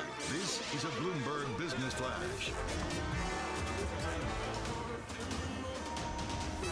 And I'm John Tucker, the Bloomberg Newsroom, with this Bloomberg Business Flash. Earnings from Meta and Amazon.com powering those stocks higher. And that is enough to push the S&P 500 to not a record. So if we keep at this pace, we will close at a record high for the broader index. Treasury yields leaping after that stronger than anticipated January employment data. So that strengthens the case for the Federal Reserve to defer cutting interest rates until at least the second quarter. Yet non-farm payrolls surging 353,000 last month. Basically, if you have a pulse, you can get a job, is what that says. This strong economy may continue to bode well for corporate results. May also be a factor delaying the Fed's pivot. Right now, you have the S&P 500 30 points higher. That's up 0.6%, 49.36. The Dow Jones Industrial Average 51 points lower. The Nasdaq 100 207 points higher. That is a rise of 1.2%. We check the markets for you all day long, right here on Bloomberg Radio. I'm John Tucker. That is your Bloomberg Business Flash. Now on Bloomberg Intelligence, Munis in Focus with Joe Mysak. It is Friday. That means we talk municipal bonds. Focus on Munis is brought to you by Build America Mutual. Build America Mutual insures U.S. municipal bonds that finance essential American infrastructure and provides guaranteed income to improve any portfolio. Be part of Building America. Invest in BAM! BAM! Insured bonds. You know, see, we got to bring Matt Miller in just for the BAM thing. Only he can do. Only he can do the BAM. All right, Joe, thanks so much for joining us here. You're here in studio like you always are. Never mail it in. Always coming in person. We appreciate that. Talk to us about, I want to just go right to the new issue market. How is the new, have we been issuing bonds here in this first month of the year? You know, Mr. Sweeney, this has been a very busy month, or January, I should say, was a very busy month for munis. Normally, it is a light issuance month, maybe 25 billion, a little over 20 billion, really. But this time around, we had more than $31 billion in municipal bonds sold, which is a big month in munis. Why is that? Is it just because you have told us in the past, municipalities issue debt when they need it, not necessarily when the market says it's time to go. Right, and basically what we came up with is that it was a very light December. When you have a light December, you're going to have a heavier January. You know, it frequently moves, no more than that. December was like a $22 billion month, and normally Decembers are heavy as people want to get deals done by the end of the year. There's nothing pushing municipalities to sell bonds in December. So January comes along, and they really stepped up. And the amazing thing about it is that you had very, very good acceptance for all the issues. It didn't, they didn't have to do anything supply extra. and demand really kind of matched up, and municipalities were able to sell that at very efficient rates. Any stumbling blocks, like anything that stood out that didn't quite go according to plan? No, actually, everything was priced to perfection. Believe it or Wow. not, they I really. don't. And then, I had a couple of people tell me, wow, things really occurred in January, and things just went along, and bonds sold. Very good month. All right, talk to us. I'm looking at my INGO function, which is the Bloomberg Index browser. You click on municipal bonds. You guys, I see some green on the screen. There's some positive returns, just by a hair. I mean, I'm not going to go crazy here for the month of January. How have the bonds been trading? Well, actually, January we actually had a loss. Oh, yeah, but the we're in last February. couple of days, because of the the bank-fueled rally, which lasted, I guess, 2 days until the employment declining or increasing yields. We rallied at the end of the month, and so right now I think we were down 0.51% in January, and like you say, we're in the green now because we've had 2 days of rally. So let me ask the silly macro question, because the amount of things I know about munis I could probably put in one hand. Okay. Tax exempt. Okay, that is true. That I know. If the Fed doesn't cut rates in May, if they don't cut 5 or 6 times this year, how does that affect the muni market? Like if I'm an issuer and then I'm a buyer. Well, okay. Here we go. I mean, you always can of worms. Now it's just speculation, but Fed cuts interest rates. Yields go down on treasuries. Yields are probably going to go down on municipals.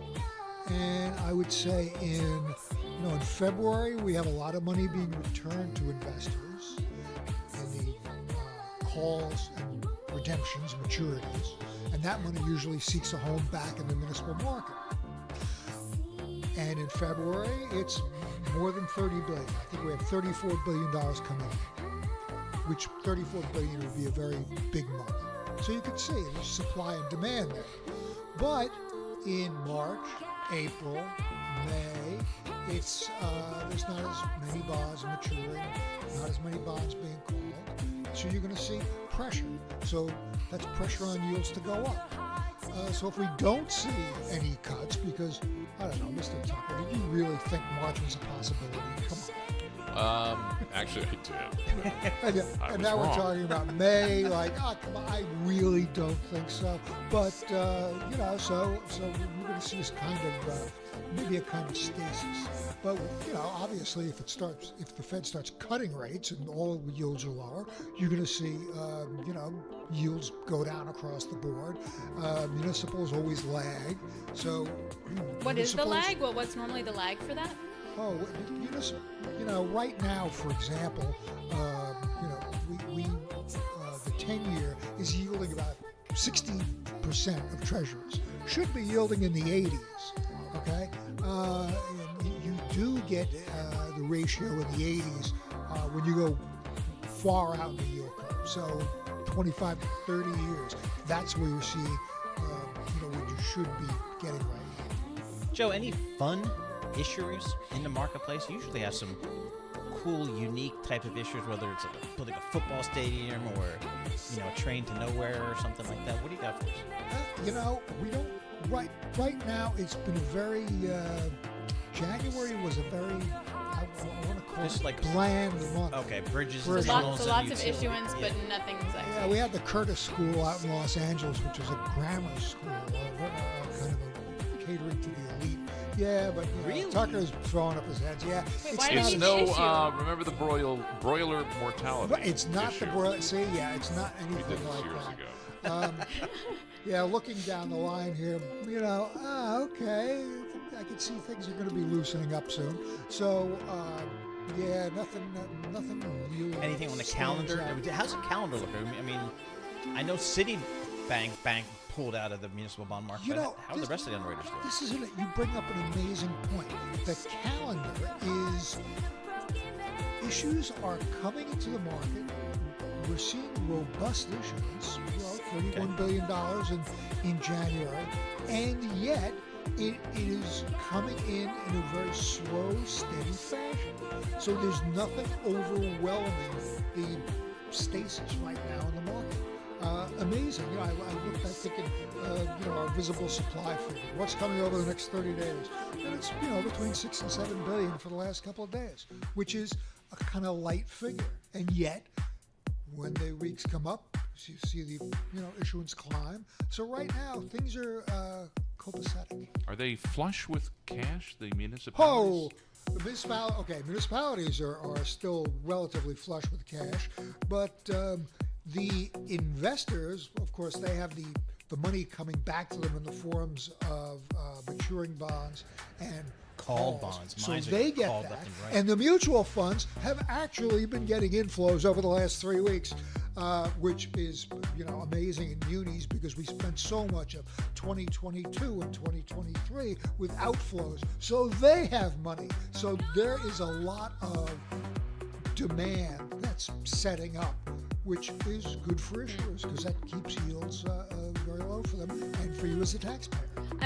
I'm really impressed with my second Muni Friday, I think, right? Oh, yeah. I am really impressed by how much enthusiasm our Muni reporters and BI intelligence guys have. Oh, they do? Munis. You have to. Of course. Joe's missing the municipal It is bond. infectious. I like it. I'm excited to learn more about this. I mean, on a relative basis, I'll take it. And that's how these bonds trade on a relative basis. Hey, Joe, guess what? No, that's it? That's it, my friend. Thank you very much once again, Joe Mysek. He does all the municipal bond stuff for Bloomberg News, and we talk munis every Friday because it's a big part of the market. And for retail investors, it's huge. You get triple tax free. I count every time I bump into the mayor of New Jersey, which I tend to do in the circles I travel in. I just say, hey, man, I'm like the biggest creditor in the state of New Jersey. Really? Yeah. I'll see him down in Charlottesville. Are you guys going to jump into the... Mr. Murphy. Yeah. Well, exactly. it's all Jump the into Irish the ocean people this weekend? hang out together. Oh, is that what That's that the is? thing. Okay. Exactly. Well, So- what are you doing tomorrow again? You're jumping into... The Polar Plunge, Polar Seagirt, Plunge. New Jersey. Come on down. It's for a good cause. The sun will be out. John Tucker, he's local. He can come down, no problem. I just got out of the hospital with pneumonia. You think this I'm is just going to jump in the freezing That was like ocean? December, man. Yeah, I mean, gonna be you know, fine. a little wetsuit there.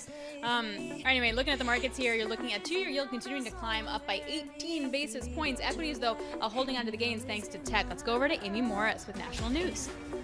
All right, thank you, Alex. The Senate gearing up to vote on a deal to secure the southern border and provide new military aid for Ukraine. Senate Majority Leader Chuck Schumer says lawmakers are close to reaching a deal, and the first vote will be no later than Wednesday. Conversations are ongoing.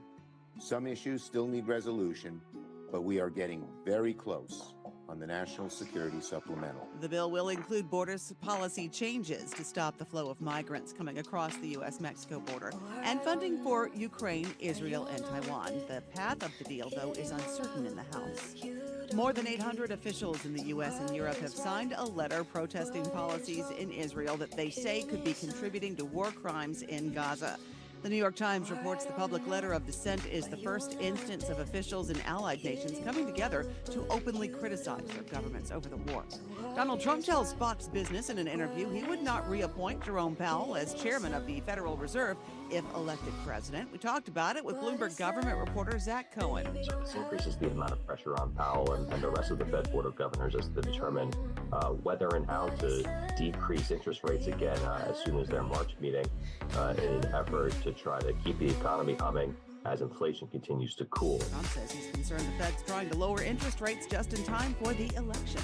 The verdict in New York's $370 million civil fraud trial against former President Trump may not come until mid-February. The delay pushes the verdict closer to the February 24th South Carolina primary. Trump also faces a decision at any time from the Federal Appeals Court in Washington over whether he's immune from prosecution over his attempt to overturn the 2020 election. And Trump says he plans to appeal an $83.3 million jury verdict against him in a defamation suit. Global news 24 hours a day and whenever you want it with Bloomberg News Now. I'm Amy Morris. This is Bloomberg.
hits, headlines, and breaking news 24 hours a day at Bloomberg.com, on Bloomberg Television, and the Bloomberg Business app. This is a Bloomberg Business Flash. And I'm John Tucker, the Bloomberg Newsroom, with this Bloomberg Business Flash. Strong earnings reports helping push the S&P 500 toward a record close. Right now, the S&P 500, 43 points higher. That's up 0.9%. And the two leaders there, Meta, 20% higher. And then Amazon.com, that is up close to 8% higher. Then the data this morning, that was an eye-opener. Employers adding the most workers in a year. Wages jump, a surprise re-acceleration in the U.S. labor market. Before that data, Morgan Stanley chief economist, U.S. economist Ellen Zentner was telling us don't expect the first Fed rate cuts until a little later this year. I think it can wait a little bit. So we've had a June call. We've had a June call for a while here. And look, I still think the risk is to earlier than later. Well, that's easier to say, earlier than later. But we've been pushing back pretty strongly against March. Well, the swaps contracts tied to the Fed meeting dates further reducing the possibility of cutting rates as soon as March. Traders also trimming the total cuts they see for all 2024. After that data, the two-year yield, that surged. Right now it's up 18 basis points, 438 right now in the two-year. As we look at the S&P 500 again, 43 points higher. The Dow, that's turned around, now in the green, up 50 points. That's up 0.1%. The Nasdaq 100 up 253 points.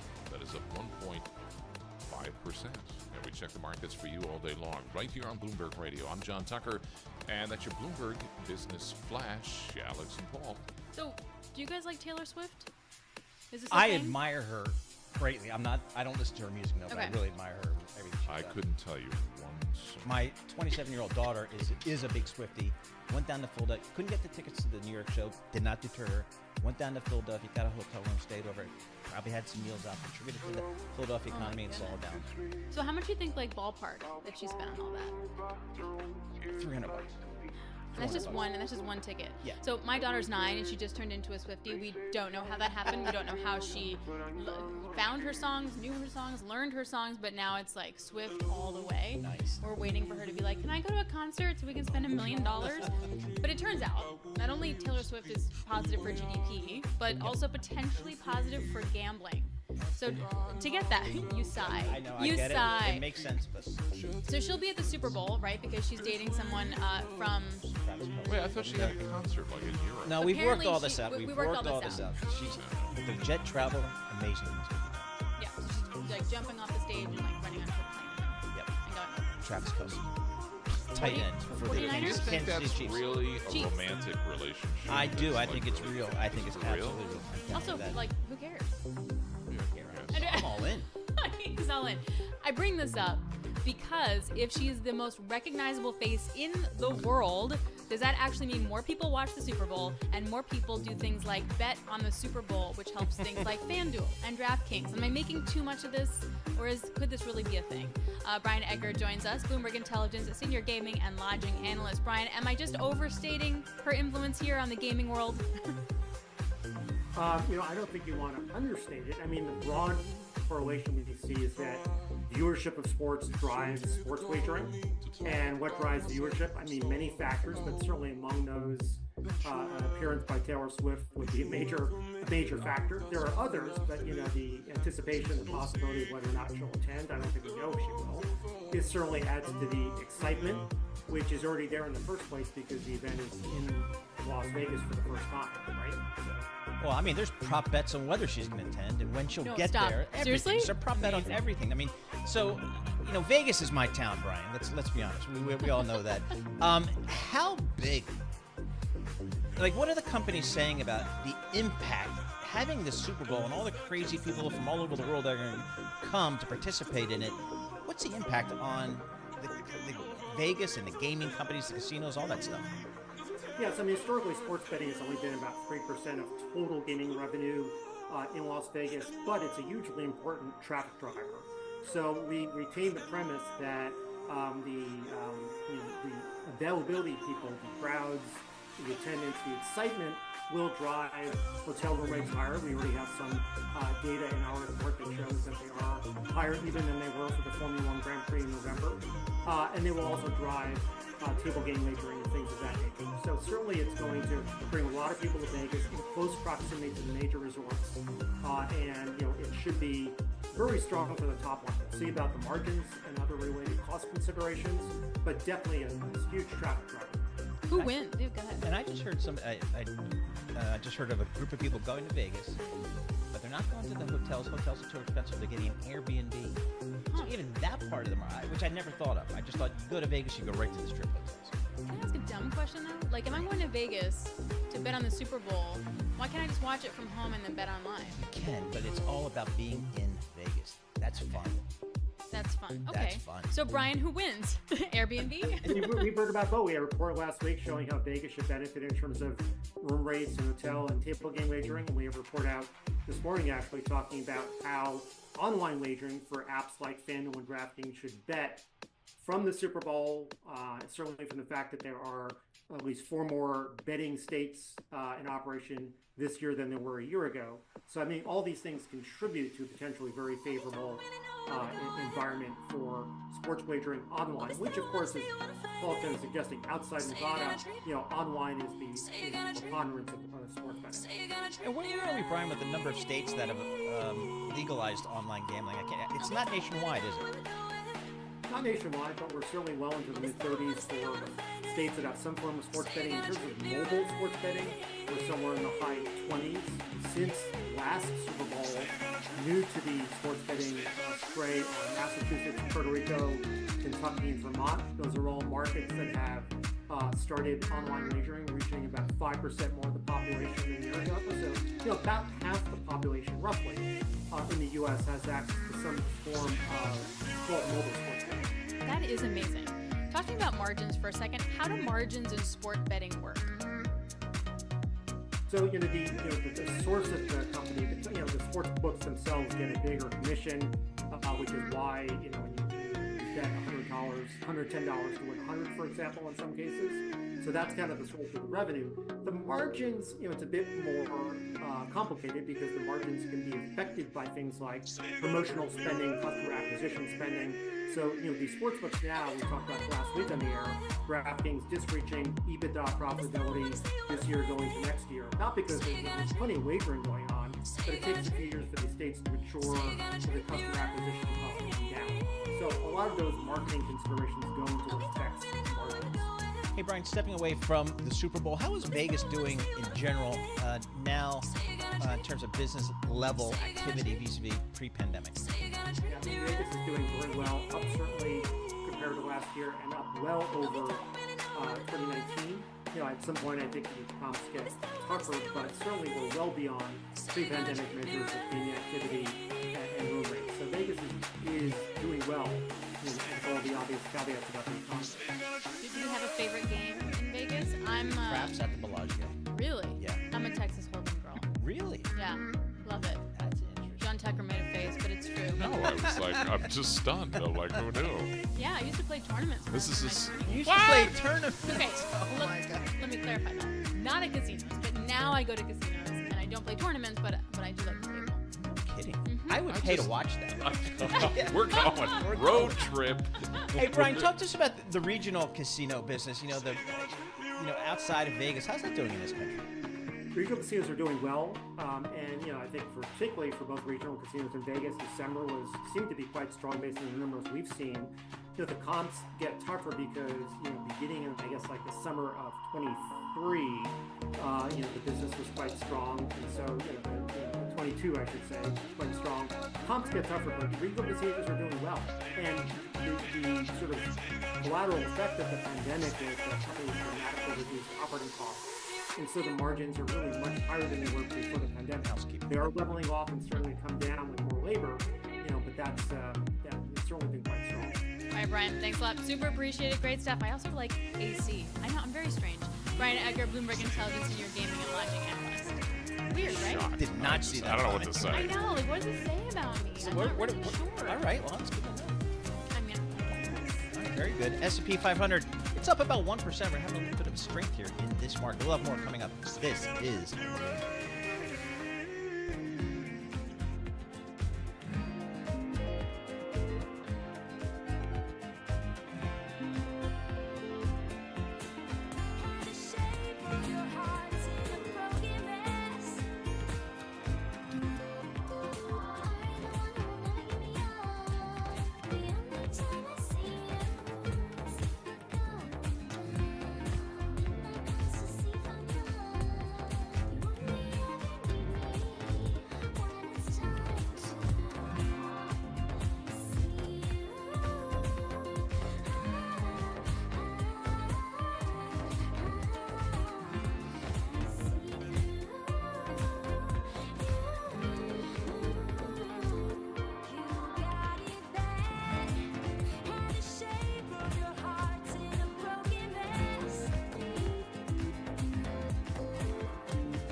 Now, your company news headlines on Bloomberg Radio.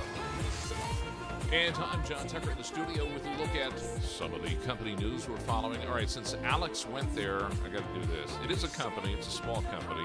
Emily Bordner, owner of EB & Company in Kansas City, has been in business for 11 years. She says she saw an untapped market to pursue sports jewelry, so she launched a Kansas City collection this year. Among the items, a Travis Kelce ring. It's a little jersey with the number 87 on it. So cute. Now we know where to get him. During the Chiefs playoff game, Bordner got a text from the store manager. It read, "Taylor Swift wore our ring." Her reaction, "What's happening? This is not possible." But it was no joke. Taylor wore a one-of-a-kind item from this little tiny store that sent Chiefs fans into a frenzy. The store doesn't know how she got it, but Bordner tells KCTV she hasn't slept since. Her stomach is in knots. Sales started. They haven't stopped. The ring has become so popular it's sold out, but you can still get them online. I think it's like $17. ExxonMobil and Chevron surpassing earnings forecasts. Bigger than expected oil output from the shale fields, helping cushion the blow from weakening crude prices.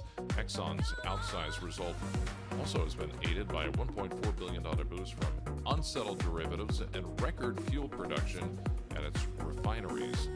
And while commercial real estate deals have been largely frozen for more than a year as borrowing costs rise, artificial intelligence boom that is drawing real estate investors.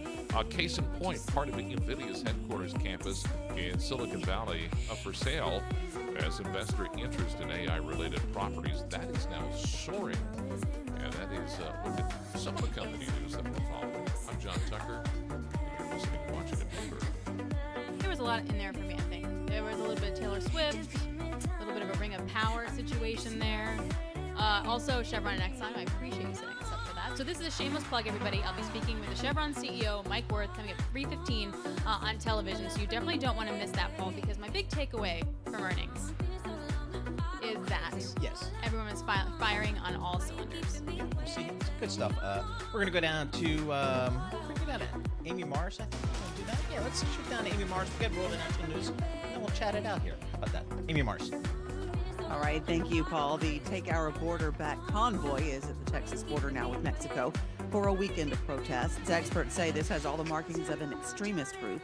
Devin Burghardt heads the Institute for Research and Education on Human Rights. They refer to themselves as God's army. They're clearly influenced by conspiracy theories. Say their mission is to stand up against quote-unquote globalists. Burghardt says the group is made up of election deniers and QAnon conspiracists. On their website, the event is billed as a peaceful First Amendment gathering, and they have the backing of prominent Republicans like Senator John Cornyn of Texas. The powerful chair of the Senate Foreign Relations Committee is raising the idea of sanctions against Hungarian Prime Minister Viktor Orban. Democrat Ben Cardin calls him the least reliable NATO ally, citing his failure to approve Sweden's bid to join NATO and is stalling on European Union funding for Ukraine until just yesterday. We get more on this now from Bloomberg government Zach Cohen in Washington. He's joined by a couple of other senators, Gene Skeen of New Hampshire, Tom Tillis of North Carolina, a Democrat and a Republican. The pressure is really amping up on Orban because he's the last holdout to adding Sweden to NATO. Bloomberg government Zach Cohen in Washington, D.C. And some happy news for you Friday. Ravens tight end Mark Andrews helped save a woman's life during a flight from Baltimore to Phoenix. This just happened yesterday. Passenger Andrew Spring says he was sitting near Mark Andrews when the woman began to lose consciousness. A doctor and nurse on the flight began to help her, and that's when Andrews spoke up. He asked a question. I didn't even know Mark. I had no idea who was sitting next to me. And he basically says, do you know could her blood sugar be low? I have a diabetic test kit. He was diagnosed with type 1 diabetes at the age of 9. He's vigilant about monitoring his condition. They were able to stabilize the woman. Paramedics met the flight when the plane landed, and Andrews says he's not the hero. It was the medical team that saved her. Global news 24 hours a day and whenever you want it with Bloomberg News Now. I'm Amy Morris, and this is Bloomberg. Paul and Alex. All right, Amy Morris, thank you so very much. So I got too excited. I was talking about my interview a little earlier, but let's do it again. Let's do that again. Yeah. So what do we got coming on Monday? No, now. Oh, So, now? yeah, Mike Oh, Wirth. today? Yeah, today. Oh, nice. See, Paul's already done. He's like Yeah, checked I'm out. checked He's like, out. weekend's happening. I'm So I looking got at the Mike train Wirth at 3 p.m., at 3:15, I should say. So that stock is up almost 3%. I gotta say, you look at the production figures that Exxon and Chevron are delivering, and they are tremendous. And their growth profile is tremendous. If I was OPEC, and I was sitting there today looking at these numbers, I'd be like, oh my goodness, how much can I actually influence the oil price or manage supply and demand when these guys are going all out? That's a great question, because we've gone from being a net importer of oil for the longest time to now being a net exporter. So my question to a lot of smart people like you on energy is, does that diminish the power of OPEC? Yeah. Because, do we, first of all, why are we in OPEC since we're now the big net exporter? Do we want to be in OPEC? We don't want to be in OPEC. We don't want to be in OPEC. Yeah, no. There's no way that the independent oil producers in the U.S. are going to want to join OPEC. Okay. Because a lot of the OPEC countries are state-owned oil companies. We don't have a state-owned oil company. Yep. But you're looking at potentially, once you have Exxon acquiring Pioneer and that deal goes through, they could be producing 4 million barrels of oil a day kind of growth from the Permian. And Chevron's 1 million, right? So put them together, that's 6 million barrels of oil a day. That's just half of what the Saudis are producing, just from 2 guys in the Permian. Really? Yes. That's changed dramatically. So if I'm Chevron or ExxonMobil, am I going green? Am I slowly going green? Yeah, you're doing some stuff. You're not doing the stuff like the Europeans are, and you're still putting some money into decarbonization. Darren Woods, the CEO of Exxon, was talking about direct air capture. Suck carbon from the air. to decarbonize. Okay. So that's sort of a big bet, but in a much slower pace, and they have not given up oil at all. So they need the money, they need the profits. Sure, I'm down. I mean, you never know when something's going to happen in the world, and you need a steady supply, a safe supply of oil. We saw that with Russia and Ukraine. Exactly. All right, good stuff. Alex, thanks so much. We will be back with you next week. Sound On with Joe Matthew, Washington, D.C. That starts right now.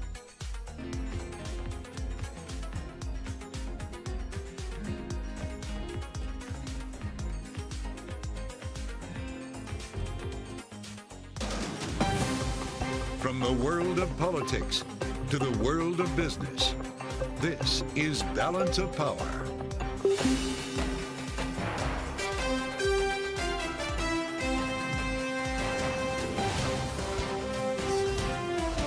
Live from Washington, D.C.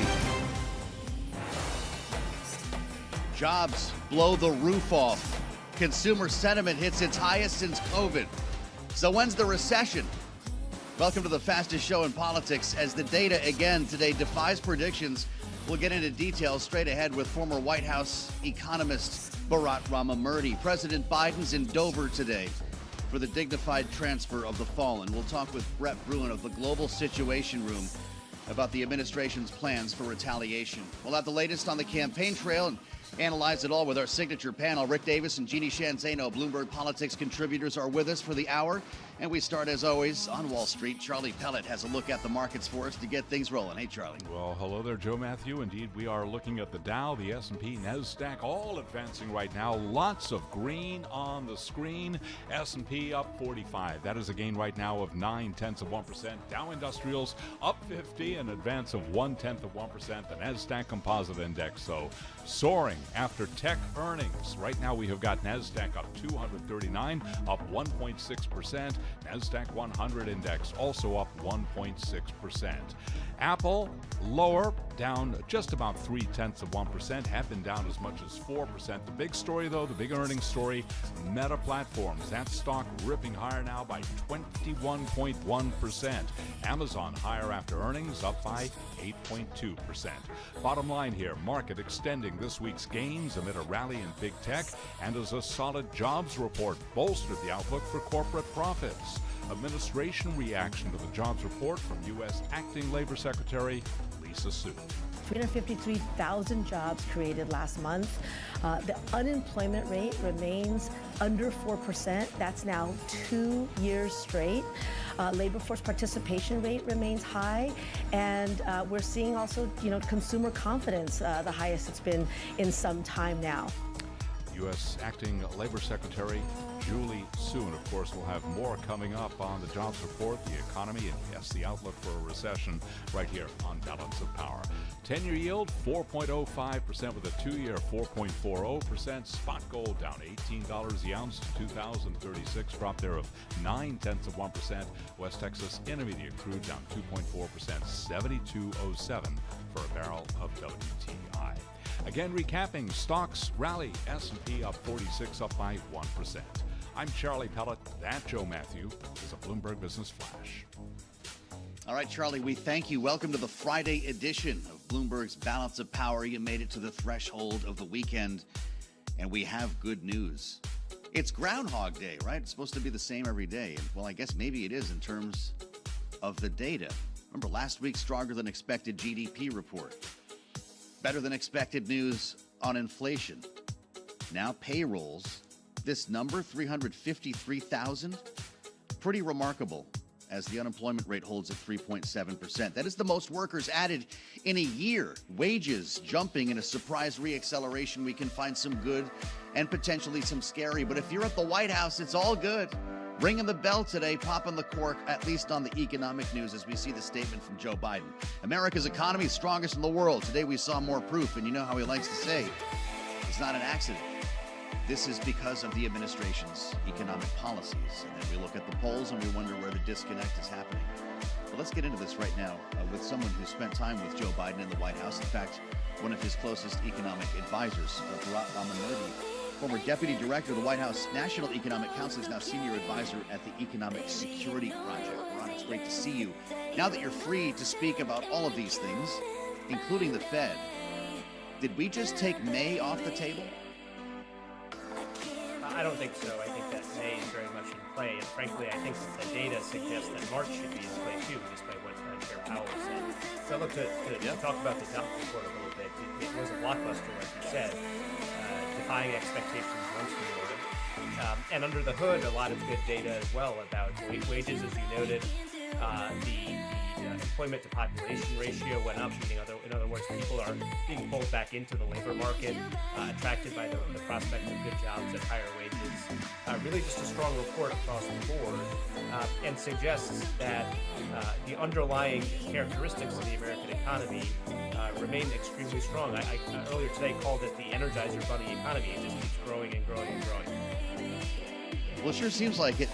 Wages accelerating from a month earlier, up the most, as you referred to here, since March of 2022. I know that this is frankly good news for the president when he says, hey, we're putting more money in your pockets, but it does have an inflationary effect for a White House that's hoping to have inflation under control in an election cycle here. Bharat, I guess I'm wondering if this should be seen as good news or bad news.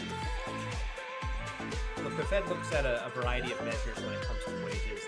The employment cost index, which came out earlier this week, didn't suggest that there was a massive reacceleration of wages, and the Fed tends to view that as a more reliable barometer. I think, look, it's important to remember that the Fed has a dual mandate. It has to worry about price stability, and it has to worry about maximum employment. And if you look currently at the balance of risks, you look at the data that has come in over the last several months about the trajectory of inflation, the fact that we know there's more disinflation in the pipeline coming from the housing sector, and the fact that while we had a good blockbuster jobs report today, there are some concerning signs that when you look at the hiring rate and other factors in the labor market. And then finally, consider the fact that monetary policy operates with a lag, and it's better to be out in front of issues rather than being reactive. All of that, to me, suggests that the Fed should be looking to cut very, very soon. Interesting. Consumer sentiment, meantime, Bharat, to the highest since mid-2021, and we all remember where we were then. When you take the sort of composite view of the data that we've gotten over the past couple of months here, you may not be taking March or even May off the table, but are we taking a recession finally off the table? Look, I think it would take something pretty unexpected at this point to knock the economy off the trajectory that it's on. That said, we've experienced a lot of unexpected things over the last couple of years, whether it's COVID variants that we weren't necessarily anticipating, of course, Russia's invasion of Ukraine. Those were serious economic headwinds that the American economy has managed to weather so far. It's possible that we could see other unexpected headwinds in the months to come.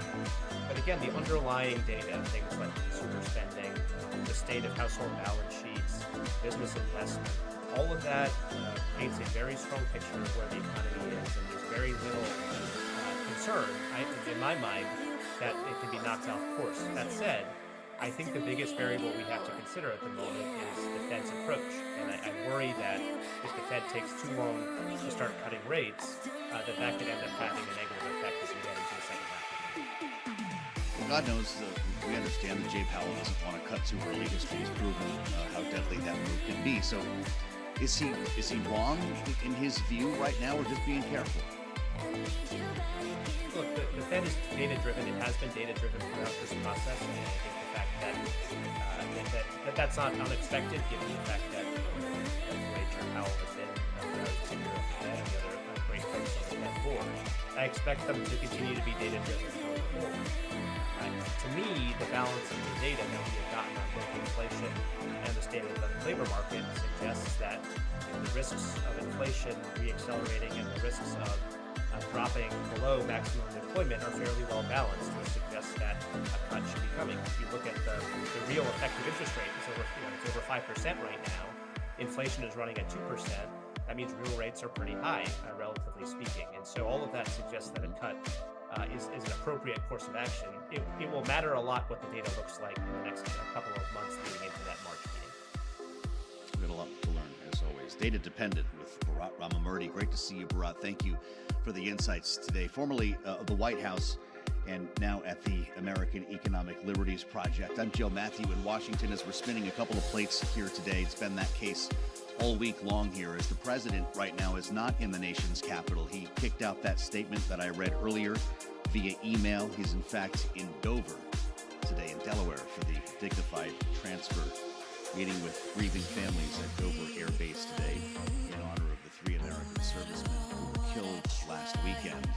Which brings us to the matter at hand in Washington, and that's retaliation. We heard from the Secretary of Defense a couple of days ago at this point, talking about multi-tiered strikes, but still nothing, not a concerted attack against Iranian proxies, a little more lobbing around with Houthi rebels, but not what we've been waiting for here. And there's a great question about why the Pentagon and the administration have telegraphed things to this point. That's why we want to bring in Brett Bruin's with us, who heads, of course, the Global Situation Room, a former diplomat at the White House with a long career in national security. Brett, it's great to see you. What do you make of the messaging that we've been hearing from the administration these past couple of days and the fact that we haven't seen anything yet? Well, let me start on that last point, Joe. I think the fact we have not seen anything yet is a good sign. It means that we are preparing likely a longer, more strategic, rather than just a superficial strike. At the same time, to your earlier question about the messaging, I'm a little bit befuddled as to why the president and his national security team are essentially telegraphing that we are going to pull our punches. This, I think, sends the wrong signal to Tehran. It sends the wrong signal to other adversaries. And look, I'm not embracing the Republican line that this is a demonstration of weakness. I just don't think that we ought to be responding to an attack that killed 3 of our soldiers by saying, well, we're going to do something, but it's not going to be a big thing. There's news today that Iran is pulling senior Islamic Revolutionary Guard Corps officers out of Syria because, I'm assuming, of this telegraphing in advance of expected airstrikes. Brett, is that the point, to have the snake recoil?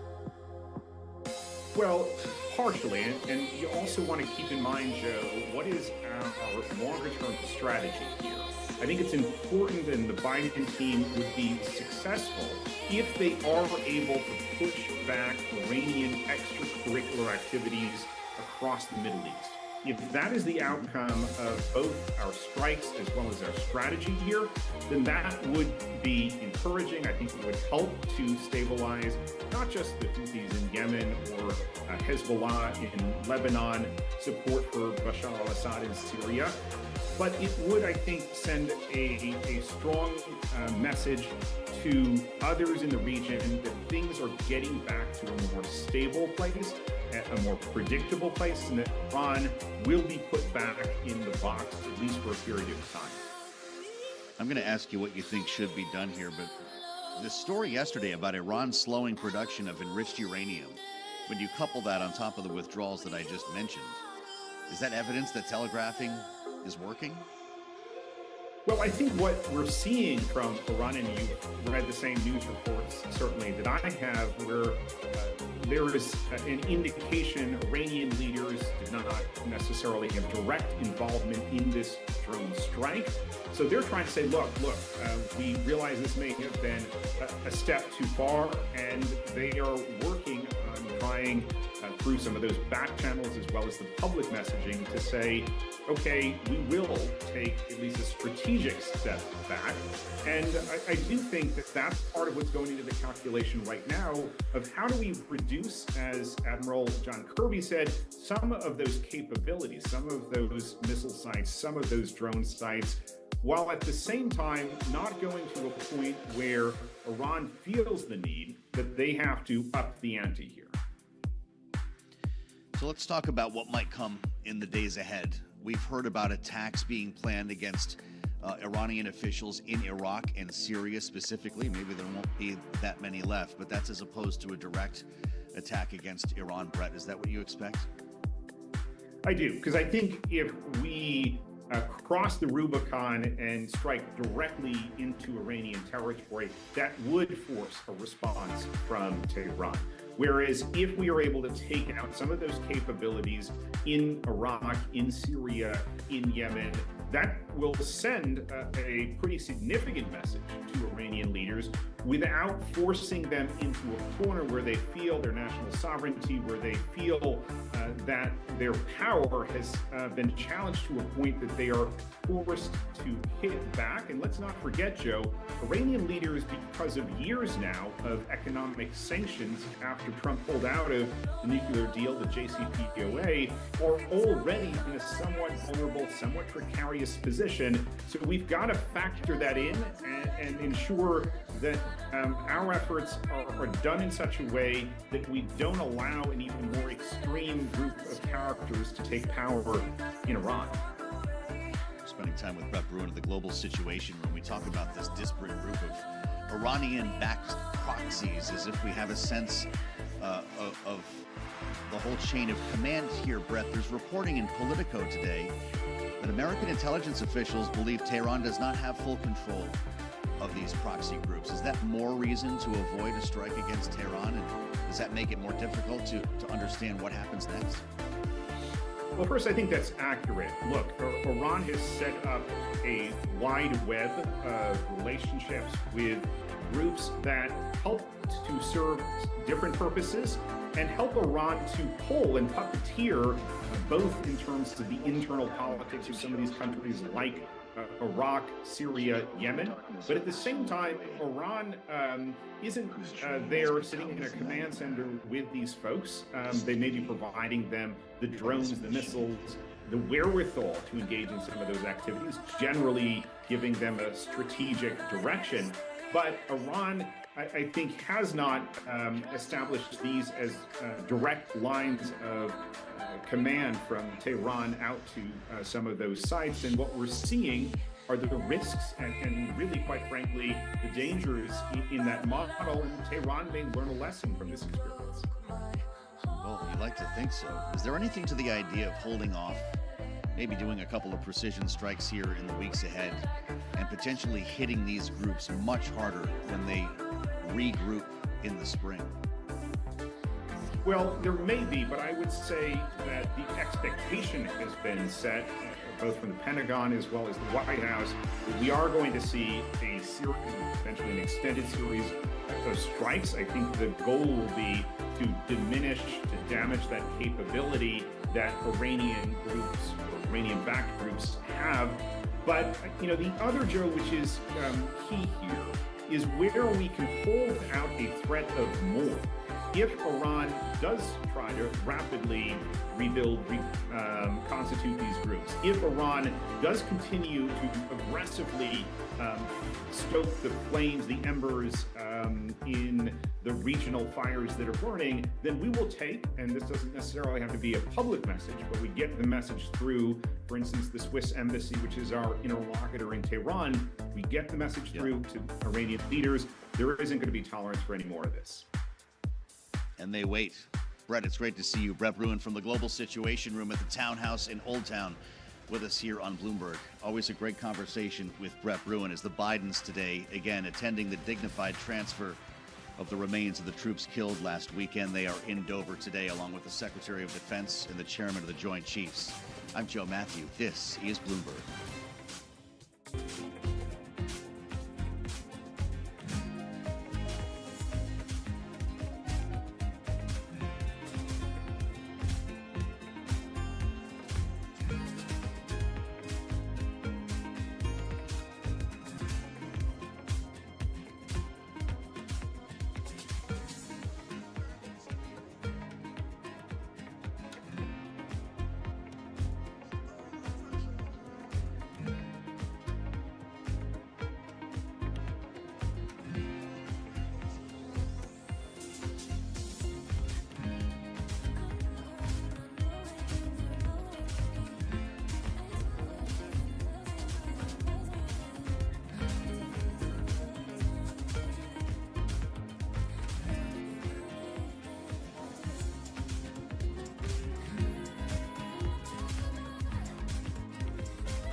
from Bloomberg World Headquarters, I'm Charlie Pellet. 12:21 the time right now on Wall Street. Stocks are pushing higher on this Jobs Friday, with the S&P now higher by 45 points. That is a gain of 0.9%.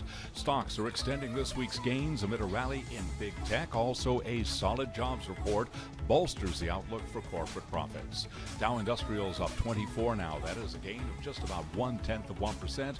We've got NASDAQ, the composite index, surging 242 points, up 1.6%. A lot of that having to do with Meta Platforms, now up by 21.4%. Amazon up by almost 8%. Apple, though, remains in the red, down by 0.2%. 10-year yield 4.04%, with a 2-year that's yielding 4.39%. Spot gold down $20 the ounce to $2,034, lower now by 1%. West Texas Intermediate crude down 1.9%, 72.44 a barrel. ExxonMobil and Chevron both surpassed earnings forecasts as bigger than expected oil output from shale fields helped cushion the blow from weakening crude oil prices. ExxonMobil up now by 1%, Chevron up by 2.9%. And coming up 3:15 Wall Street time on Bloomberg Television, our Alex Steele will be speaking with Chevron CEO Mike Wirth. Again, recapping, stocks are higher. S&P up 45 now, up 0.9%. I'm Charlie Pellet. That Joe Matthew is a Bloomberg Business Flash. All right, Charlie, thank you, and welcome to Groundhog Day. Of course, that's supposed to be the metaphor for waking up every day, and it's the same thanks to the Bill Murray movie. But no, in this case, spring starts early.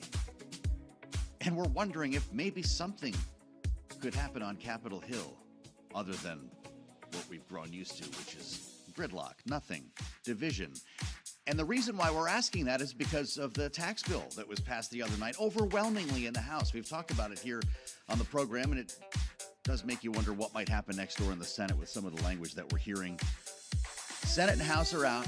Everybody's gone for the weekend. We still do not have a plan to keep the government open past next month. But there's hope in the air, and that's where we bring in Eric Wasson, Bloomberg News congressional reporter. It's good to see you, Eric. I wonder your thoughts on what is going to happen in the Senate, because we're hearing from members of the Senate Finance Committee they want to put amendments on this bill, which could slow things down or keep it on ice as they go into a potential impeachment trial for Alejandro Mayorkas, not to mention budgeting the government. Are hopes misplaced here, or could this actually become law? I'm thinking, it's not going to be 6 more weeks of border talks. The groundhog didn't see its shadow. I think we're going to actually see a tax deal done. That's my prediction. 357 to 70 in the House. Big vote. Major corporations, Boeing, Amazon, Apple, all could benefit from this research and development tax breaks. It's the number one priority of business lobbyists in D.C. and so I think what's going to happen on the tax bill is the Senate's going to tweak it. Mike Crapo, top representative on the Senate Finance Committee, he's looking at one particular provision that allows people in 2025 who don't have income to use their 2024 return. Basically, you have to have $2,500 to get a child tax credit. This is a provision that would allow someone to have to lose their job or have trouble finding the second year without income to claim the credit. I'm going to say that this incentive to work. Studies by congressional support people say it's actually not. That's a big dispute right now, but my prediction would maybe they tweak that, take that out, and pass it. As far as avoiding the government shutdown, news from Mike Johnson today, on our rival network Fox Business, no more stopgap deals. This is March 1st. They got to get going. They have 2 weeks of vacation coming up. Maybe they scrap that. A lot of work for them to do over there. Well, let's unpack a little bit of that. First of all, before we move beyond the tax deal, what's so special about this arrangement? Does Ron Wyden have some sort of magic dust? Did the Ways and Means Committee in the House do something different here? It was a compromise over things that people didn't agree on, and conservative Republicans and progressive Democrats voted against it. How come we don't see this happening very often? It's very quiet. Unlike the border deal where they've talked about the negotiations for 3 months and everyone's debating deals when they're going to release it, it's kind of snuck up on them. Very quiet. In fact, there was, I think, messages out to the president, don't endorse it too early. It might scare off Republicans. He waited until that. So they're treating it very gingerly and perhaps with a lot of guidance from former Hill staffers on K Street on how to handle this. But, the Republicans in the Senate do want to have their say. They don't like to be pushed around by the House, even with that big number. The thing is, the clock is ticking. The tax season started on January 29th. People are going to want to file their returns. Corporations are going to want to. They have a retroactive tax break of 22, so they get a big payment. They want to get that money. So there's pressure on. I thought it was interesting that John Thune, the number 2 Republican, is going to get this done quickly. But as you pointed out, it's a stacked schedule, and if the House impeaches Alejandro Mayorkas, the Secretary of Homeland Security, that forces the Senate to act in some way. Now, they could take up the impeachment, delay a trial, but generally the Senate has to, in some way, it can't just ignore an impeachment. It has to have either a trial or holding down a trial. That's right. With regard to a budget here, I think you're implying that there's just not enough time to get all the spending bills done, and if Speaker Johnson is not going to do another stopgap, is there a chance that we do shut down the beginning of March? Because that would be something. We're supposed to get a State of the Union address that week. I guess that would have to be postponed as well. Yeah, it's really chaotic. I talked to some of the bills. Their bills are going to be due on March 1st and March 8th. These are the spending bills, the 12 annual ones. They've broken up in 2 pieces. Without getting too much into the weeds, the earlier one's kind of easier. It's transportation. That's something the Republicans and Democrats kind of agree on. They both think roads and bridges are necessary. We've got a lot of what's called earmarks, special, transportation projects in those bills. Under Tom Cole shepherding that from what do you think can get it done? So I think some of them can get done, but some of them are just hard. You've got the FDA pending bill. You're going to outlaw abortion drugs. That's a big push for the Republicans. It has to be resolved. There's a lot of issues like that out there. All this vacation time, they call it district work period time. The fact is, they're not here in D.C. It's going to be hard. It's kind of a joke at this point. I mean, I hate to say it, Eric. We're halfway through the fiscal year. The president would typically be bringing his new budget with him to, referring to it in the State of the Union, dropping it on Capitol Hill. How are we going to get through the fiscal year if we don't have a stopgap? I know. I think it's a good point on the president's budget. It's technically under law due on Monday, the 5th. There's no way it's stoppable. They won't meet that deadline. They rarely ever do. But I don't think we're going to see it till April or May. We've got to get through this whole Michigan this year's overdue bills, then go right into next year. Of course, the president's election year budget is more of a messaging opportunity for him to take Medicare, Social Security, etc. Be interested to look into what he's proposing in case he gets another term on this. Other than that, it's kind of a letter. But yeah, I think it's going to be a tough road for them to get this done with a stopgap. Then and then also the question of how does the Ukrainian get done? We're going to do this border deal. We're waiting. Well, let me ask you about that, Eric. Are we going to get text today? That's what some are saying. What are you hearing? Well, Chris Murphy, the lead negotiator, tweeted out a little while ago, it's coming this weekend. I tweeted back at him, the weekend started on Friday night. I'm like, no. When is that going to mean exactly? We're prepared. We're here, as we always are, in the Bloomberg newsroom or our home newsroom to prepare to analyze this. But, I'm here maybe Saturday. This sets up a possible vote next Wednesday. What happens there? If it gets blocked, and certainly if the House Speaker comes out and says it's dead, what does that mean for Ukraine? Now, we see reports out of Europe that Hungary is relented in its blockade. So get some, 50 billion from Europe, but, that still leaves the 61 billion up in the air from America. Now, that could get wrapped into the government funding deadline. It could be passed separately. It's going to be some really tough decisions for the Speaker.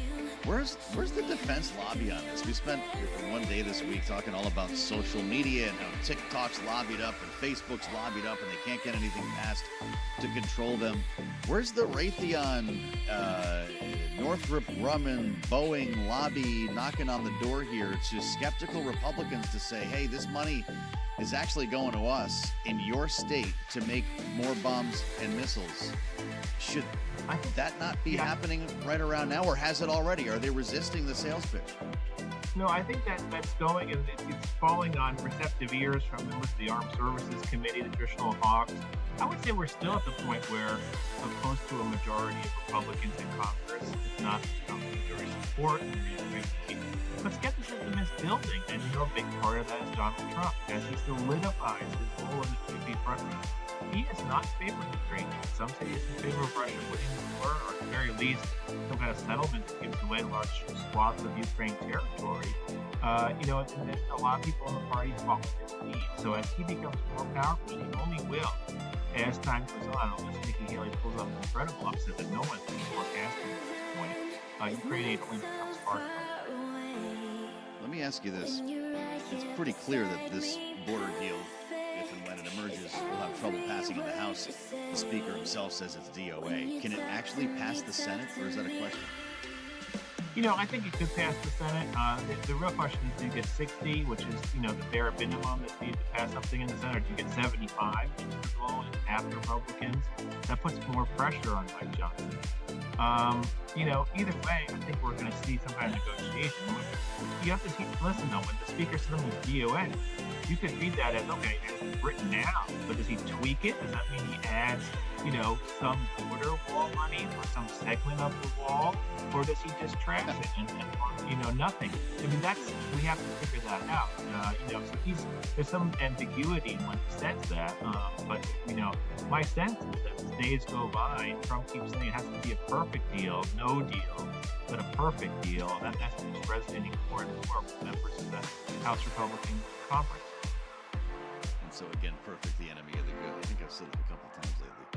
Eric, it's great to see. I hope it's not a working weekend, although they are threatening, as Eric mentioned, to get text out as soon as today, but no later available to the public than on Sunday. So keep your eye on the terminal, Bloomberg.com, and just stay with us here on Bloomberg Radio and on YouTube. We'll let you know when it drops. To that end, let's get up to date on the news. World and national news now with Nancy Lyons in the Bloomberg 99.1 newsroom in Washington. Hi, Nancy. Thanks, Joe. This afternoon, President Biden is meeting with the families of 3 American soldiers whose remains are being returned to the U.S. All 3 Army soldiers were killed in Jordan last weekend when they were attacked by an Iranian-made drone. Their remains are being received at Dover Air Force Base in Delaware. Their deaths were the first U.S. fatalities blamed on Iran-backed militia groups, who for months have been intensifying their attacks on American forces in the region following the onset of the Israel-Hamas war. Donald Trump says he would not reappoint Jerome Powell to head the Federal Reserve if he's reelected in November. He told Fox Business anchor Maria Bartiromo he believes Powell is too political. It looks to me like he's trying to lower interest rates for the sake of maybe getting people elected. I don't know. So you think he's political? He's just going to cut rates to help Biden? I do. I think he's political. It's not the first time Trump has criticized Powell. Back in August, he said Powell was, quote, always late, whether it was good or bad, with making policy decisions, and said he was surprised Powell had been reappointed. A London judge has acquitted climate activist Greta Thunberg of charges in connection with her refusal to leave a protest at an oil and gas conference last year. She and 4 other defendants were cleared after the judge said there were, quote, significant deficiencies in the evidence presented against Thunberg. It's Groundhog Day, and Punxsutawney Phil was the center of attention this morning. Glad tidings on this Groundhog Day! An early spring is on the way! A federal agency last year took a look at Phil's predictions and put the accuracy rate at about 40%. Global news 24 hours a day and whenever you want it with Bloomberg News Now. I'm Nancy Lyons.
Bloomberg World Headquarters. I'm Charlie Pella. 1240 on Wall Street right now. We have got the Dow, the S&P, NASDAQ 100 index, yes, Russell 2000, all advancing on this Friday, on track for another winning week for the U.S. stock market. S&P right now at 4960, up 54 points. That is an advance right now of 1.1%. Dow Jones Industrial Average higher by 71, up by about 0.2%. NASDAQ, the composite index, up 1.8%, higher by 276 points. Meta Platforms after earnings is surging 22.8%. After earnings, Amazon up 8.3%. Heading in the other direction, Apple after earnings narrowing its loss now to a loss of 0.2%. Bottom line here, stocks extending this week's gains amid a rally in big tech. Also, that solid jobs report bolstered the outlook for corporate profits. And with more on this morning's head-spinning gain in the jobs report, here's Bloomberg's Vinny Del Giudice. Employers added 353,000 workers, the most in a year. Unemployment held steady, wages increased. It's a surprise rebound that could delay anticipated Federal Reserve easing of interest rates. The question now, is this a last hurrah or a sustained rebound? Major job cut announcements, including thousands at United Parcel Service, cast a shadow on January's grand showing. Fed Chair Jerome Powell said this week the central bank is not looking for a weaker labor market. Vinny Del Giudice, Bloomberg Radio. 10-year yield 4.04% with a 2-year 4.39%. Gold down $18 the ounce to $2,036. That is a drop right now of 0.9%. And West Texas Intermediate crude oil is tumbling 2%, 72.33 per barrel of WTI. Again, recapping, stocks are higher. S&P up 51, up now by 1.1%. I'm Charlie Pellet. That Joe Matthew is a Bloomberg Business Flash. Charlie Pellet, thank you, and thanks for joining us on the fastest show in politics. It's Balance of Power, live from Washington. I'm Joe Matthew. Kaylee Lyons will be back next week. If you remember the movie Brewster's Millions, this might date me for a moment. I'm thinking Ron DeSantis could have been a star. Remember this Richard Pryor movie? He was given an offer here to receive $1 million up front or inherit a full estate of $30 million, but he had to spend the cash in 30 days. $30 million in 30 days. Some of his investments actually made money. Ron DeSantis, not so much. As we now get a price tag on the implosion of the DeSantis campaign following all the FEC filings. And it's remarkable. $168 million. He could have won Brewster's Millions. As we assemble our panel, Rick Davis and Jeannie Shanzano, Bloomberg Politics contributors. Rick, have you ever heard of anything like this? I don't know what the final price tag was for the Jeb Bush campaign, but of course he got further, I think, than Ron DeSantis. $168 million. He couldn't spend it fast enough. Yeah, no, look, I mean, Jeb Bush, Phil Gramm, I mean, the list just goes on and on. People who could attract hundreds of millions of dollars in donors who thought these were the future of the Republican Party, these are the leaders for the country, and they turned out to be flops. In the end, DeSantis was a flop. It wasn't just that he spent an enormous amount of money to get just a few votes, but he had an incredibly dysfunctional organization to boot, right? So you wonder, how could he do that? Well, because he never really trusted the people who were running his campaign. He fired 2 campaign managers. They got rid of their head of their super PAC. I mean, like, it was dismay and craziness all through the beginning to the end of that campaign. I think we crunched the numbers here a couple of days ago, Jeannie. $7,169 per vote. Obviously, there are lessons to be learned here. But are donors going to line up for a candidate like this again? That kind of money? Yeah, and I'm writing down this movie, Joe, because I've never heard of it. Brewster's Millions. Oh, it's an American classic. I missed that one. I'm going to look it up. Yeah, I was doing the quick math and I came to 6,800. That's why I'm not a mathematician. But either way, I trust the folks at Bloomberg much more. And it's bad. Remember when we were talking about the fact that Doug Burgum was giving away $20 gift cards for $1 donations? Well, that looks like nothing compared to what DeSantis gave away. And the reality is, I think to me, even moving beyond the DeSantis campaign, is the stunning reality of what is legal in our campaign finance system today. I mean, so much of this money spent by the super PAC, not supposed to be colluding with or even in relationship with the campaign, but clearly is to anybody who's looking at this stuff. I mean, we need real campaign finance reform in this country. I think also quite, frustrating is the number of small dollar donors giving to these campaigns and having that amount of spending going to things like Ron DeSantis taking private flights. We need campaign finance reform in this country. Democrat, Republican, across the board. This fascination with private jets is amazing.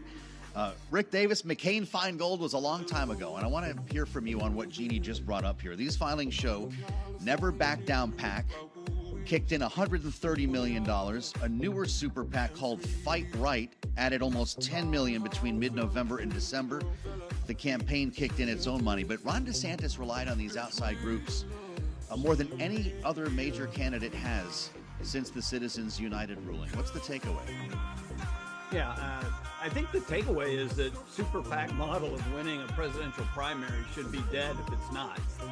It was a disaster in the case of DeSantis. Well, I think two things. One, you are putting in the hands of people who are not responsible to the candidate himself the organizational framework of the campaign. So this is part of what separated this model from all the others, is that the ground game was contracted out. And the reality is you always hire contractors on the ground to actually do the work. They're not all volunteers, ruby red faced kids who go knock on doors. They are pros, and yet the taking that out of the organizational decision making of the campaign itself, the candidate, the campaign manager, the staff, the political director, the fact that they have absolutely no say into what areas are targeted.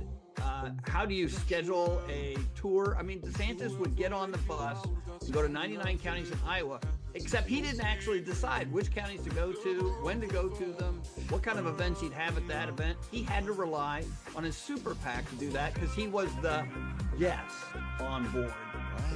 And so I think it's all fraud. I mean, there are lawsuits that have gone after this model, and we'll see long after the campaign, I'm sure, whether or not the regulators are going to actually do anything about this.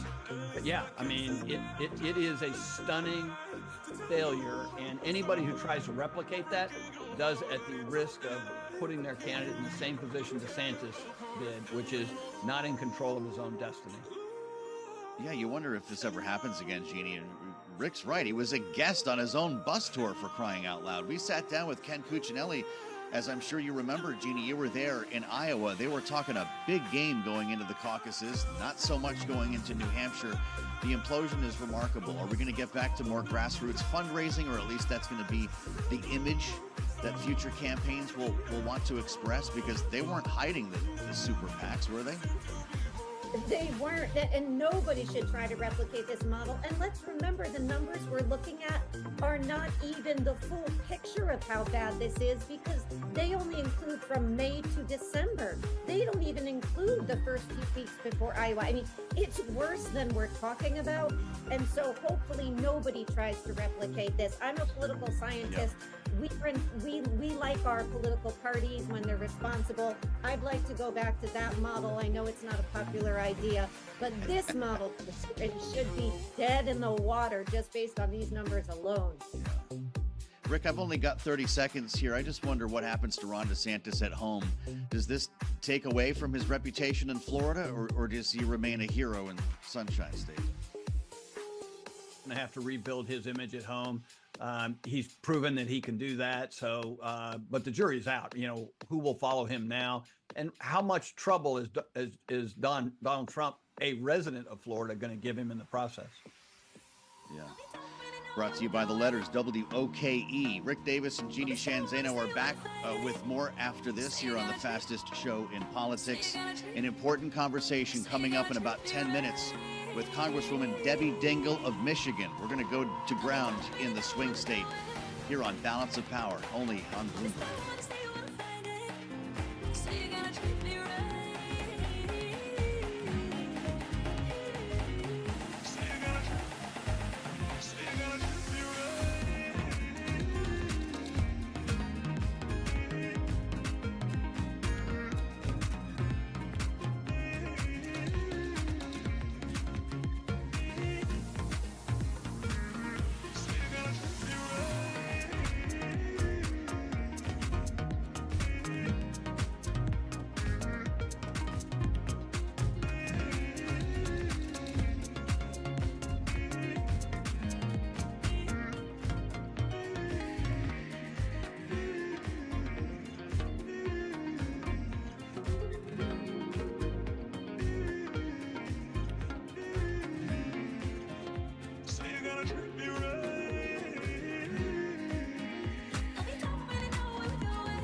breaking news headlines on Bloomberg Radio.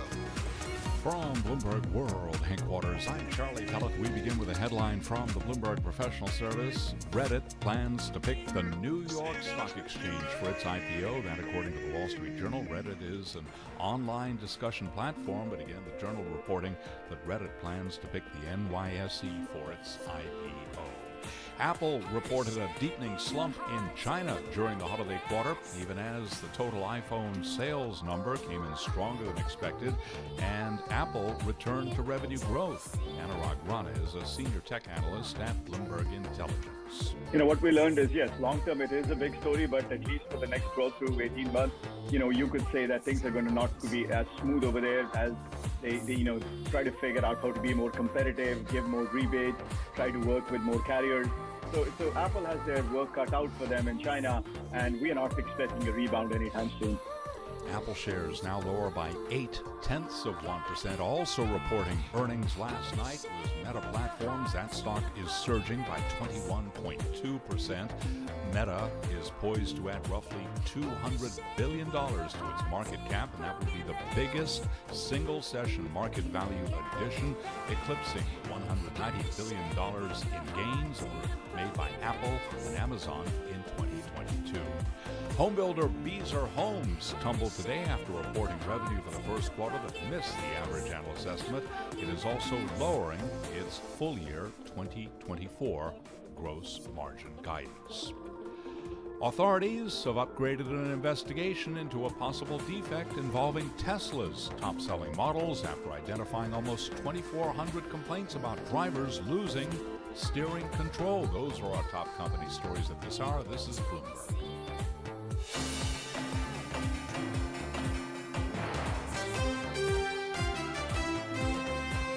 You're listening to Balance of Power with Joe Matthew on Bloomberg Radio. The hope for those supporting Joe Biden, or Nikki Haley for that matter, was that Donald Trump would run into a legal wall starting in March when Jack Smith's January 6th trial begins here in Washington. But guess what? Maybe not. The March 4th trial, this is the one for trying to overturn the results of the election, not to be confused with the classified documents case. The big hope, right, for folks who wanted to see a trial before the election, it's been dropped from the public calendar. It's not on the calendar, the court. As Donald Trump appeals the case on grounds of presidential immunity, and we're waiting for a ruling on that from a wider appeals panel. We'll find out if this thing goes to the Supreme Court. But if that doesn't start, now it's looking more like Donald Trump's, the first of his criminal trials, be held this spring in New York. Either the business fraud case or the hush money Stormy Daniels case. Not exactly what everybody was hoping for here, unless you're named Donald Trump, as those might be considered the weakest against him. Let's reassemble our panel for their take on it. Jeannie Shanzano and Rick Davis are here, our Bloomberg Politics contributors. What do you make of this, Jeannie? It drops off the calendar. When's it going to come back on? I don't think we know yet. It's no surprise it was dropped as we wait for the federal appeals court to rule on this immunity claim by the former president. There was simply no way they could have started this trial at that date by the time they appealed that. So this is what the Trump team has wanted to do. They want to drag this out potentially beyond Super Tuesday, when he could very well wrap up the nomination, which makes all of the prosecutions going forward that much more complex. And you're right, this makes potentially New York the first to go. They were the first to indict, and that was not a good thing for Democrats and Joe Biden. So, this is working out in Donald Trump's favor so far, well, as much as it can be when you're facing 91 indictments. So, Rick, is Alvin Bragg going to have the final say before the election instead of Jack Smith? I think it's hard to tell at this point, like when these things are all going to queue up. But obviously, the Trump strategy of delaying these cases until, not just as Jeannie said, after the primary, but even after the election, seems to be working out for him. That being said, there are some of these, like the Alvin Bragg case, that could happen beforehand. And look, we've seen in our own polling at Bloomberg, we just released this week another, 7-state swing state poll that if he does get convicted, it's going to affect how his own base is willing to support him. And so, nevertheless, independent voters and swing voters. So the bottom line is any conviction is bad news for Donald Trump. If that's the Alvin Bragg case, then if he gets convicted in that, I think it's still going to have a negative impact. How he spins being convicted of a fraud is as a political plus. I'm yet to figure out how that would really work for him. Well, it's a big question right now, Jeannie. He's raised the money on it now, and we just don't know what it's going to feel like in the general or following a conviction if that were to happen, to Rick's point. Can you win the presidential election as the first convicted felon in history to represent a major political party? Yeah, I desperately want to say no, Joe, so God willing, no, but at this point, it may be yes. The polls that Rick was talking about is absolutely what the polls show, but we are in uncharted territory. It's hard to know what those respondents are saying when they say they wouldn't vote for him, because there is a school of thought. When they hear conviction, they mean conviction of something they think he's guilty for. And a lot of these people believe that he has been unfairly targeted by a Biden Justice Department, Democrats in liberal New York, etc. So we have to wait and see on that. But hopefully we are not in a place in America where a convicted felon could serve as president. We're going to find out together with Rick Davis and Jeannie Shanzano, the best in the business. They'll come back next hour to talk more about what's happening here in Washington and on the campaign trail. I'm Joe Matthew in Washington. We're going to connect with Josh Wingrove at the White House coming up, talk about the jobs numbers, and we'll talk with Congresswoman Debbie Dingell. Hour 2 starts right now.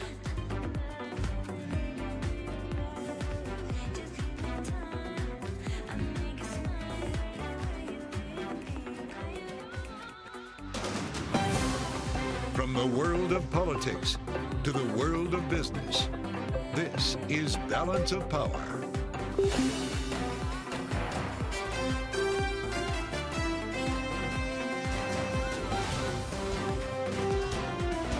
Live from Washington, D.C. The jobs report defies gravity, but Joe Biden still feeling the weight of public opinion.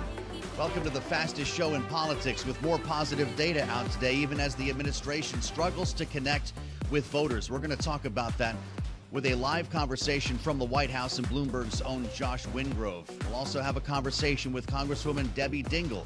The Democrat from Michigan was with the president yesterday. Will be joining us in just a couple of moments. And we'll have analysis from our signature panel. Rick Davis and Jeannie Shanzano, Bloomberg Politics contributors, are along for the hour. We start, as always, with a look at Wall Street. Let's get to trading now with Charlie Pellet in New York. Hi, thank you very much, Joe Matthew. Equities are at records right now, with the S&P 500 index up 46 to 49.52. NASDAQ 100 index up 1.5% thanks to bullish outlooks from Meta Platforms and Amazon. Meta is surging 21.9%. Amazon up 8.1%. Apple, though, in the red after earnings, down by about 0.7%. The Dow up 0.2 now, higher by 70. S&P worth repeating, up 48, up by 1%. We've got NASDAQ up 1.6%. 10-year at 4.05%. The 2-year, 4.39%. Gold down 1%, $20.35 the ounce. And West Texas Intermediate crude down 1.9%, $72.44 a barrel. I'm Charlie Pellet. That, Joe Matthew, is a Bloomberg Business Flash. Hi, Charlie. Thank you. Welcome to the Friday edition of Bloomberg's Balance of Power. I'm Joe Matthew in Washington. Kaylee Lyons is off today with a gravity-defying jobs report this morning that, as always, is going to be interpreted a bit differently in Washington than it is on Wall Street, depending on who you ask, of course. The administration sees this as all good news. With payrolls and wages rising, there may be some inflation concerns, but the statement from Joe Biden is clear. Out quickly after the data. Quote, America's economy is the strongest in the world. And today we saw more proof with another month of strong wage gains and employment gains of over 350,000 in January. That's where we start our conversation with Bloomberg White House correspondent Josh Wingrove, who joins us from the North Lawn. And I presume, Josh, they're popping some corks inside the building there today, as this president has another good story to tell. And it definitely challenges the idea that this is an economy headed for recession. Yeah, Joe, absolutely. I mean, this is a president who's got a lot of his aides from the sort of labor decided the economic pool. The employment numbers have always been one of the top, if not the top indicator for them. So while markets are sort of assessing whether this sort of Goldilocks landing is maybe not possible or less possible given the sort of heat of today's numbers, it still feels very Goldilocks to the Biden White House behind me in looking at these things. Now, they continue to tout some of the specifics. You mentioned wages, sort of shrugging off some of the weakness on hours worked by saying weather effects played a role in them. And of course, they pointed to particular groups who continue to have really low, near record or record low unemployment rates, such as Black Americans. This is a story that they're going to be talking about a lot on the trail. And of course, the flip side of this might make the Fed wait a little bit longer, and that means rate cuts coming later for Joe Biden, which, they don't talk about the Fed, but surely I think they'd like Fed cuts, politically speaking, as soon as feasibly possible. Well, they could coincide with the second half of the year, Josh, when folks are really making up their minds, I suppose, on who they want to vote for. It's about connecting with voters, though, Josh. We saw our Bloomberg News Morning Consult swing state poll this week, and the president is underwater in a lot of important places. We're going to talk in a moment with Congresswoman Debbie Dingell from one of those places, and that's Michigan. There is time, clearly, to improve messaging or to somehow get the word out. But where does this White House go? They've been beating the drum on this economy and Bidenomics for months and months, and it just doesn't seem to show up in the polling. Yeah, I was with the president yesterday in Michigan with Congresswoman Dingell. She, I'm sure, will tell you he got a pretty warm reception in that UAW Union Hall. Yeah. So, they're trying to get their message out to whatever group they can. We did ask this very question, like, hey, when are you going to get a bounce from this, right? To Jared Bernstein, a familiar face to Bloomberg viewers, of course, the chair of the Council of Economic Advisors this morning. And he said, look, if this keeps going, if people's wages keep rising in a way that outpaces inflation, in other words, real wage growth, and jobs are strong, and wage growth is strong, and we don't really have any signs of a recession, then he said flatly, we're confident this is going to start to show up in the numbers. And of course, he pointed to the University of Michigan sentiment data today that shows it's showing up in sentiment numbers. So, he is saying basically, I'm not a political expert, but a matter of time before eventually people will start feeling better about it. But polls right now, Joe, as you know, have a very just partisan lens on them, arguably more than ever. So whether this really translates sort of like for like, pound for pound into Biden's polling, it's hard to imagine that happening. But will he see a boost? The White House is signaling that they hope to, or at least expect to.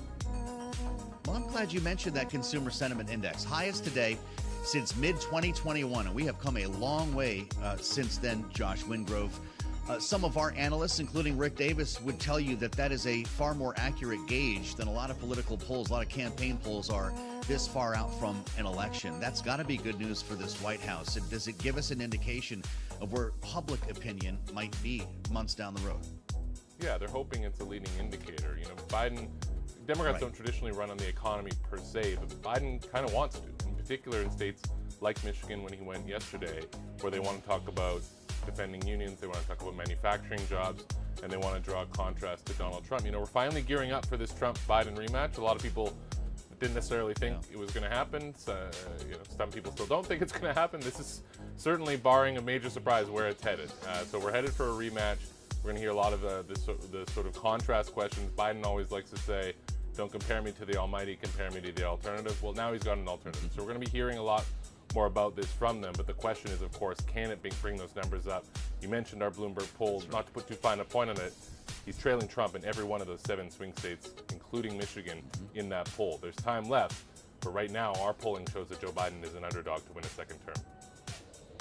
Josh, it's good to see you. Thank you for the insights from the White House with us. Josh Wingrove, Bloomberg White House correspondent, who again was traveling, as he mentioned, with the president yesterday in Michigan. And we want to go there now to bring in Congresswoman Debbie Dingell, of course, a Democratic ally of President Biden, but somebody who understands the contours of a very important state that we pretend to know here in Washington.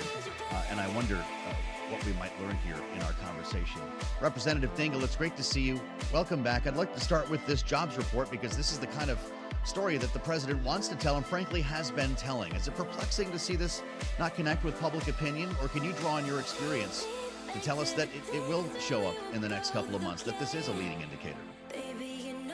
So I think, look, I'm somebody that knows it really matters when you go into that poll, into that voting booth, how you feel. Polls Everybody thought Hillary Clinton was going to win that election, except for a few of us.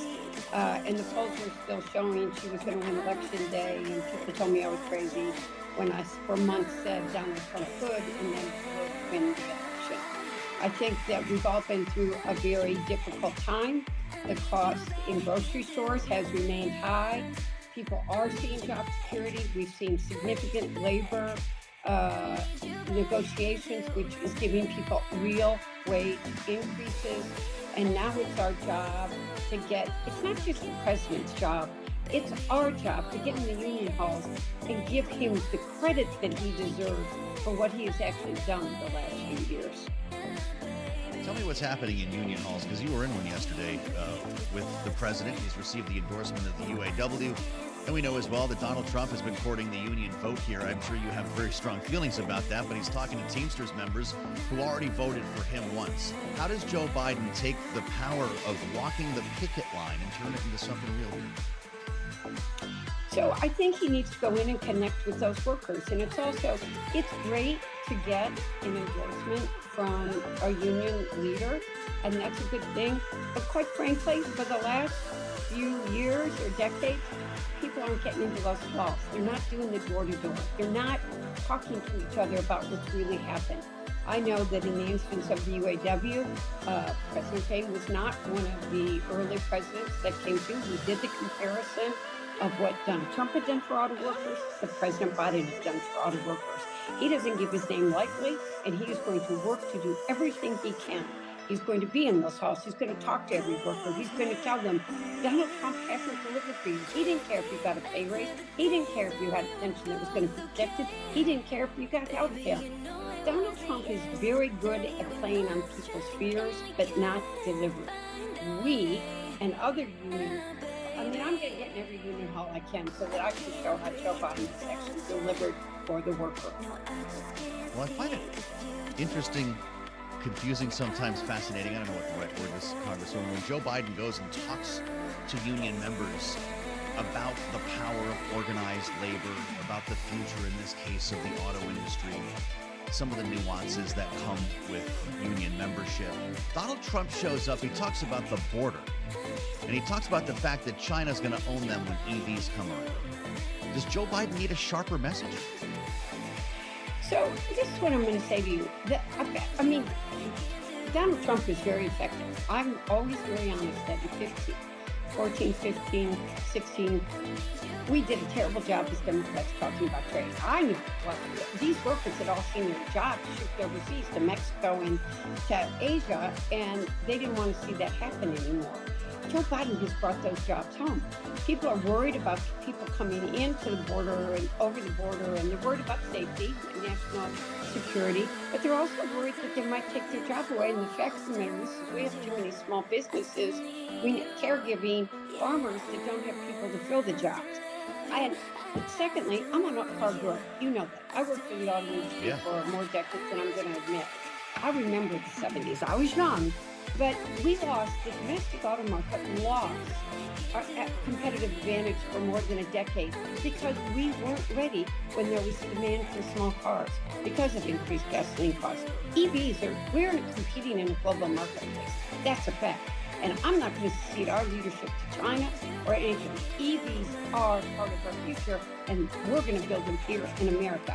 He uses fear language. Our job is to talk about how we are protecting ourselves competitively and protecting the environment at the same time.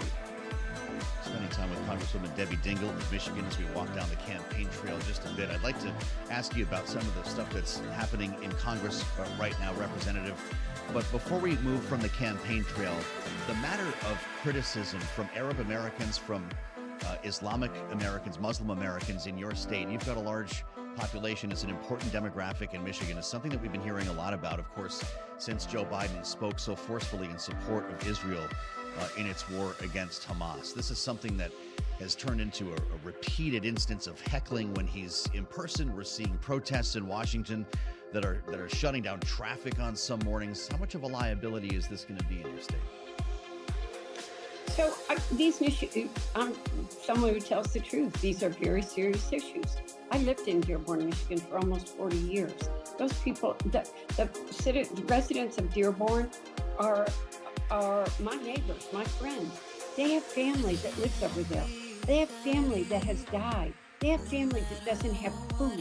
They don't have access to water. They have no place to live. Hamas is a terrorist group. What they did to Israel was absolutely horrific and cannot be condoned.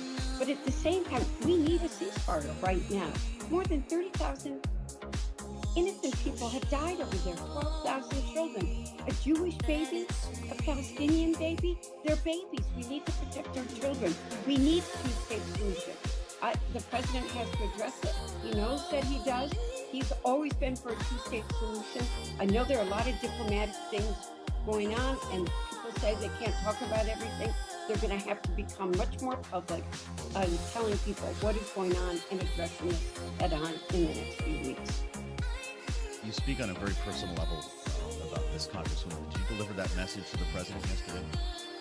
Any conversation that I have with somebody like that is private and personal. People know when people talk to me, they know what I'm saying. But I just, and I do think Israel has a right to exist.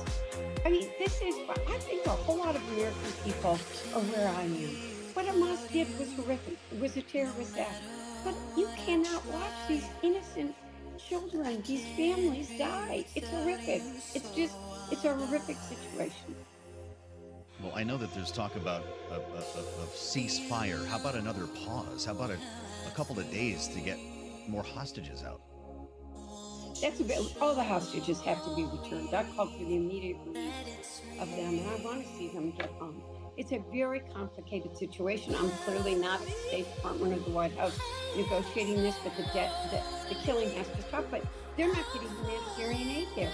You don't know how hard it is trying to help families that I represent who have fathers and stepmothers and have siblings over there, and they've got the visas. They can't get across the border. And if you talk to people that are over there, the humanitarian aid is not getting through the bridges. It's not crossing in there. We need far more humanitarian aid than they're getting there than is there. What's it like being a Democrat here from Michigan who engages with constituents on the extent that you do? The way you're talking makes me feel like your phone's ringing off the hook. I talk to people. Look, I have been protested. I've been knocked 6 times. I talk to everybody, and they know when people are upset, I go and meet with them. I talk to people, and that's one of the reasons why I have good gut. I knew when we were in trouble when Donald Trump won, because I was in those union halls